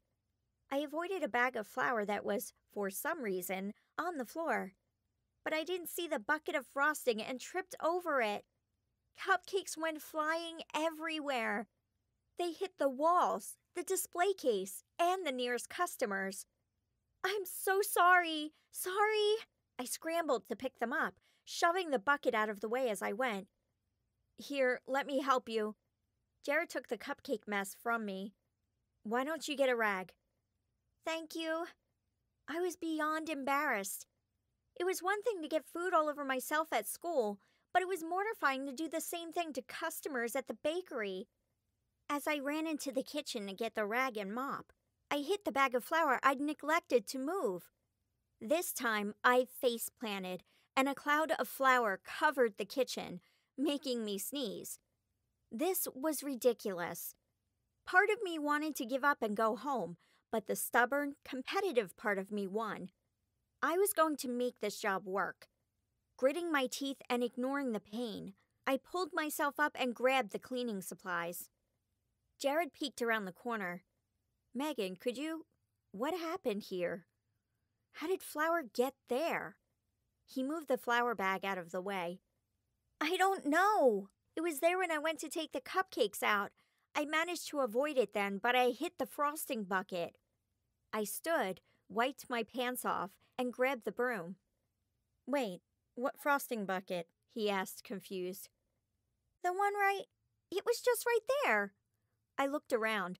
There was no bucket on the floor, and now that I thought about it, the flour had also been moved a few feet farther into the kitchen from where it had been before. No wonder I tripped. Louis. He must have been ticked that I'd been able to work here after he messed it up for me. Jared took a towel and wiped me off. There we go. If you'll go up front, I can get the flour swept up and put away, and try not to cover any more customers with frosting. My eyes filled with tears, and I brushed them away angrily. Hey now, I was just joking. You're doing fine. He gently brushed my cheek. I would have stood there forever with him, if not for the customers waiting for their cupcakes. I took a deep breath and smiled. No, I'm not, but thanks for trying. I wiped my eyes, left him to clean up the mess, and pasted a smile on my face. I could do this. Sorry about that, everyone. You can all pick a dessert of your choice on me. Everyone cheered and crowded around the display case. I cleaned up frosting while they decided what they wanted. Jared came to the front just as the last customer left. How'd it go? Pretty good. I just spent this month's allowance buying treats for each of the customers. But at least they left happy. And, covered in frosting. I wasn't surprised that the day had gone like this, but it still drove me crazy. I can split the cost with you. He pulled his wallet out to get some cash, but I put my hand on his. I did this, I protested. I was put in charge. I could have helped with the cupcakes. I'll take part of the blame. We locked eyes for a split second before I relented. Fine. Thank you. I smiled and walked past him toward the kitchen, thinking of the cupcakes I'd need to replace. Wait, don't I get a hug? He asked, holding out his arms. Of course. I threw my arms around him and we stayed that way for a moment.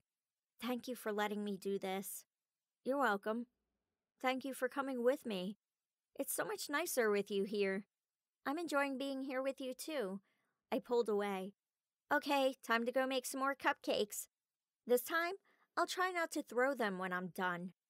Want me to help? I could probably use some help, but who's going to watch the front?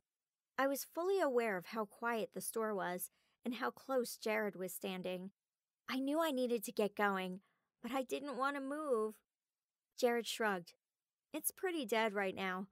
You can make the cupcakes and I'll start some bread while I keep an eye out for customers. Okay. I started on the cupcakes. As I was adding salt, it suddenly came out of the container too fast and went into the batter.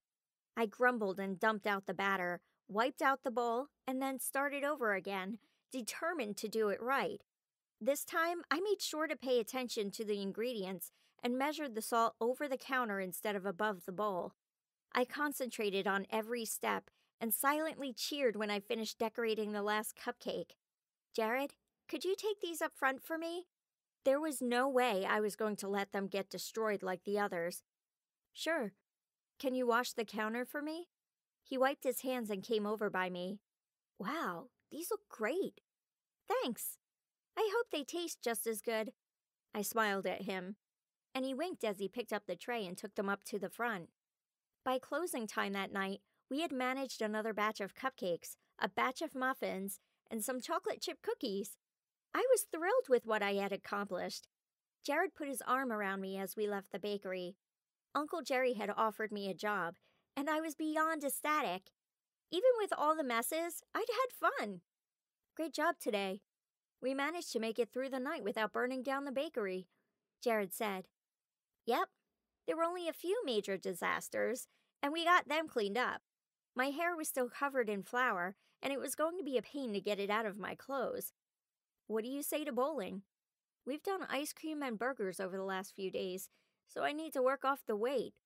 Jared patted his stomach. Bowling? Are you serious? Did you not see me in there? I pointed back at the bakery. It'll be fine. We'll use the guards and warn everyone to stay away. I just want to celebrate your first day on the job. I loved the sound of that. Fine. I could use a good game of bowling. I can envision the pins as Louie's head. Although, I'm warning you that one of us may end up with a broken foot by the end. Or a broken nose. Jared winked and helped me into the truck. Hey, I'm not that bad. Okay, so I was, but I didn't like to admit it. Jared raised his eyebrows, but wisely said nothing as he shut the door. We drove over to the bowling alley, and I called my mom to let her know where we were going. After getting our shoes, we found a lane. Jared rolled strikes or spares, and I hit the gutter. Every single time. We had a good laugh about it, even though inside I was screaming. I really didn't like losing. I just wanted to get at least one pin down. Are you sure you don't want us to put up the guards? Jared asked before my next turn. Yes, I'm sure. Mostly. I aimed and let the ball fly, only to see it head straight for the gutter as soon as I let go. It was a little too suspicious for me. I caught a movement to my left and stiffened. Louie was here somewhere. Megan, are you okay? Look, I was just joking about the guard. Jared put his hand on my shoulder. Shh, it's not you. I'll tell you when we get to the car. I picked up my ball again and took aim, holding on with both hands this time. I looked funny, but I wanted to see what would happen. I tried a granny roll between my legs, and the ball went all the way to the end before swerving and hitting the gutter. What the? Jared looked at me, at the spot where the ball had gone in the gutter, and then around the area. Where is he? He whispered, fists clenched. Ignore him, I whispered. If we pretend he's not here, he'll give up and leave. I hope. Or he could wreak more havoc like he had in class that day. Jared nodded and took a turn. He hit the gutter for the first round and got a spare the second. We both relaxed and finished the game. I finally scored, so I assumed Louie had disappeared. As we left the bowling alley, I caught a glimpse of him in the window, and I shivered. He looked like one very unhappy leprechaun. When we got back to my house, Jared walked me to the door and gave me a hug. Thanks for a great night. I was dreading this job, so I'm glad you'll be there with me. He brushed a stray hair from my cheek. It was great. Thanks for helping me get it. He was so close I could smell his cologne. His blue eyes met mine, and he smiled, making my heart skip a beat. This was it. He was going to kiss me. My stomach tied in knots. We started leaning into each other, but jerked back as soon as the door opened. Adam looked out at us. Hey, Jared, I need Megan, he whispered, glancing into the house. Jared looked between us. Is something wrong? Maybe. I'll let you know in the morning. He pulled his head in and shut the door. I sighed and turned back to Jared. So much for a little privacy. I'll see you in the morning. Thanks again for a great night. I touched his face and walked in the house. Chapter 12. Adam was waiting just inside the door. "Where were you?" "I was with Jared." And Adam had just ruined what would have been my first kiss. Duh. I figured that part out.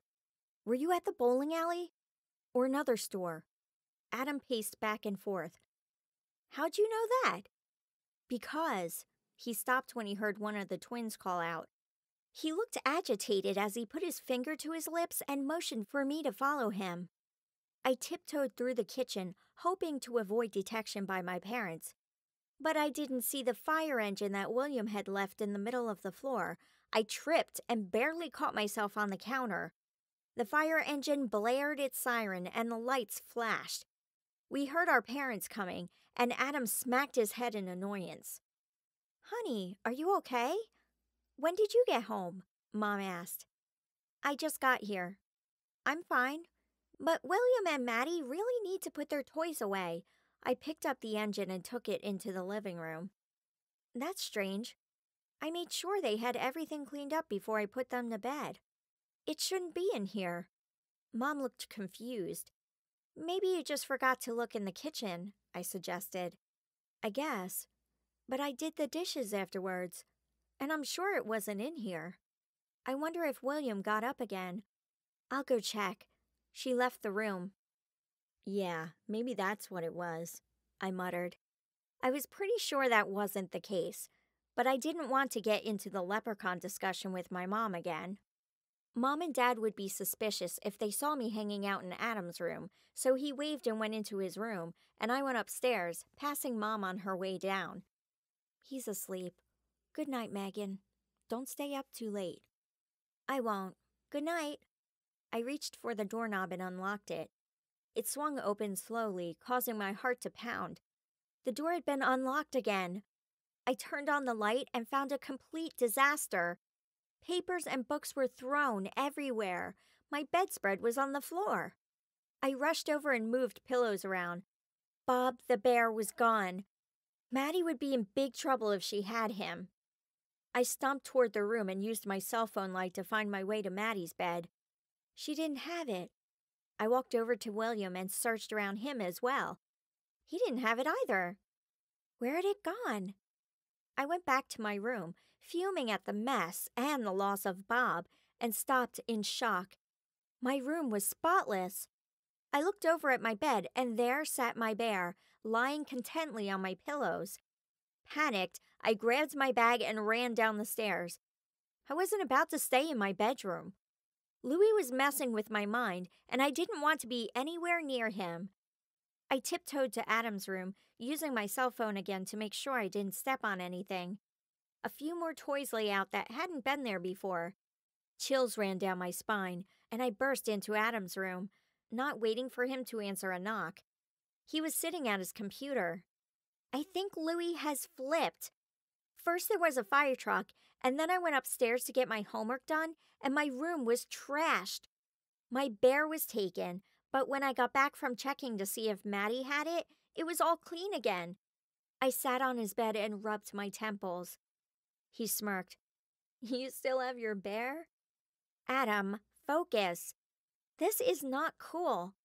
I picked up his pillow and threw it at him. "Hey, watch it. This is actually a good thing. It means the chip is working." "Why?" I walked over to the computer and watched the blinking light. "Ever since you got the patch on him, he's been going crazy. How did you get it on him that night?" "When he showed up at the ice cream parlor and switched Jared and me." I paused as Adam snickered. "Not funny. Anyway, I distracted him by telling him there was gold behind him and then slapped it on his back. He whipped around, looking scared." "Scared? Why?" "I don't know. I want to find out what happens when you touch a leprechaun, because he seemed pretty upset about it. I'm pretty sure that's why he switched us." Adam looked perplexed. Let me know what you find out. Anyway, back to the tag. I was watching the radar as I was doing my homework, and it suddenly went berserk. It disappeared for about 5 minutes and then popped in at what I assume was the bakery. It stayed there for a while before disappearing and showing back up at the bowling alley. Then it flew off the radar. I had to zoom clear out to find it again, and was about to zero in on it when it traveled again. It came here to our house for a few minutes and then left again. That must have been when he was in your room. I stared at him. This was scary on so many levels. I walked over to the screen. Where is he now? Adam tapped away at the computer and zoomed out. Montana. I looked up the area, and apparently it's a pretty strong Irish community, which makes sense. Plus, if you look at the pictures of Butte, it goes along with the dream you had. There are mountains that would possibly have caves. I have to do some more work to figure out exactly where his cave is, but at least we have a better idea. Now we have to figure out how to get there. Great. Good thing we have a 3-day weekend coming up. We could use that time to go check it out. How are you going to get Mom and Dad to let you go to Montana? It's not exactly a bike ride away. Maybe Beth can talk her parents into going on a trip to Yellowstone. Then I could go with them. Adam pulled up a map. That still won't work. Yellowstone is a good 200 miles away. I sighed. There went that idea. Plus, I remembered Mom wanted to go dress shopping. There was no way she was going to let me go anywhere. I sighed again and decided to get some homework done to take my mind off Louie. I sat down and pulled my legs up under me. What are you doing? He asked. I looked over to see Adam staring at me. You don't expect me to do my homework in my room, do you? He was in there twice tonight. Adam sighed. Fine, I'll sleep on the couch. He gathered up his blanket and pillow and started out the door. Wait, you can't leave me. You're supposed to protect me. You can sleep on the floor in here. I looked at Adam's face and quickly said, Okay, I'll sleep on the floor. What happened to chivalry? I gathered my books and set everything on the floor. Can you get me a blanket? And maybe my toothbrush? I don't want to go out there. Adam rolled his eyes and got me the stuff I needed. He dropped them on my lap and left to brush his teeth. I rushed through my homework and got ready for bed. I felt bad leaving William and Maddie upstairs alone, but I figured they were safer with me downstairs anyway. By the time I got back from speed brushing my teeth, where I brushed, rinsed, and spit in 10 seconds flat before sprinting back to the bedroom, Adam was snoring. I quietly laid out the blankets, then sprawled on them. Not the most comfortable bed in the world, but it would do for the night. I was worried I wouldn't be able to sleep because of what could be happening in my room, but I was still exhausted from working at the bakery. I had no problems drifting off. Sometime during the night, I woke to a loud thump. I jolted upright and looked around for the sound. I didn't see anything, but a flashing light caught my attention. The computer screen was still on. I crawled over to see what was going on with the tracker. My breath caught as I saw Louie's bug was in our house again. I turned on the lamp by the desk. Adam! There was a silence except for Adam's snores. Adam! When he didn't answer, I grabbed a shoe from the floor and threw it at Adam. He grunted before falling back asleep. Louie's light continued to flash in my house. I threw another shoe, and this time it connected with Adam's head. He yelped and sat up. What do you want? He snarled. I put my finger to my lips and pointed at the computer. He grumbled as he crawled out of bed and came to see what was so important in the middle of the night. His eyes widened when he saw where the light was. He found his bat and headed for the door. Wait, what are you going to do? I glanced between him and the light flashing on the computer screen. I'm going to get rid of this creep once and for all. I looked around for something to use and found Adam's hockey stick. I followed him, holding it tightly. He opened the door, and when I tried to follow, his expression told me I should stay behind.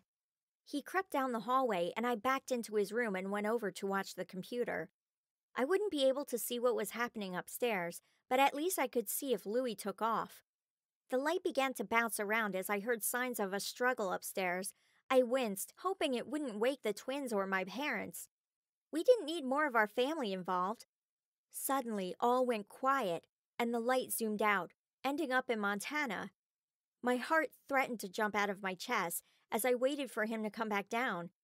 Except that he didn't. Adam! Chapter 13. I ran over to the door and threw it open, tripping over toys as I raced up the stairs. I stopped and tiptoed to my room, hockey stick at the ready. Even though I was pretty sure Louis was gone, I worried about a trap.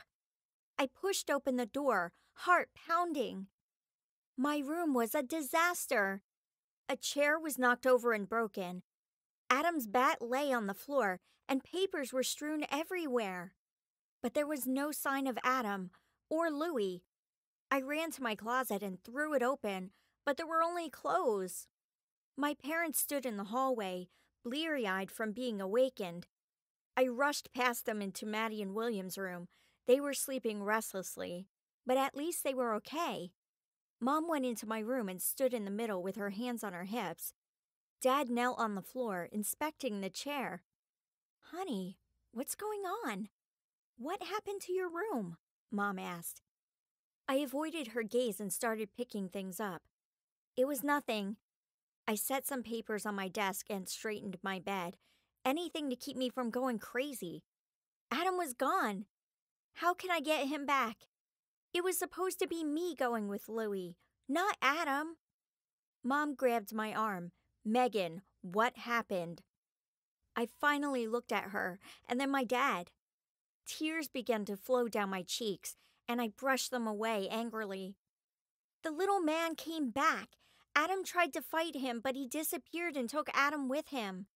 I crumpled up the paper I held in my hand and threw it in the garbage can. Little man."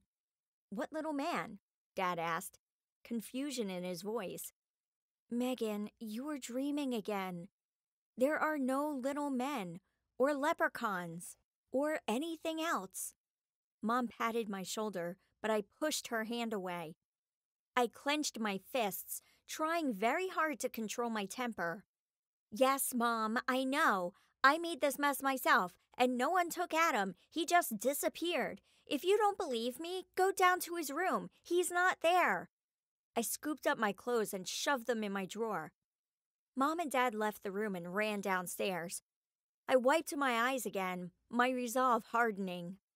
I would get that leprechaun if it was the last thing I did. The computer showed me the basic area where he had gone. That was enough. I found a bag to pack enough supplies and gear to get me to Montana, but I'd wait until morning so I could talk to Beth and Jared. I hid my bag in the closet and went downstairs. The toys had been moved, but I somehow slid on a piece of paper and landed hard on the floor. Seriously, who does that? Groaning in pain, I stood and limped to my parents, who were at the kitchen table talking. They looked up at me. "Where's Adam? What happened to him?" Mom asked softly. Her eyes were red and puffy, and her skin was pale. "I already told you what happened." I dropped into the chair next to her, knowing this would be a long night. "Did you hear anything? See anyone?" Dad asked. "Why was Adam in your room? And where were you?" Mom's voice quivered with what was left of her calm. "I was in Adam's room, hiding. He went upstairs because we knew Louis was up there." "But why were you down here? And who is Louis?" Dad looked like his brain would explode with this information. This wasn't going to go over well. "Louis is a leprechaun who has been pestering me for the last few days. He was in my room earlier tonight, so I wanted to sleep downstairs in Adam's room. He has the GPS thing on Louis. When I heard a thump upstairs, I noticed that Louis was there, so Adam went to find him. Louis must have taken him when Adam attacked." My words hung heavily in the air while my parents tried to process what I just said. I held my breath, knowing it was probably a lost cause. Dad stared at me for a moment, thinking, how did Adam bug Louis? And why didn't I know about any of this? Why didn't you tell me he was in your room earlier tonight? Apparently, Mom hadn't told him any of what was going on. He didn't seem to doubt that it was possible for a leprechaun to be in our house, and it gave me the courage to tell him what happened. This is why I've been so clumsy. He showed up a few nights ago, and when I wouldn't buy luck from him, he took mine away. I told Mom, but she didn't believe me, which I understand. Adam has been making all kinds of things in his room, including GPS tags and patches. I took one with me the night of the basketball game and put it on Louie when he was annoying me at the ice cream parlor. We've been watching him ever since. Megan, stop. This is getting out of hand. It's bad enough that Adam's missing. I don't need any of your nonsense, Mom snapped at me. I looked at Dad, hoping he'd listen. You think I made all this up? Adam's missing. My room is a mess. Why don't you come look at his computer? I can show you proof. I gestured to his room, but Mom slammed her hand on the table. Stop it, Megan. Honey, why don't you call the police? We need to do something. Dad picked up his phone and dialed while I sat there fuming. I knew the police wouldn't find Adam, but there was no way I would ever convince them of that without actual proof. While we waited for my dad to get off the phone, I decided to make some hot chocolate for Mom to help calm her nerves. After I burned my finger on the stove and spilled the milk, she took the spoon from me and stirred. I grabbed the canister from the cupboard and opened it, sending hot chocolate powder everywhere. It stuck in my eyelashes and up my nose. Mom was still helping me get cleaned up when Dad got off the phone. He looked over and saw the mess. This family is crazy. What did they say? Mom asked. Usually you have to wait a day, but since he disappeared from our house, they're going to come and check it out. They're not going to find him, I muttered. Mom grabbed my shoulders. If you know where he is, we need to know. Did he run away? Is something wrong? No, he didn't. Are you not getting this? He was taken. I clenched my fists and stomped up to my room, ignoring my parents' demands to get back downstairs. I threw myself onto the bed and screamed into my pillow until I had no more breath. I was sick of them not listening. Once I was able to calm down enough, I turned off the lights and tried to relax. Going after him would be pointless if I couldn't stay awake on the drive. Running through the list of details I knew about his cave, I soon slipped into a restless sleep. I was on the mountain again. Perfect. Now I'd have the chance to grab a few more clues. The cave was several feet up the hill from me, surrounded by trees on 3 sides. The way up was steep, so it wouldn't be an easy climb. The air was still, and no sound came from the cave, so I figured it was safe to go closer. I crept into the cold, wet opening of the cave, unsure of what I'd find inside. Wow, home sweet home, I whispered. The furniture was sparse, from what I could see. The small area that must have been his kitchen was filthy and stank of past meals. There were piles of shoes in one corner, with needles and thread lying next to the pile. It looked as though he was in the shoemaking business, along with destroying my life. There were noises coming from the far end of the cave, so I headed back there. Adam was tied up and gagged. His eye was bruised, but otherwise, he seemed fine. Next to him, also tied and gagged, was the leprechaun who had been in my dream before. It was cold and dark, and the only thing protecting them from the hard floor was musty, old straw. There was a thump in the main room, so I jumped behind the door. The fear of being caught was enough to make me start fading from the dream, but I was determined to hear what Louie had to say. I concentrated on staying there, hoping I could stay asleep for just a little longer. Louie came wandering in, cackling. Ha! Your parents think that calling the cops will do some good, and they don't believe your sister. Things couldn't be going any better. With you as a ransom, Megan will have no choice but to give in to my demands. Then, if she doesn't give me what I want, I'll take your whole family's luck. He cackled again as Adam struggled against his bonds. I jerked awake. So that's what he wanted. Well, he wasn't going to get it. I wouldn't let him. And the best part was that he didn't know I'd been there to hear him. Only a couple of hours had passed. The house was silent, so I climbed out of bed and crept downstairs, avoiding anything that could make me fall. I grabbed a few snacks and packed them into my bag before crawling back into bed. Knowing I was ready to go after Louie helped me be able to sleep for the rest of the night. When I next awoke, it was almost time for school. I didn't plan to stay, but I needed to get there so I could talk to Beth and Jared. I quickly got dressed and opened the door, listening for noises downstairs. The twins were giggling in their room, but otherwise, everything was silent. I took a deep breath and crept downstairs, leaving my bag by the door so my mom wouldn't wonder why it was so full. Dad must have taken off to help find Adam because I could hear him talking to Mom in the office. I grabbed a banana and granola bar for breakfast, then picked up the bag and slipped outside, praying my car would run this time.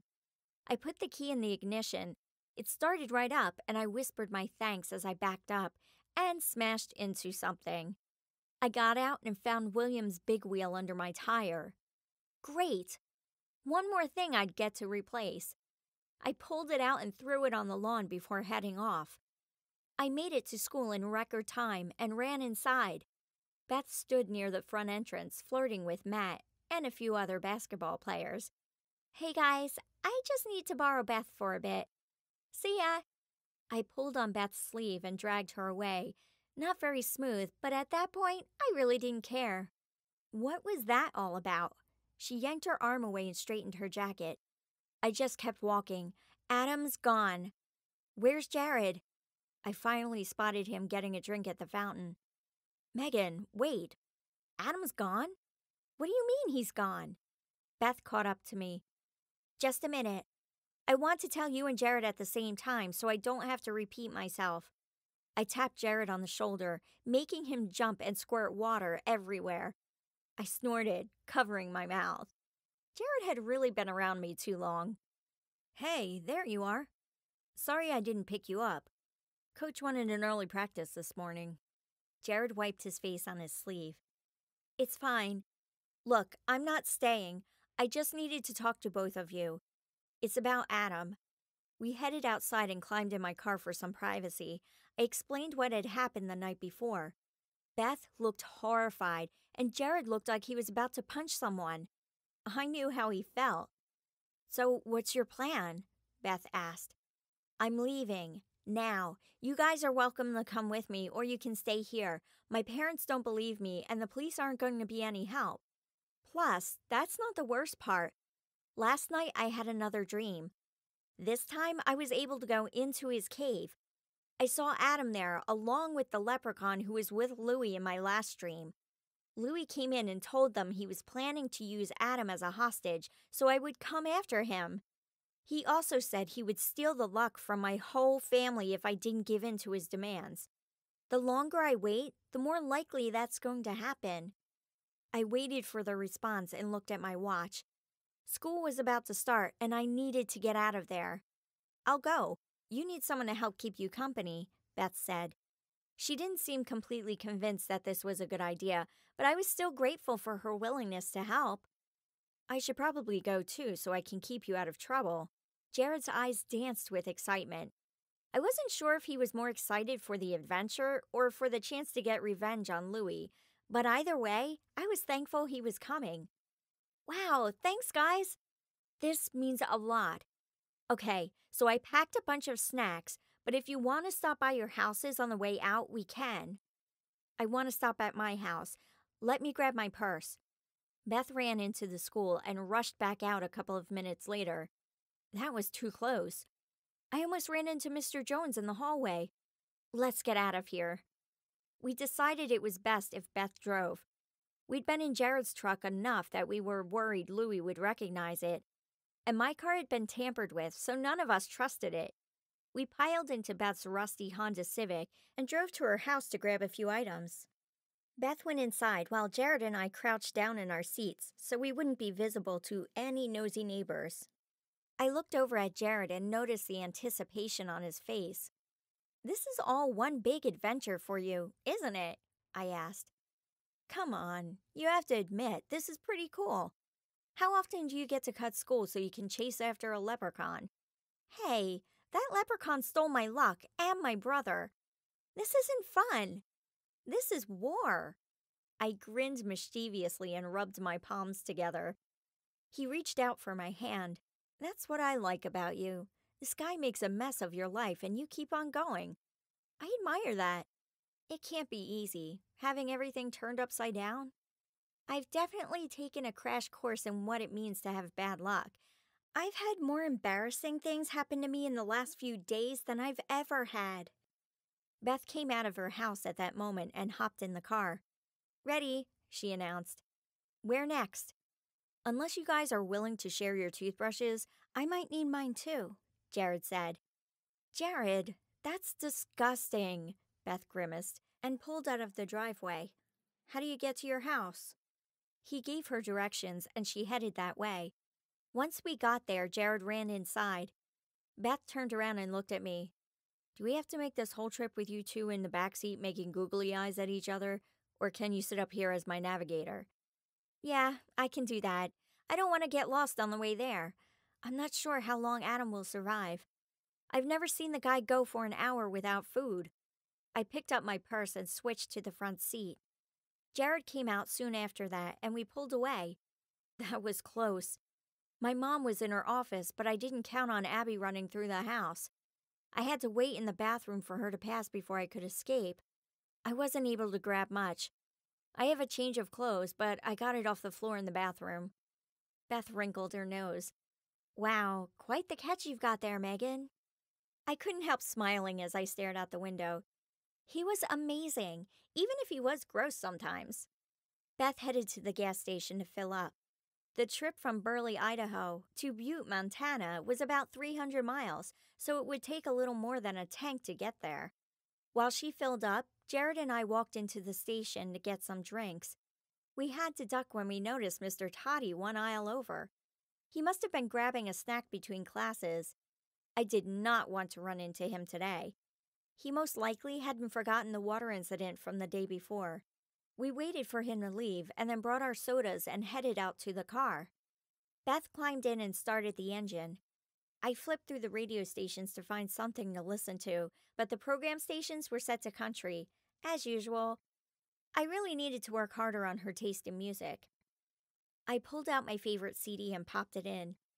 Beth seemed annoyed, but didn't say anything. This was usually how things went when we traveled together. She'd do the same thing in my car. Jared had been quiet for a while, so I glanced in the back to find him curled up, ready to sleep. At least one of us would get some rest. Beth headed for I-84, with me navigating. Once we were on the freeway, I opened my soda, and it blew up all over me. I scrambled for any kind of paper towels or wipes, but there was nothing around me. I pulled off my sweatshirt to clean the seat and door, since it was already covered in soda. Beth muttered under her breath and searched for a store so I could get cleaned up. She found an exit and was preparing to pull off when suddenly we heard a pop and the car started rattling. Flat tire? Seriously? Beth pulled over, frustrated. I've had this car for over a year now and I haven't had a single flat tire, she muttered. She pulled out her cell phone and called her insurance while I looked for a towing place on my phone. After all, she couldn't tell her parents where we were. She hung up and sighed. Well, the good news is I have towing on my insurance. The bad news is I have to be within 50 miles of home, and we're out of that range by 50 miles. So we're on our own. Beth turned around in her seat and smacked Jared on the shoulder. Hey, Jared, wake up. Jared sat up, wiping drool off his face. He looked around, confused. Where are we? What's going on? Flat tire, thanks to Miss Luck over there, Beth said dryly. Well, do you have a spare? He asked. Beth blushed. Yes, it's in the back. Figured. Jared climbed out of the car and waited for Beth to pop the trunk. I got out of the car to help, but stopped at the looks on their faces. Stay over there, they said in unison. I pouted and moved a few feet away from the car to watch. It's not that I blame them. This was my fault, after all. Jared changed the tire to a spare and put the flat tire into the trunk. Soon we were on our way again, and I crossed my fingers, hoping there would be no more problems. As we passed a few small towns, we looked for a tire place where we could get the old one repaired. Every place I could find on the phone was either closed for the day or no longer in business when we arrived at the location. Here, let me try. Jared took my phone and started searching. The first place he suggested was open, and I was ordered to stay in the car. Beth went with Jared to get the tire fixed. I checked my email while I waited for them. After a while, I got bored and I started playing with the radio stations until the knob to the volume popped off. It was wedged between Beth's seat and the parking brake, so I tried shoving my hand down inside. My hand was too big, so I used a pencil to pry it out of the space and pushed the knob back on the radio. I folded my arms, hoping not to cause any more damage. Beth came over to the car and motioned for me to open the window. I smiled innocently and rolled it down. She looked at me suspiciously but chose to ignore my obviously guilty face. Hey, it looks like the tire might take a while. I'm going to run over to the gas station and see what they have there for food. Want anything? Maybe a candy bar? I opened my purse and dug out a few quarters to give her. She looked at me one last time and left. I pushed the button to roll up the window, and it stuck. Or most of it did. One half of the window tried to roll up, but the other stayed down. I frantically pushed the button, but it wouldn't move. I knelt on the seat and tried to pull up on the window, but it wouldn't budge. I looked around to see if Beth had come back and then tried to open the door so I could work on the window from the outside. But it wouldn't open. I pushed the unlock button and it didn't do anything.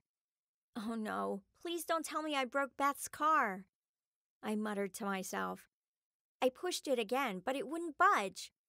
Frustrated, I stood on the seat and climbed out of the car through the window, trying to brace myself so I wouldn't land on my head.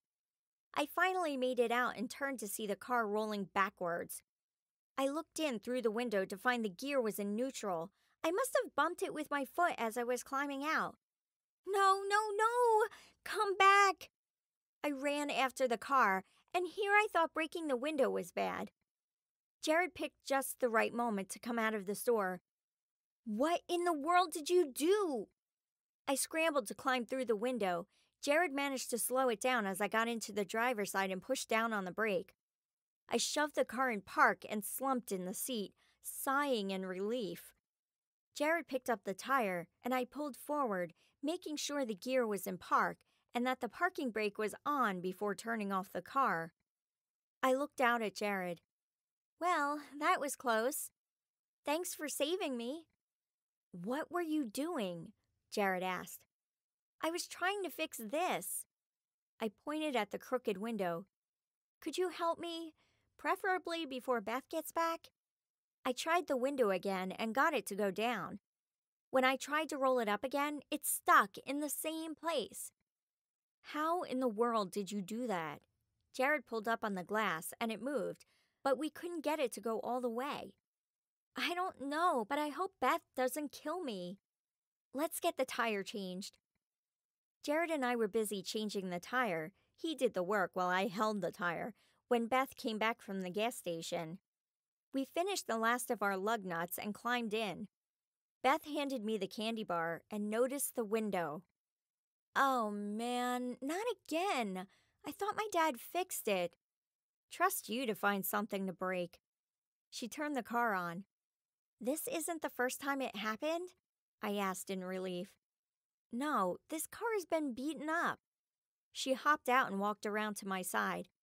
She wiggled and pulled on the glass, looking like she'd done it many times before. This time, the trick didn't work as well as she'd hoped. It only went up a few more inches and refused to go any further. She pounded her fist on the window and got in the car. You might want to find your coat. It's going to be a cold ride. She pulled a jacket from the back seat and put it on. Since my sweater had soda all over it, I threw it on the floor and pulled my thick coat out of my backpack. The sun was still shining, so I hoped it would stay warm. Yeah, right. Beth changed the radio station and found a song she loved, but when she tried to turn the volume up, the knob popped off again. She picked it up out of the cup holder and looked over at me. I raised my eyebrows and gazed out the window, pretending like I knew nothing about it. She sighed and stuck it back on. As we were crossing the Idaho border, we stopped at a gas station to walk around and get circulation moving in our legs. It was a cute little convenience store with souvenirs. Because March was around the corner, they had a few St. Patrick's Day items. I wanted to buy one of the leprechaun figurines just to use it for batting practice. I found a display of good luck charms and pointed it out to Beth and Jared. "How about one of these? Do you think it could help?" I held up a lucky rabbit's foot and necklace with a 4-leaf clover charm on it. "Maybe we should all get a rabbit's foot. It might cancel out your bad luck." Jared picked a blue one. "And I'll take green. Megan, you should have the yellow one. Reminds me of gold," Beth suggested. "Okay." I looked at the charm and felt like I needed to get it, like I was drawn to it for some reason. "You ready, Megan?" Beth's voice startled me. I followed her to the cash register, where Jared had already paid for his items. The cashier was a little man with rosy cheeks, and the wrinkles by his eyes showed that he was always happy. His smile never left his face while we were there. When he saw the charm I was buying, I caught a gleam in his eye, as though he'd been hoping I would buy it. But why? It's not like it had anything to do with leprechauns, right? It was just a necklace. Shrugging off my hesitation, I paid for my things and left with Beth and Jared. I pulled out the necklace once we got to the car. I stared at it, debating whether I should put it on. "You bought that?" Beth asked as she pulled out of the store. I jumped again and looked over at Beth. "Yes, but I'm trying to decide if I want to wear it or if I want to throw it out the window. Did you guys notice something strange about the cashier?" "You mean the huge bald man with the missing teeth? He was gross," Beth said. I looked at her strangely. "No, the guy that looked like a leprechaun. I'm almost positive he wanted me to buy this charm." I looked down at it with more interest. "What are you talking about? There was no other guy there. Unless he just appeared for you. Maybe you should get rid of it." Beth acted like it was going to reach over and bite her. Jared reached for the necklace, and I handed it to him. He inspected it closely, turning it over in his hands. Beth glanced in her rearview mirror nervously and kept quiet as she drove. "Hey, look at this. I think it's a locket." He leaned forward and showed us the little catch on it. He tried to pry it open, but it wouldn't budge. When I tried, it popped open, and a small piece of paper fell out onto my lap. I unfolded it to find tiny writing. Jared and I tried to read it, but it was too small. "Hey, let me see your phone. I want to look at something," Jared said. I handed it to him, still trying to decipher the words. "Aha, check this out." He handed the phone back to me. He'd used an app to turn it into a magnifying glass. I held the note up to the phone. "Oh, hey, I can read it now. Wear this necklace only when you want to sleep or when luck seems to be at its worst. It will make the bad luck less noticeable. Block Louis from finding you and keep you from dreaming. The amount of luck he stole from you created a connection between the two of you that is causing these dreams, because it was your own luck. Use caution. If you wear the necklace for too long, Louis will become suspicious when he can't find you. O'Malley."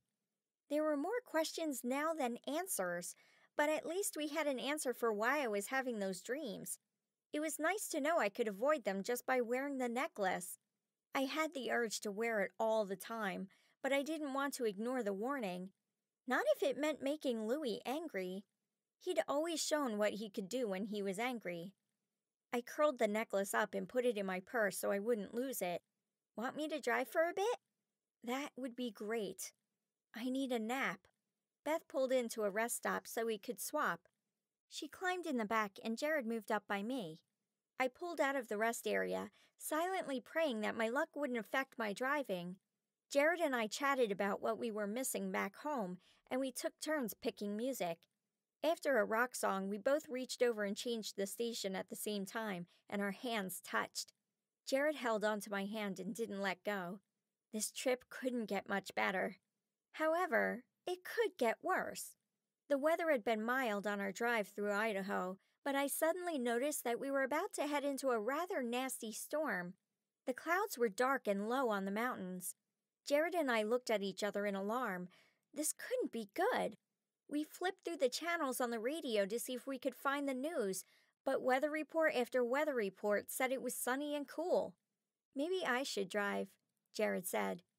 That's probably a good idea. I looked for a place to stop and found a scenic lookout. Beth woke as we stopped. She sat up, rubbed her eyes, and looked around. Why are we stopping? Did you flatten the tire again? Funny girl. That is why we're stopping. I pointed at the storm. It was looking more menacing all the time. Oh, wow. Good thing my dad got me some chains to keep in the trunk. Jared and I switched spots and continued on our journey. Snow soon started flying at us.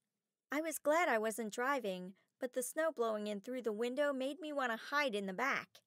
The roads were soon covered, and visibility was very poor. We wanted to stop and put the chains on, but there was no place to pull over. Jared slowed down, and we kept going. My mind went to the charm in my purse. What if this wasn't a natural storm? All the weather stations were saying it was sunny. I also realized we hadn't passed a car for a while. I pulled out the necklace and put it on. Within minutes, the snow slowed down and stopped. The roads cleared, and as we continued, the sun came out from behind the clouds. That is one crazy locket, Jared said. Yes.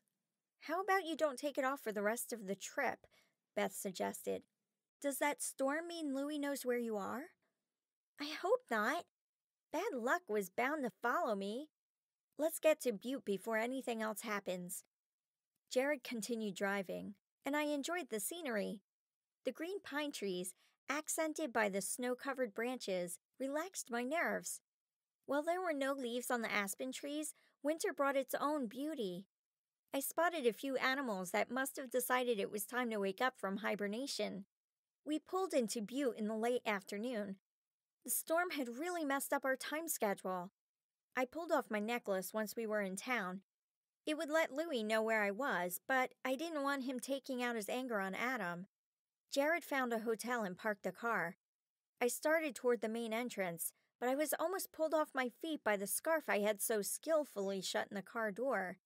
I tried to get it out, but it was locked. Jared and Beth turned around to see where I was and laughed. Jared came back and freed me.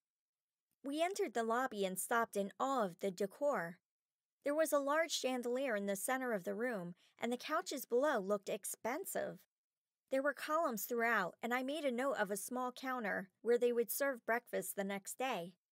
We walked over to the front desk to find out if they had any rooms. Okay, Jared and Beth walked to the front desk. I stumbled on a rug, bumped into a table, and then tripped on my own foot. I dropped my purse as I tried to brace myself. I bent down to pick it up and smacked my head on the counter as I stood back up. Hello, we would like 2 rooms next to each other, please. I blew some hair out of my face. The clerk glared at me in a snobbish, "Do you belong here?" kind of way. Sorry, there are no vacancies. But it says they're out on your sign, Jared argued. The sign is wrong. The clerk folded her arms as if daring us to argue again.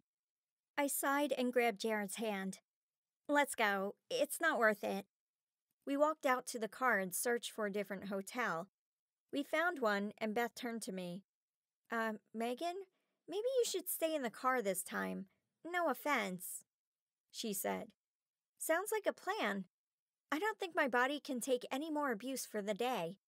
I'll stay and guard the car, and I won't touch anything.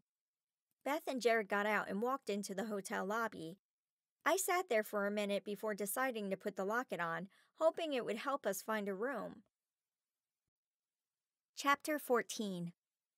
Jared and Beth came out of the hotel a few minutes later. I sat up and put my phone back in my pocket. We got a room. Well, 2. Jared has the room next door, Beth announced as she popped open the trunk to her car. Oh, good. I was relieved that the necklace had worked. Or at least, I assumed it did. I got out of the car and grabbed my bag from the trunk. Jared took it from me, and I followed him into the hotel. I caught Beth's expression as she grumbled about having to carry her own. Jared reached over and grabbed hers as well. Once we were settled into our rooms, I took off the necklace and put it in my pocket. What could possibly go wrong in a hotel room? Where should we start? Beth asked. I don't know, but we need to know more about the area so we can figure out where the caves might be. There are mountains surrounding this place. You're probably right. We should check with the hotel desk when we get back and see what they know. Sounds good. Let's get Jared. I opened the door and found Jared there, just about to knock. Hey, ready to go? I'm starving. Jared held up a list of restaurants and we followed him out the door. What's everyone in the mood for? Beth asked as she looked through the list. I don't know, I said. What do you want, Jared? I'm thinking steak and potatoes, and maybe some dessert. We decided on Bob's Steakhouse on the outskirts of town and headed out. The sign inside the door said to be seated, so we looked around for a table. Hey, let's sit by the window.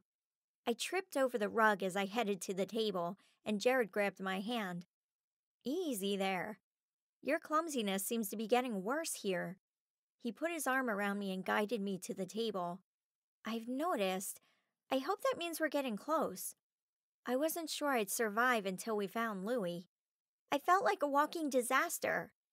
Oh, wait, I was. While we browsed the menu, I noticed a rack full of maps by the front door. Hey, look, maybe those have some good places to look around in the mountains. I went over to get one, figuring we could look at them while we ate dinner. I accidentally knocked over the rack, scattering pamphlets everywhere. I grabbed several and set them on the rack, and Jared helped me pick up the rest. I hadn't noticed that he'd followed me over. We picked out a few pamphlets and went back to the table where Beth was hiding her face. Megan, I don't think I can go anywhere with you ever again. Her cheeks were bright red. I don't think I want to go anywhere ever again. The restaurant was pretty empty, but that didn't help me feel better. I felt completely out of control. Hey, we'll stop this guy and get your luck back. Don't worry. Jared took my hand. Welcome to our restaurant. Have you ever been here before? The waitress didn't look up from her notebook. No, but I want the steakhouse special. Jared handed her the menu. Beth and I ordered, and the waitress left. My phone buzzed with a reminder that I suddenly realized how late it was. My parents would be worried sick. We should probably tell our parents we're okay. I can't believe I forgot until now, I said. My mom is probably freaking out right now. Can I use your phone, Megan? Beth asked. Sure, wait 1 second while I write mine. I quickly finished my email and handed the phone off to Beth. Our food came, and I managed to spill my soda on my lap, slop the gravy from my potatoes down my shirt, and get my elbow covered in steak sauce. My face had reached new shades of red. Jared was too busy eating to notice, and Beth kept her eyes on her meal after seeing the mess I was making.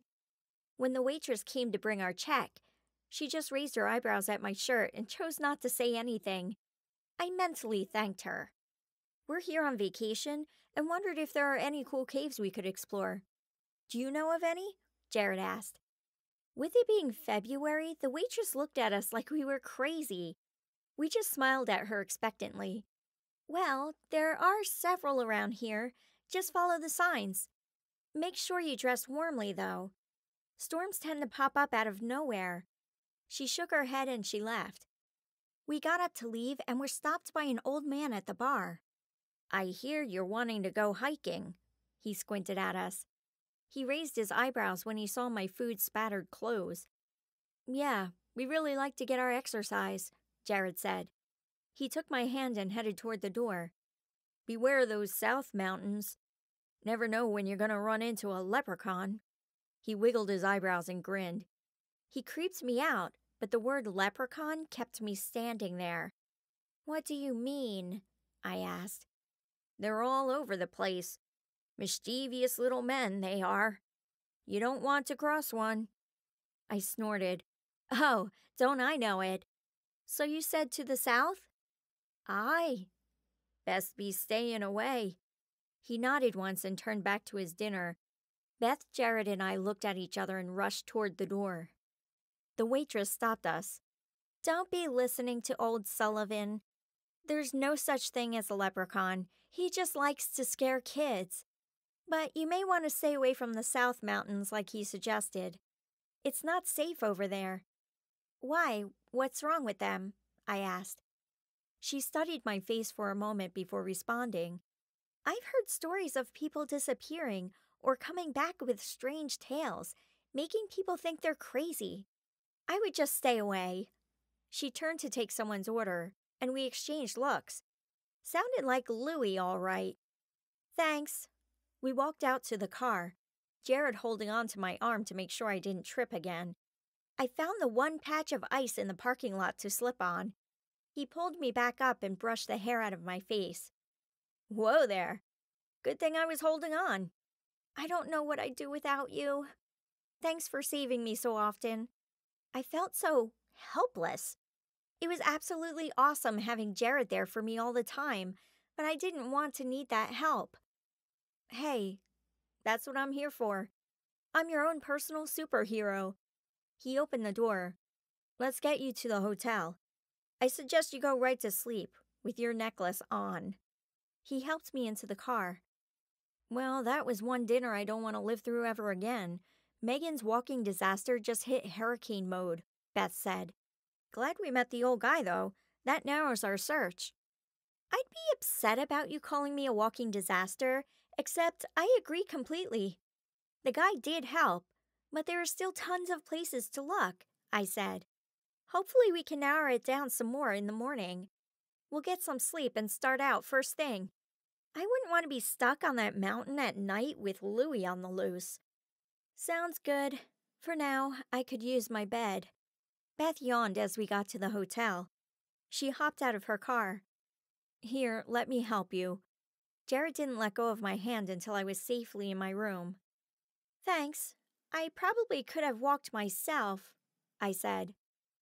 "I'm not so sure you could." "He's got a point, Megan. I'm a little worried about you right now," Beth said. I sighed. "Yeah, I'm a mess." Beth walked into our room, winking at me as she passed. I blushed, hoping Jared didn't catch it. "You good for the night?" Jared asked. "Yeah, I think so. I'll just watch some television and get some sleep." My stomach fluttered nervously with the thought of a possible first kiss. "Sounds great." Jared hesitated. "Well, have a good night." "Good night. Thanks again for your help." I hugged him and went into the room, smiling at him as the door closed. I sighed, knowing I'd missed on a kiss yet again. Beth stood just inside, hands on her hips. "Sit and touch nothing. I'm going to brush my teeth." "Yes, ma'am." I tried to sit still, but I loved exploring hotel rooms. I went through all the drawers and found the remote, but I couldn't get the TV to work. I checked the batteries and then tried again. When that didn't work, I tried to turn it on manually, only to zap it with static. I took that as a sign to leave it alone and went over to turn on the heater before climbing in bed. Beth came out of the bathroom and sniffed the air. "What's burning?" She looked at me suspiciously. Nothing?" I glanced over at the TV and then back at her. Beth's eyes narrowed, and she grabbed the remote. It came on, and I sighed with relief that I hadn't damaged it. The smell must have been the heater burning off dust. Beth followed me into the bathroom and put the toothpaste on my brush for me. That, of course, didn't stop me from managing to get some on my shirt when I spit into the sink. She held out my floss, and I smiled in appreciation. And annoyance. I knew why she was doing it, but it irritated me that she had to. After changing into my pajamas, I threw my food-stained clothes into the sink and tried to wash out some of the stains. After wringing everything, I hung them over the shower rod and growled when it came crashing down. This was ridiculous. "What Man, I leave you for 5 seconds and you destroy things." Beth helped me put it back up, and we hung the clothes in the closet instead. "Now please, don't touch anything else." We settled into our beds, and I let Beth pick something to watch because I didn't want to touch the remote or anything else. There was a knock on the door, so I got up to answer it. Beth jumped out of her bed. "Don't move," she demanded, and went to the door. It was Jared, so she flopped back on her bed with a smirk on her face. I subconsciously checked to make sure I didn't have anything on my pajamas and shook my head, like he'd never seen me with bad hair before. Jared leaned against the doorframe, looking gorgeous, as usual. "Hey, I thought I heard something crash earlier. Everything okay in there?" "Everything's good. Beth's taking care of me. She even helped me brush my teeth and, rehang a shower rod." "Shower rod? How did you—" "Never mind. I don't want to know. I'll be right next door if you need anything." We stared at each other for a minute, and he leaned in just as the door slammed shut down the hallway. We jumped apart and went into our separate rooms. Beth raised one eyebrow. "So, what's new?" "Huh?" "Nothing. He just wanted to see what the loud noise was." I climbed in bed and looked over to see that she was still smiling. "What? You haven't kissed yet, have you?" I flopped back on my pillow. "No, people keep interrupting." She was the only one who knew I'd never been kissed. She also knew how badly I wanted to kiss Jared. "It'll come. Good night, Megan." She turned off the lamp and rolled over. "Good night." With everything that had happened to me in the last few days, I still counted myself lucky, because I had both Beth and Jared to share the adventure with me. Louis had messed with my luck and how people treated me at school, but he couldn't take my two friends away from me. It felt good to have that one little triumph. My phone buzzed with a text from my parents. There were also a few missed calls and an email begging me to come home. I wrote back, letting them know that I was out finding Adam and I'd be back as soon as I could. Hoping that would be enough to give them a little peace, I rolled over and attempted to sleep. Tomorrow was going to be a big day. I was in the mountains again. There was a brisk wind blowing, so I pulled my coat closer. It was strange that I could feel it so well. I must have forgotten to put on my locket. I knew I should wake myself up, but since I was already here... The leprechaun at the souvenir shop had told me that I had a connection to Louis, which meant he was probably around here somewhere. I stopped at the cave entrance and peeked in. As I moved to the back of the cave, I noticed that the mound of shoes was larger than it had been before. There was also small piles of gold in several places throughout the room. Someone had been busy. The back of the cave was colder than it had been when I went there the night before. Adam was tied to the leprechaun from my first dream, and appeared to be sleeping. "Adam," I whispered. He jerked awake, and his eyes widened when he saw me. "You found me!" "Not yet. I'm only here in my sleep. I'm close, though. I just have to figure out which cave you're in. Does he ever let you out?" "He let me out this morning so I could use the facilities, which means going behind a tree." He shivered. I'd have to remember to bring him a blanket or a coat tomorrow. I heard footsteps in the cave. Louis had come home. I looked around frantically, hoping I had enough time to get out before he came back here. "Listen, see if there's something you can do to mark the path when you go out tomorrow. We're coming, and Beth's here." I pinched myself, hoping it would work.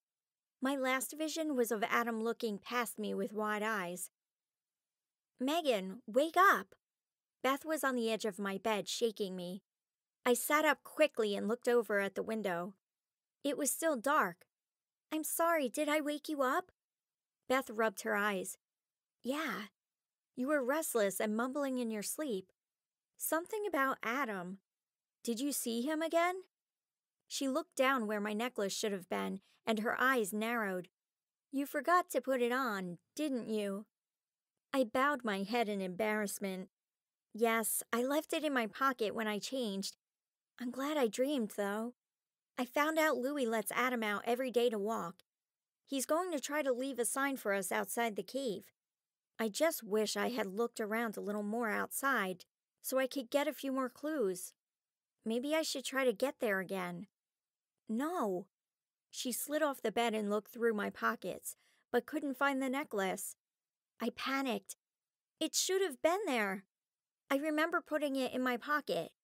Tomorrow would be a disaster if I didn't have it. Check the bathroom. Maybe it fell out while you were washing your clothes. Beth got on her knees to see if it fell under the bed. Good idea. I looked through my makeup bag in the bathroom, knocking it over and spilling the contents on the floor. I yelped at the noise it made on the tile floor and bent down to pick everything up. A couple of things broke, so I scooped up the mess and looked for the garbage can. There, under the counter, lay my necklace. It must have fallen when I'd been shaking my pants out to hang. I tugged on the necklace, but it was attached to the pipe, something I definitely hadn't done. I unclasped it and found a note attached. Forget to put the necklace on, didn't you? Stick to the trail on the left. My heart pounded. It must have been the leprechaun from the store. I really didn't like that these guys could pop in and out of a room without me knowing. I left the bathroom just as there was a small knock at the door. Great, I made enough noise to wake my neighbors. I peeked out the peephole and saw Jared standing there, half awake. I pulled the door open a little. Yes? Are you guys okay in there? I heard a crash and a scream. We're fine. I was just looking for my necklace and knocked my bag over. I held up the necklace to show him I'd found it. He noticed the paper in my hand. Is that another note? I nodded and let him in. We sat down at the table in the room, and I laid out the note so we could all read it. So, we take the path to the left. But where exactly is that? Beth asked. I have no clue. We'll just have to check the maps tomorrow and head south. We can go from there. I yawned. It was too early in the morning to be thinking. I think you're right. Now that I know everyone is alive, I'm heading back to bed. I don't like that guy was in your room, but we need sleep. Jared yawned and stood. We're fine. Night, Jared. I waved as he went into his room. Beth had turned the light off, so I had to make my way to my bed in the dark. I stubbed my toe on the end of the bed and growled at Beth, but she was already snoring. Making sure the necklace was good and secure, I laid down on my pillow and was soon out, dreaming of nothing to do with my brother or leprechauns. Chapter 15. It was past 8 when I woke the next morning, feeling rested. It was surprising, after the late-night talk with Beth and Jared, but I'd take it. Beth was up already and studying the maps. She'd most likely already done her yoga and showered. She was a morning person. I was not. I dragged myself out of bed and wandered off to the bathroom to get dressed. When I was ready, we made sure Beth had a key. We both knew I'd lose mine, and knocked on Jared's door. We waited a few minutes before the door opened, and a tired-looking Jared poked his head out. His hair stuck out in all directions. I giggled, and he tried to smooth it down. Give me a minute. I'll meet you downstairs. He shut his door. We headed down to the lobby for breakfast. Jared wandered in a few minutes later, freshly showered and looking like he'd been up for hours. Not fair. He loaded his plate with one of everything and sat down by us. Beth just raised her eyebrows and kept eating her grapefruit. I had piled my plate almost as high as Jared's, but luckily, most of it was gone before he got there. He knew I was a big eater, but I didn't need to keep reminding him. After shoveling in several bites and taking a drink of orange juice, Jared looked up. So, where do we start? I've been thinking, maybe we should look for a map of the best hiking places. There may not be many on the southern hills because people seem to be afraid of them, but we can still ask around. When we figure out where they are, we'll take the one on the left and hope we find the cave, I said. Sounds like you're leaving a lot up to luck, and you don't have any. Beth got up to throw away her grapefruit peel. She had a good point, but she also didn't have any other suggestions. What do you think we should do, Jared? I pulled out the maps I'd brought downstairs with me. Actually, I agree with you. There's not much else we can do. Your note didn't give any other hints. and we don't know anything else except that it's on a hill." He picked one up and glanced at it while he ate his toast. "I didn't tell you this last night, but I had another dream. I was able to talk to Adam. He's going to try to leave us a sign so we know where he is. That would explain why you were making so much noise at 3:30 in the morning." "It wasn't that loud." I stopped when I noticed he was holding back a smile. I took a bite, pretending to be offended. "Hey, I was kidding." He took a drink of his orange juice. "It's strange you could talk to Adam." "I know. I just wonder what he saw right before I woke up. He looked scared. I bet Louie was behind me." Beth sat down at the table with some hot chocolate and a blueberry muffin. "We need to get up there before Louie tries to visit me again. I wouldn't take the necklace off if you can help it." We ate the rest of our breakfast in silence, and then we went up to our rooms to gather a few supplies. I double-checked to make sure I had the necklace on and that my room key was in my purse. We met Jared in the hallway and walked down to the car. "I wonder where we can find a map of hiking trails. There's not exactly a tourist booth around here," Jared said. "Maybe we should try the ranger's office.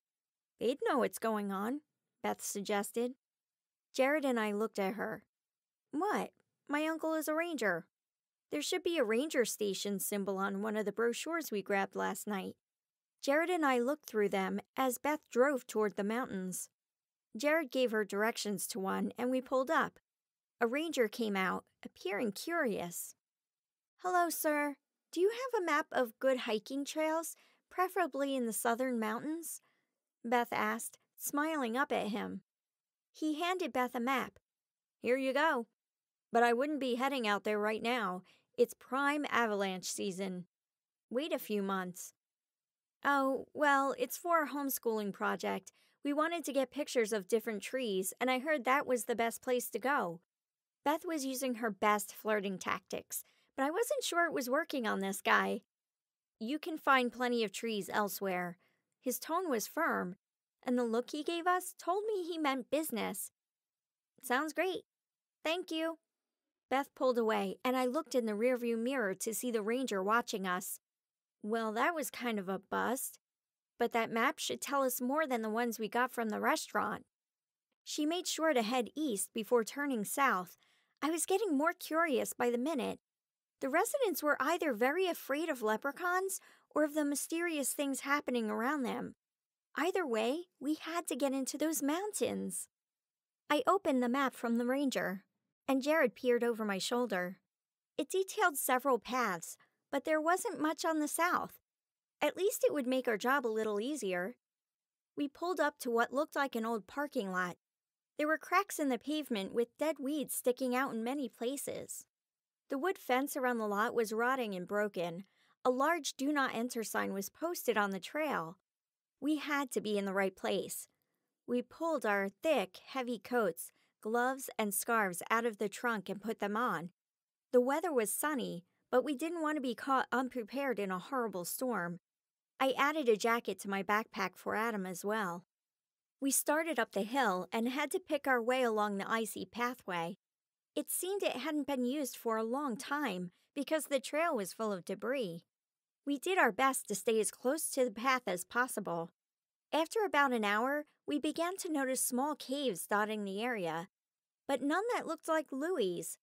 These were too small to be his. And they were out in the open, where Louie's had more trees surrounding it. I just hoped Adam had been able to leave some sort of sign.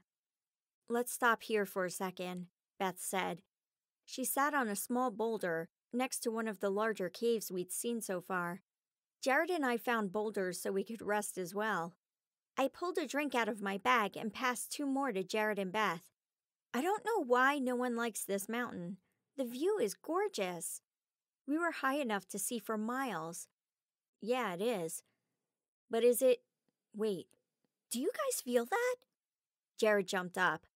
The ground rumbled beneath my feet, and I looked up ahead. "Avalanche!" We dove into the cave just as the avalanche reached where we'd been standing moments before. It was a couple of minutes before the rumbling stopped. Snow covered the entrance, giving us no way out. "What do we do now?" Beth's quivering voice displayed the same fear that I was feeling. If we didn't get out of here soon, it would be very bad. The cave entrance is pretty tall, so maybe the snow isn't as deep near the top. Jared used his phone's light to search the area around us. We walked to the opening and pushed on the wall of snow. There was a small amount of give, so Jared punched it and pulled his arm back out. Sunlight! We cheered quietly, so we wouldn't cause another avalanche, and started digging. Soon there was enough space for Beth to crawl through. She stomped around while Jared kept digging. It feels okay. It doesn't look like there was much snow. Come on out. I went next, followed by Jared. Beth was right. We could still see part of the path. This looks more like Megan's luck than it does an actual avalanche, Jared said. Can't be. I have my I stopped. My necklace was gone. I searched frantically through the snow while Beth and Jared spread out to find it. It must have been lost recently, since the avalanche had just happened. I took a step and sank deep into the snow. I cried out in pain, pretty sure I'd pulled something. Beth and Jared held onto my arms and tugged, finally getting me free. I tried to stand so I could keep looking, but my leg really hurt. I crawled instead, figuring it was probably safer anyway. Just up ahead, I noticed a glint in the snow and crawled toward it. I almost had it in my hand when two short, stubby legs in green tights suddenly blocked my way. Louis glared down at me with his hands on his hips. Thought you could find me, did you? He laughed. I looked around for support and saw that Beth and Jared were frozen. He must have stopped time again. Let my friends go, I yelled. Oh, I don't think so. You see, you played right into my hands. With you here, I can use up all your luck I have stored, and no one will ever know. Combine that with your two friends and your brothers, and I'll be rich. Then I can go after your family. He rubbed his hands together gleefully. No, I've had it with your tricks. I pulled myself up and lunged for him. He dodged to the side and snapped his fingers before disappearing. I felt time start up again and turned toward the spot where Beth and Jared had been standing. But they were gone. I screamed in frustration and grabbed the necklace, noticing that the clasp was broken. Brilliant. I wrapped it around my wrist and trudged up the hill, pushing harder than we'd been going before. The pain in my leg was nothing compared to losing Beth and Jared. The mountain began to appear more like it had in my dream. I wasn't quite high enough, so I knew I needed to keep hiking. After an hour, I whipped around to the sound of something dropping in the woods behind me. Even though I knew it had to be snow, it still spooked me. I turned around to continue on, and my heart leaped in my chest. There it was. There had been no reason to worry, because I knew it as soon as I saw it. I looked around, searching for a clue from Adam. I walked closer and found that a tree nearby had something hanging from one of its branches. The crunching of the snow made it hard to stay quiet as I ran over to the tree and pulled Adam's watch off a twig. He was there, and I hoped that Beth and Jared would be with him now. I tiptoed over to the cave entrance. Even though Louis knew I was in the vicinity, I didn't want him knowing I had reached his cave. I'd had enough bad luck to last 3 lifetimes. Once I was sure Louis wasn't nearby, I slipped inside the cave. It smelled like an animal had died nearby. Apparently the dream had dulled the smell. The kitchen was filthier than before, and I was pretty sure he hadn't done the dishes for a month. I hoped Adam wasn't sick from whatever he'd been fed. I kept going, hoping the smell wouldn't be as bad where my friends were being kept. I inspected the pile of shoes I'd seen earlier. A note lay next to each pair, stating what repairs needed to be done. Interesting. I found my way to the back and peeked in. Beth, Jared, and Adam were together, and their mouths were taped shut. Beth's head lay on Adam's shoulder. Jared looked like he'd put up a fight. His cheek was bruised and swollen. They all looked up when they heard me gasp. I hurried over to pull the tape off Jared's mouth and cupped his face in my hand. What did he do to you? His eyes darted to something behind me. "Look out!" he yelled, and everything went black. Chapter 16. Pain was the first thing I felt. My head throbbed as I opened my eyes. What happened? "She's awake!" I heard Beth exclaim. The room slowly came into focus, and I saw 4 very concerned faces looking at me. The leprechaun from my dream backed up into a corner in the other side of the room. I took stock of the area around us. The room was pretty bare, except for the straw on the floor and the leprechaun in the corner. I tried to rub my head, but my hands were tied. "Oh, sorry, we forgot yours." Jared reached over and untied the ropes behind me. I sat up and rubbed my wrists. "What's going on? How did you get untied?" "These." Beth waved a pair of scissors. They were small, not very easy to use for humans, but perfect for a leprechaun's hands. "Where did you find them?" I could see our breaths in the cold, which reminded me of the jacket. I pulled it out and handed it to Adam. Adam got them. Louis had these to make shoes for him. Jared motioned to the leprechaun trapped with them. "The more shoes made, the more money he can get from the shoemaker. He was planning to have us do the same thing as soon as he caught you. I'm glad you found us." "Oh, that reminds me." I pulled Adam's watch out of my pocket and tossed that to him as well. "So, how are we going to get out of here?" They all looked at each other. "We haven't figured that part out yet. We've been trying to get information out of Henry here, but nothing he's given us makes sense." Beth glared at him. "The trick is to touch him. Then you can get your 3 wishes," Henry said as he made motions with his hands. He looked exasperated, like he'd said the same thing over and over. "He keeps saying that. I don't get it, though. Louis touched us when he tied us up and gagged us. So shouldn't we already get the wishes?"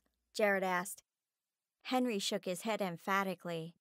"No, you have to touch him, not the other way around." I sat back and thought for a minute. Suddenly, I leaned forward with a huge grin on my face.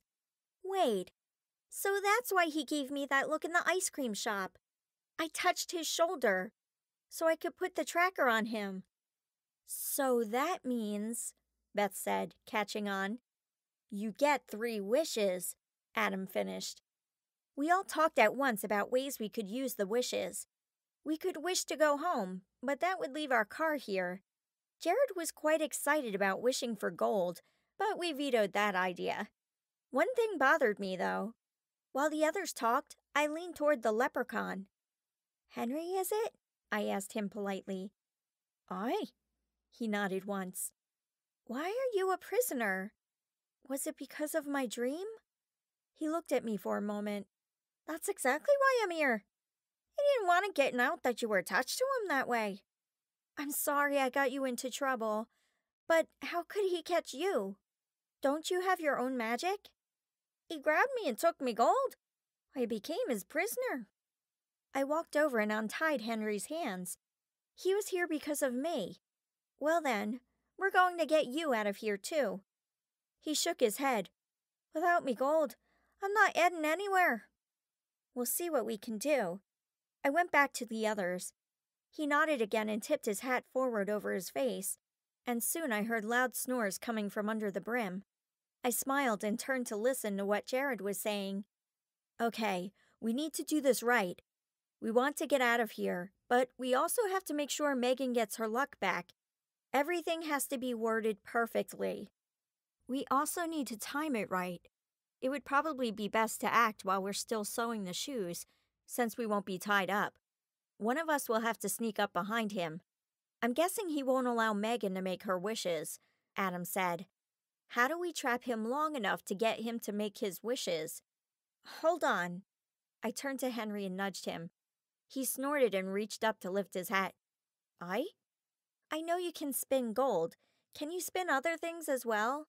We need a long rope or a net to catch Louis with." "I can, for a price." He eyed the ring I had gotten for my 16th birthday. When he saw my expression, he dropped his hat back over his head. "Okay, fine. You can have it after you make me the net. I would miss the ring, but we had to get out of there. He glared at me, but agreed. He poked around the room, gathering straw and other items. Once he had enough, he began weaving the straw together into a net. I was mesmerized by how quickly he worked. Adam drew lines in the dirt as we made plans. He pointed out where I would sit at the table and how Jared would sit next to me. Now, who's going to throw the net? I think one of the guys should. Megan needs to be ready to make her wishes, and Beth is a little too small, Adam said. Beth looked ready to argue, but Adam put up his hands. Hey, no offense. We also need someone to make shoes, and quite frankly, I'm not any good. He showed her all the holes in his fingers from poking himself with a needle. Beth shook her head. You're hopeless. How in the world did you make those bugs? Adam glared. Making bugs doesn't require needles and thread. I dare you to make one. We stopped when we heard rattling coming from the kitchen. Adam wiped out the plans we'd made in the dust, and we sat against the wall, our hands behind our back. I laid my head on Jared's shoulder, pretending to be asleep, just before Louis burst into the room. Louis walked over to Henry and kicked him. Everybody up? It's time to sew. I have a large order that needs to be done tomorrow. He snapped his fingers to untie Henry and told him to get the rest of us, then left the room. We filed out into the other room, and I had to refrain from holding my nose. The rotten smell from before was now accented with burning food. I wasn't looking forward to mealtime. We each took a pair of shoes from the pile and sat around the table.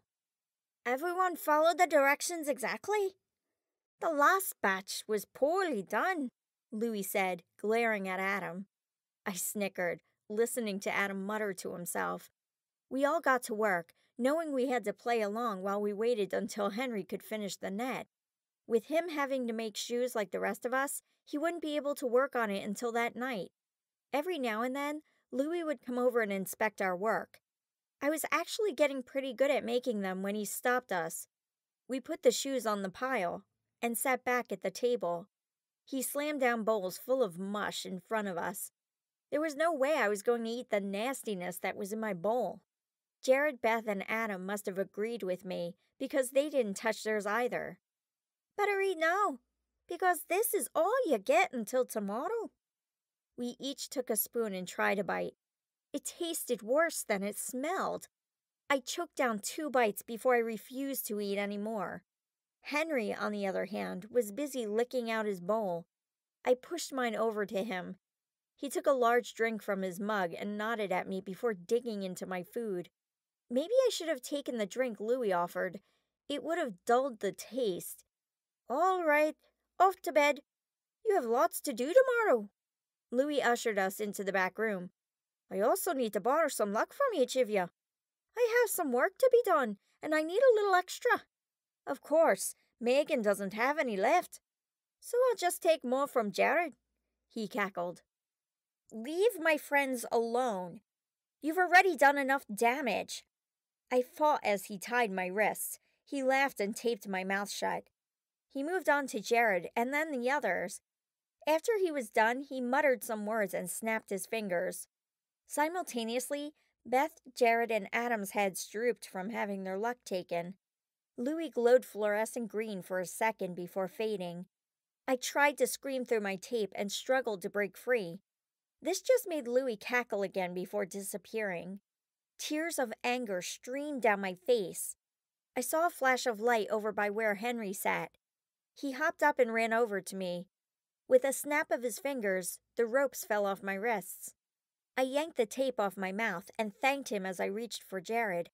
When I saw that his hands were also untied, I looked over at Henry. Why didn't you do this before? I asked.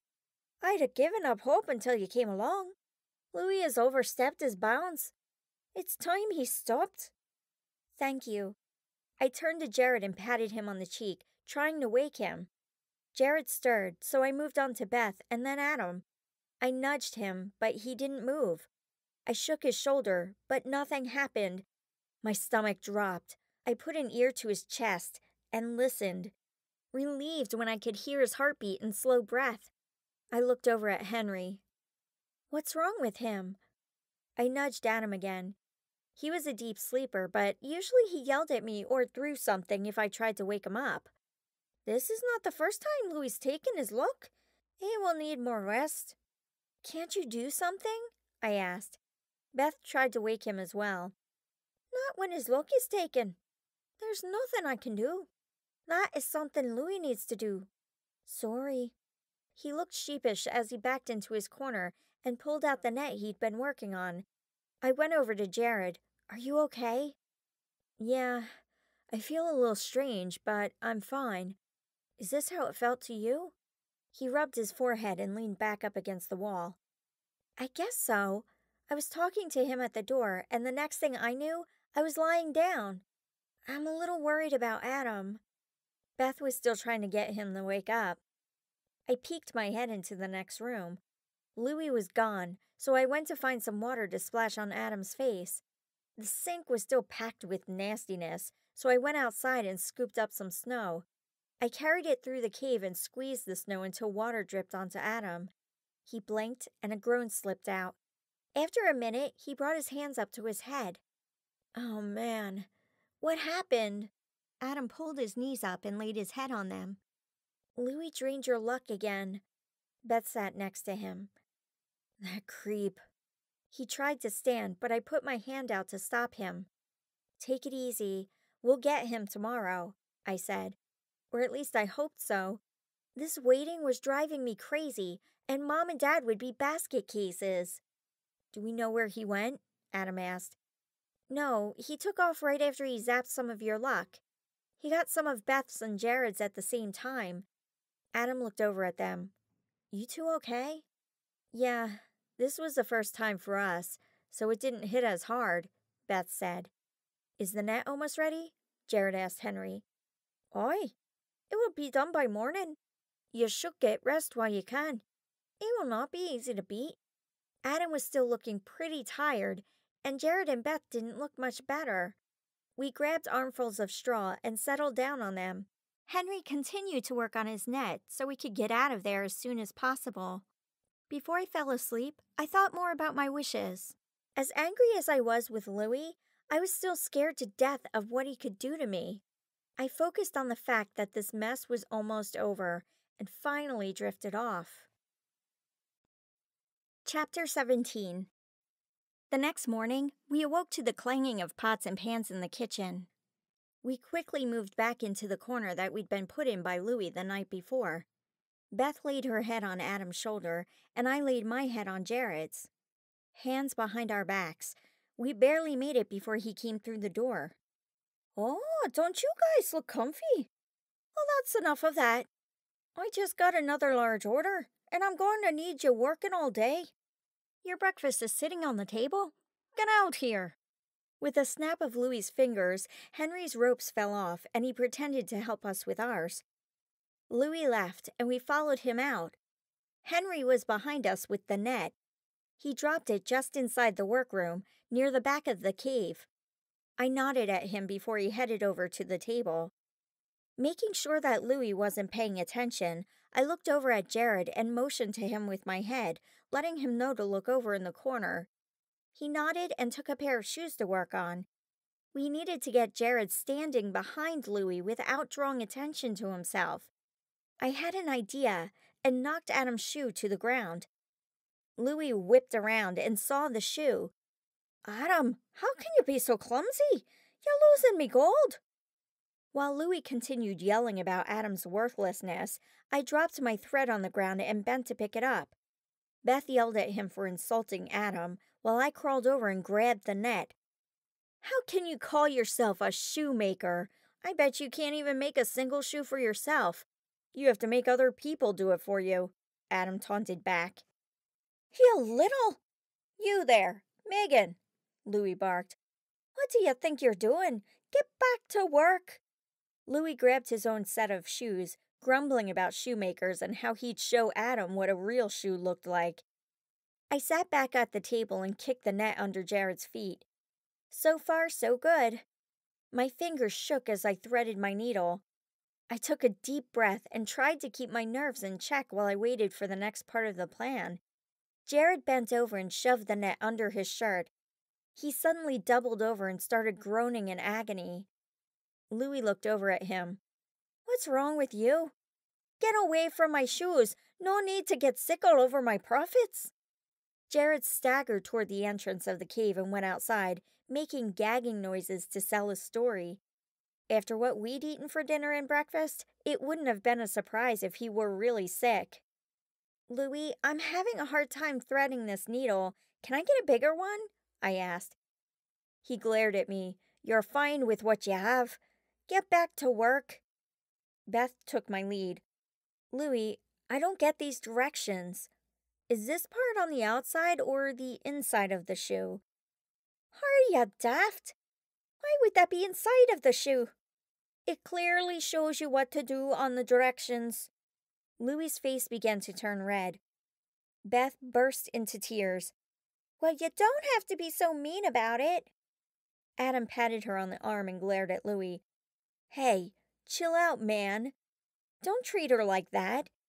You should be happy she's doing any work." "Yeah, your problem is with me, not with Beth. How dare you yell at her?" I added. Louis jumped up. "Get back to work." Down came the net. Jared's aim was perfect. Louis shrieked and started screaming in a language we didn't understand. I stood up, bracing myself. I could do this. "Oh, no, you don't. You owe me 3 wishes." At my words, Louis froze. I could barely see his face through the gold netting, but I could tell he was scared. "What did you say?" "You owe me wishes. I touched your shoulder in the ice cream shop. That means you owe me, and it's time you paid up." I folded my arms, waiting for his reaction.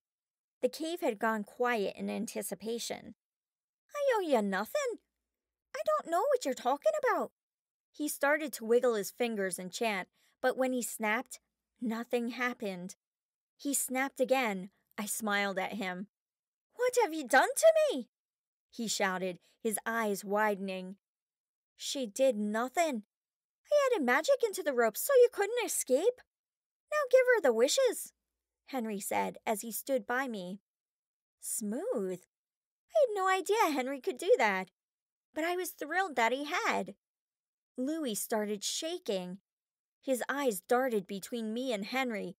Seeing no other option, his shoulders drooped. "Okay, fine. What would you wish for?" "First, I wish for my luck back. All of it." I held my breath, waiting to see if he'd do it. He looked up at me sharply. His expression was enough to scare anyone, but he snapped his fingers. A tingle ran from my head down my body and all the way to my toes. I felt like I could do anything. I sighed with happiness before getting back to business. Second, I wish for Jared, Beth, Adam, Henry, and me to be released with every ounce of our luck. You are also never to go near any of our families ever again. Now wait a second. That's 2 wishes. That means we're done here. Let me go." He struggled in the net. He forgot that Jared was twice his size, and the magic in the net must have been keeping him from growing. Henry stepped up again. "Sorry, Louis. That's 1 wish. You still have 1 left to grant. Or do you want me to go back to the council with everything you've done?" He grinned, clearly enjoying this. Louis glared at him and snapped his fingers. I could tell by the expressions on my friends' faces that they felt as wonderful as I did to have their luck back. Now there was 1 wish left. My 3rd and final wish. I wish for Henry to get his gold back and that he will have whatever he wants for helping us. I heard a gasp behind me. I looked at Henry, who was staring at me in shock. I smiled at him and turned back to Louis. By this time, Louis looked like he was going to strangle someone. He snapped his fingers 1 last time, and I heard a thump behind me, followed by a whoop of joy. Henry was gleefully combing his fingers through his gold. He reached over and offered his hand to shake. I took it, and he winked at me, then held onto his cauldron and snapped, disappearing in a flash. I braced myself for what could be a messy goodbye. Beth and Adam stood on either side of me while Jared pulled off the net. Now, I'm going home and you're not going to follow me. You're going to leave me, my family, and my friends alone, or I will come after you. I had contact with several different leprechauns, so don't think I can't get in touch with your council. Good day, Louie. Oh, and clean this place up. It stinks. I motioned to my friends and we left the cave. Behind us, we could hear crashing and screaming from a very angry leprechaun. I breathed in the fresh, cool air and began to trek down the hill. Jared ran and caught up to me, clasping my hand in his. Great job back there. That took a lot of guts. Thanks. I'm still shaking. I had done it. Louis was caught. Henry was safe, and I felt better than I had in days. I can imagine. Let's go home, Jared said as we picked our way down the snowy trail. Sounds good to me. I looked back at Adam and Beth to see them off in their own little world. Chapter 18. It was still early enough in the morning that we decided to gather up our things from the hotel and go home. Our luggage was being held in the manager's office because it had been there past our checkout time. We apologized and tipped the annoyed receptionist enough to make her happy. We found a gas station and filled up before leaving for home. Adam sat in front with Beth, leaving Jared and I together in the back. So, Adam, how did you end up getting taken by Louis? I asked. I could hear thumping around upstairs, and I watched the dot, but of course, I couldn't see what happened. It was crazy. I crept up the stairs and found Louis in your room, pulling things out of drawers and tearing the bed apart. I confronted him, and he flipped out. He was still angry from when I stopped using his lock, and he started yelling that I owed him. When I threatened him with my baseball bat, he hid behind your chair, but kept taunting me. And I lost it. I lunged at him and knocked your chair over. Sorry if I broke it. He glanced at me with an apologetic smile. It's fine. I'll just make you fix it when we get home. I love that chair. How did you disappear? Adam shook his head. I'm not sure. As I was coming at him, he waved his arms, and I must have landed on him just as he transported. I was suddenly in that disgusting cave. I guess I wasn't supposed to find out where he lived because he panicked and hit me over the head. The next thing I remember was waking up, tied in the room where you found me. Since then, I've only slept, eaten sludge, and made shoes. So, wait, where does Henry come in? I asked. He'd been there for a while, I think. He wouldn't talk to me. Every time Louis came in, he kicked Henry around and demanded that he work for him. Henry didn't want to, of course, but he really wanted his treasure back. Adam went back to talking to Beth, and I rested my head on Jared's shoulder. All that excitement had worn me out. We decided to stop at the store where I'd gotten the locket, and we each bought leprechaun figurines as keepsakes. I kept my eye out for the little man at the register, but he was nowhere to be seen. I wanted to thank him for the locket. I'd have to find another chain so I could wear it, even though I had my luck.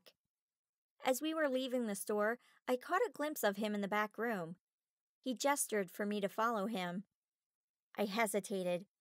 Hey guys, I'll be right there. I have to use the restroom. They left, and I entered the small room, hesitant. What I thought was a storage room was actually an office. It was beautifully furnished with lavish rugs and furniture, and gold throughout. The leprechaun sat at the desk, beaming. So, you got him, did you? Yes, we got him. Feisty little guy. We set Henry free, too. I paused for a second. Who are you? I'm called O'Malley, Madeary, head of the luck department. Ah, recognition dawned on me. You're the one they call the boss. He nodded. Oi, that's me. We tried to stay hidden, but you needed a little boost there at the end. I blushed. Thank you. For the locket, I mean. It saved us from a nasty storm and allowed me to sleep better than I had in days. You're welcome. We'll be watching over you, dearie. You are a great help to the magical people. We've never seen such luck born into a human girl before. Thanks? I played with the charm tied around my wrist. Do you think Louie's done with me? You never know. Now you better get back to your friends. He sat up in his chair. Goodbye. I turned toward the door and stopped. Why didn't you just send your own people to get him? O'Malley studied me for a moment. With the amount of luck you possess, we know it was you who needed to go after him, even though he'd taken it from you. The tie he formed by stealing your luck gave you an advantage. You used me? You let him take my luck? I felt like I'd been punched in the gut. No, he would have done it anyway.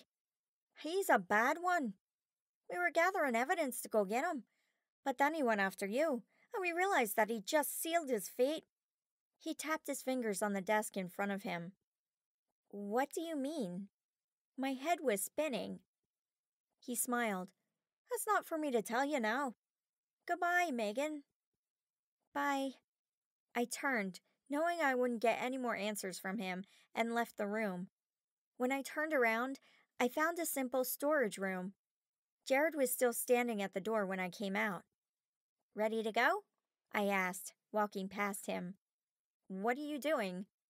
That was a service closet. He pointed toward the door. I'll tell you in the car. I had to sort things out for myself first. Jared looked at the room one more time and then followed me out. We climbed in the car and continued on our way. Megan, what were you doing? Jared asked quietly. I just met the boss of the leprechauns. He's the one who gave me the locket so I could beat Louie. I laughed at the thought. My life was very strange. The boss? He was in there? Yeah, he was thrilled that I went after Louie. I still don't get why they didn't just do it themselves, though. He told me I wasn't ready to hear it. Odd, Jared said. They just knew he couldn't mess with all of us, Beth said from the front seat. Yeah, maybe. I stared out the window, ending the conversation. With my luck back, the rest of the drive was uneventful. Beth and Adam chatted in the front, and somewhere along the way, I drifted off to sleep on Jared's shoulder. We got home later that afternoon. I hoped our family was gone somewhere and I wouldn't have to make an entrance, but as we pulled up to our house, both Mom and Dad's cars were in the driveway. We waved at Beth and Jared with a promise to call later. I reached for the doorknob and looked at Adam. Ready? As ready as I'll ever be. Let's do this. He slugged me on the shoulder and we walked into the house. Megan? Adam? Mom ran from the kitchen and hugged us until we could no longer breathe. She pulled back with tears running down her face. Where have you been? I've been worried sick. She pulled us into the living room. I told you where I was going, but you didn't believe me. I knew the police wouldn't find Adam, so I had to go myself. I'm sorry for scaring you. Well, I'm just glad you're safe. Mom hugged me tight again. Got anything to eat? I'm starving, Adam blurted. At least his appetite was okay after all this. We sat down to the meal Mom had made, thankful it wasn't the sludge Louie had been feeding us. We told Mom and Dad what had happened since Adam had been taken the night before. Dad asked for details about Louie and where we had been held captive. Mom kept putting her hand on our shoulders when she passed by to serve food. I wasn't sure if they believed us or not, but it was a relief to talk to them about our experience. I knew it would lead to more discussions later, but for now, we enjoyed being together. It felt good to go to bed in my own room that night. The new green walls seemed to fit the new me. I nestled in and promptly fell asleep. Chapter 19. The evening of the winter dance came. Adam invited Beth, and I, of course, went with Jared. When we arrived, the gym looked amazing. It was a beautiful winter scene. Crepe paper and fluffy cotton had never looked so good. We got our pictures taken together before heading to the dance floor. Jared and I danced the night away, enjoying the closeness. Amber and Matt were named Prince and Princess, and I was perfectly content. I ignored the sneer she gave me as she danced past. I silently wished Matt luck with her. When the dance ended, we all climbed back into the limo. The driver dropped us off at our house, since Jared had driven to our house and left his truck. Adam took Beth home in his car, and Jared walked me to the door. Well, we survived and made it to the dance. I wasn't sure we'd live through this, he said. He grinned down at me and brushed his hand against my cheek. Yes, well, I wasn't sure we would either. That was one wild ride. I'm glad it's over, and I'm glad I didn't scare you away. I smiled up at him. I'm tough. It takes more than a leprechaun to scare me away. His smile made my heart flutter. I took a step in, conscious of the closeness. Well, I'm glad you were there, because I'm not sure how long I would have lasted without you. His hands went to my hips, and I thought my heart would leap out of my chest. What was I supposed to do? Did my breath stink? What if I messed this up? He leaned down and pressed his lips against mine, tentative at first. We had both waited for this moment, and as I wrapped my arms around him and pulled him closer, our kiss became more insistent. All the tension, all the stress, all the anger we both felt over the last 2 weeks were washed away in that moment. After what seemed like a lifetime, but not quite long enough, we parted and looked into each other's eyes. He rubbed his nose against mine and kissed me again, this time a little softer. I wanted time to stop just then, so I could remember the moment forever. He pulled away, regret showing on his face. I better get going. I wouldn't want your dad coming after me. Nah, he's not so bad. I laid my head on his chest and felt the pounding of his heart. He chuckled, the sound rumbling against my ear. Maybe not to you, but I would like another date with you, which means that I should probably go. I sighed. You're right. Thanks for the dance. Sorry we didn't win Prince and Princess. I guess when you're the town joke, you don't stand a chance. He tipped my chin up and met my eyes, his touch gentle. Megan, you're the only princess for me. He hugged me one last time, brushing his lips against mine, and walked lightly down the steps. My lips still tingled as he climbed into his truck. He rolled down the window and waved as he pulled away. I stood and watched him until he disappeared into the distance, still feeling his touch. I floated into the house in a daze, barely aware of my surroundings as I let my parents know I was home. I mumbled something in response to my mom's questions of how the night had gone and drifted upstairs to my room. I changed into my pajamas and heard Adam shut the front door. I briefly wondered how his and Beth's date went, but tonight was my night. The initial dreaminess wore off, and giddiness began to set in. I jumped on my bed, squealing in excitement at my first kiss as I crawled under my blankets. As I thought about the last 2 weeks, my mind flashed to that last morning in the cave, and I remembered the fear and anger coursing through me as I stood up to Louis. For that moment, it had been just me against him.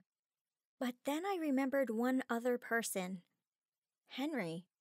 If he hadn't been there, we wouldn't have had the net laced with magic. Louis would have gotten away. Suddenly, I sat up in bed. I thought back to the last few moments with Henry in the cave. He held out his hand, and I had taken it. Why had he winked? When the realization hit me, I knew I wasn't quite done with leprechauns. After all, I had 3 more wishes to make. This has been Stolen Luck, written by Jaclyn Weist, narrated by Amy Hilburn.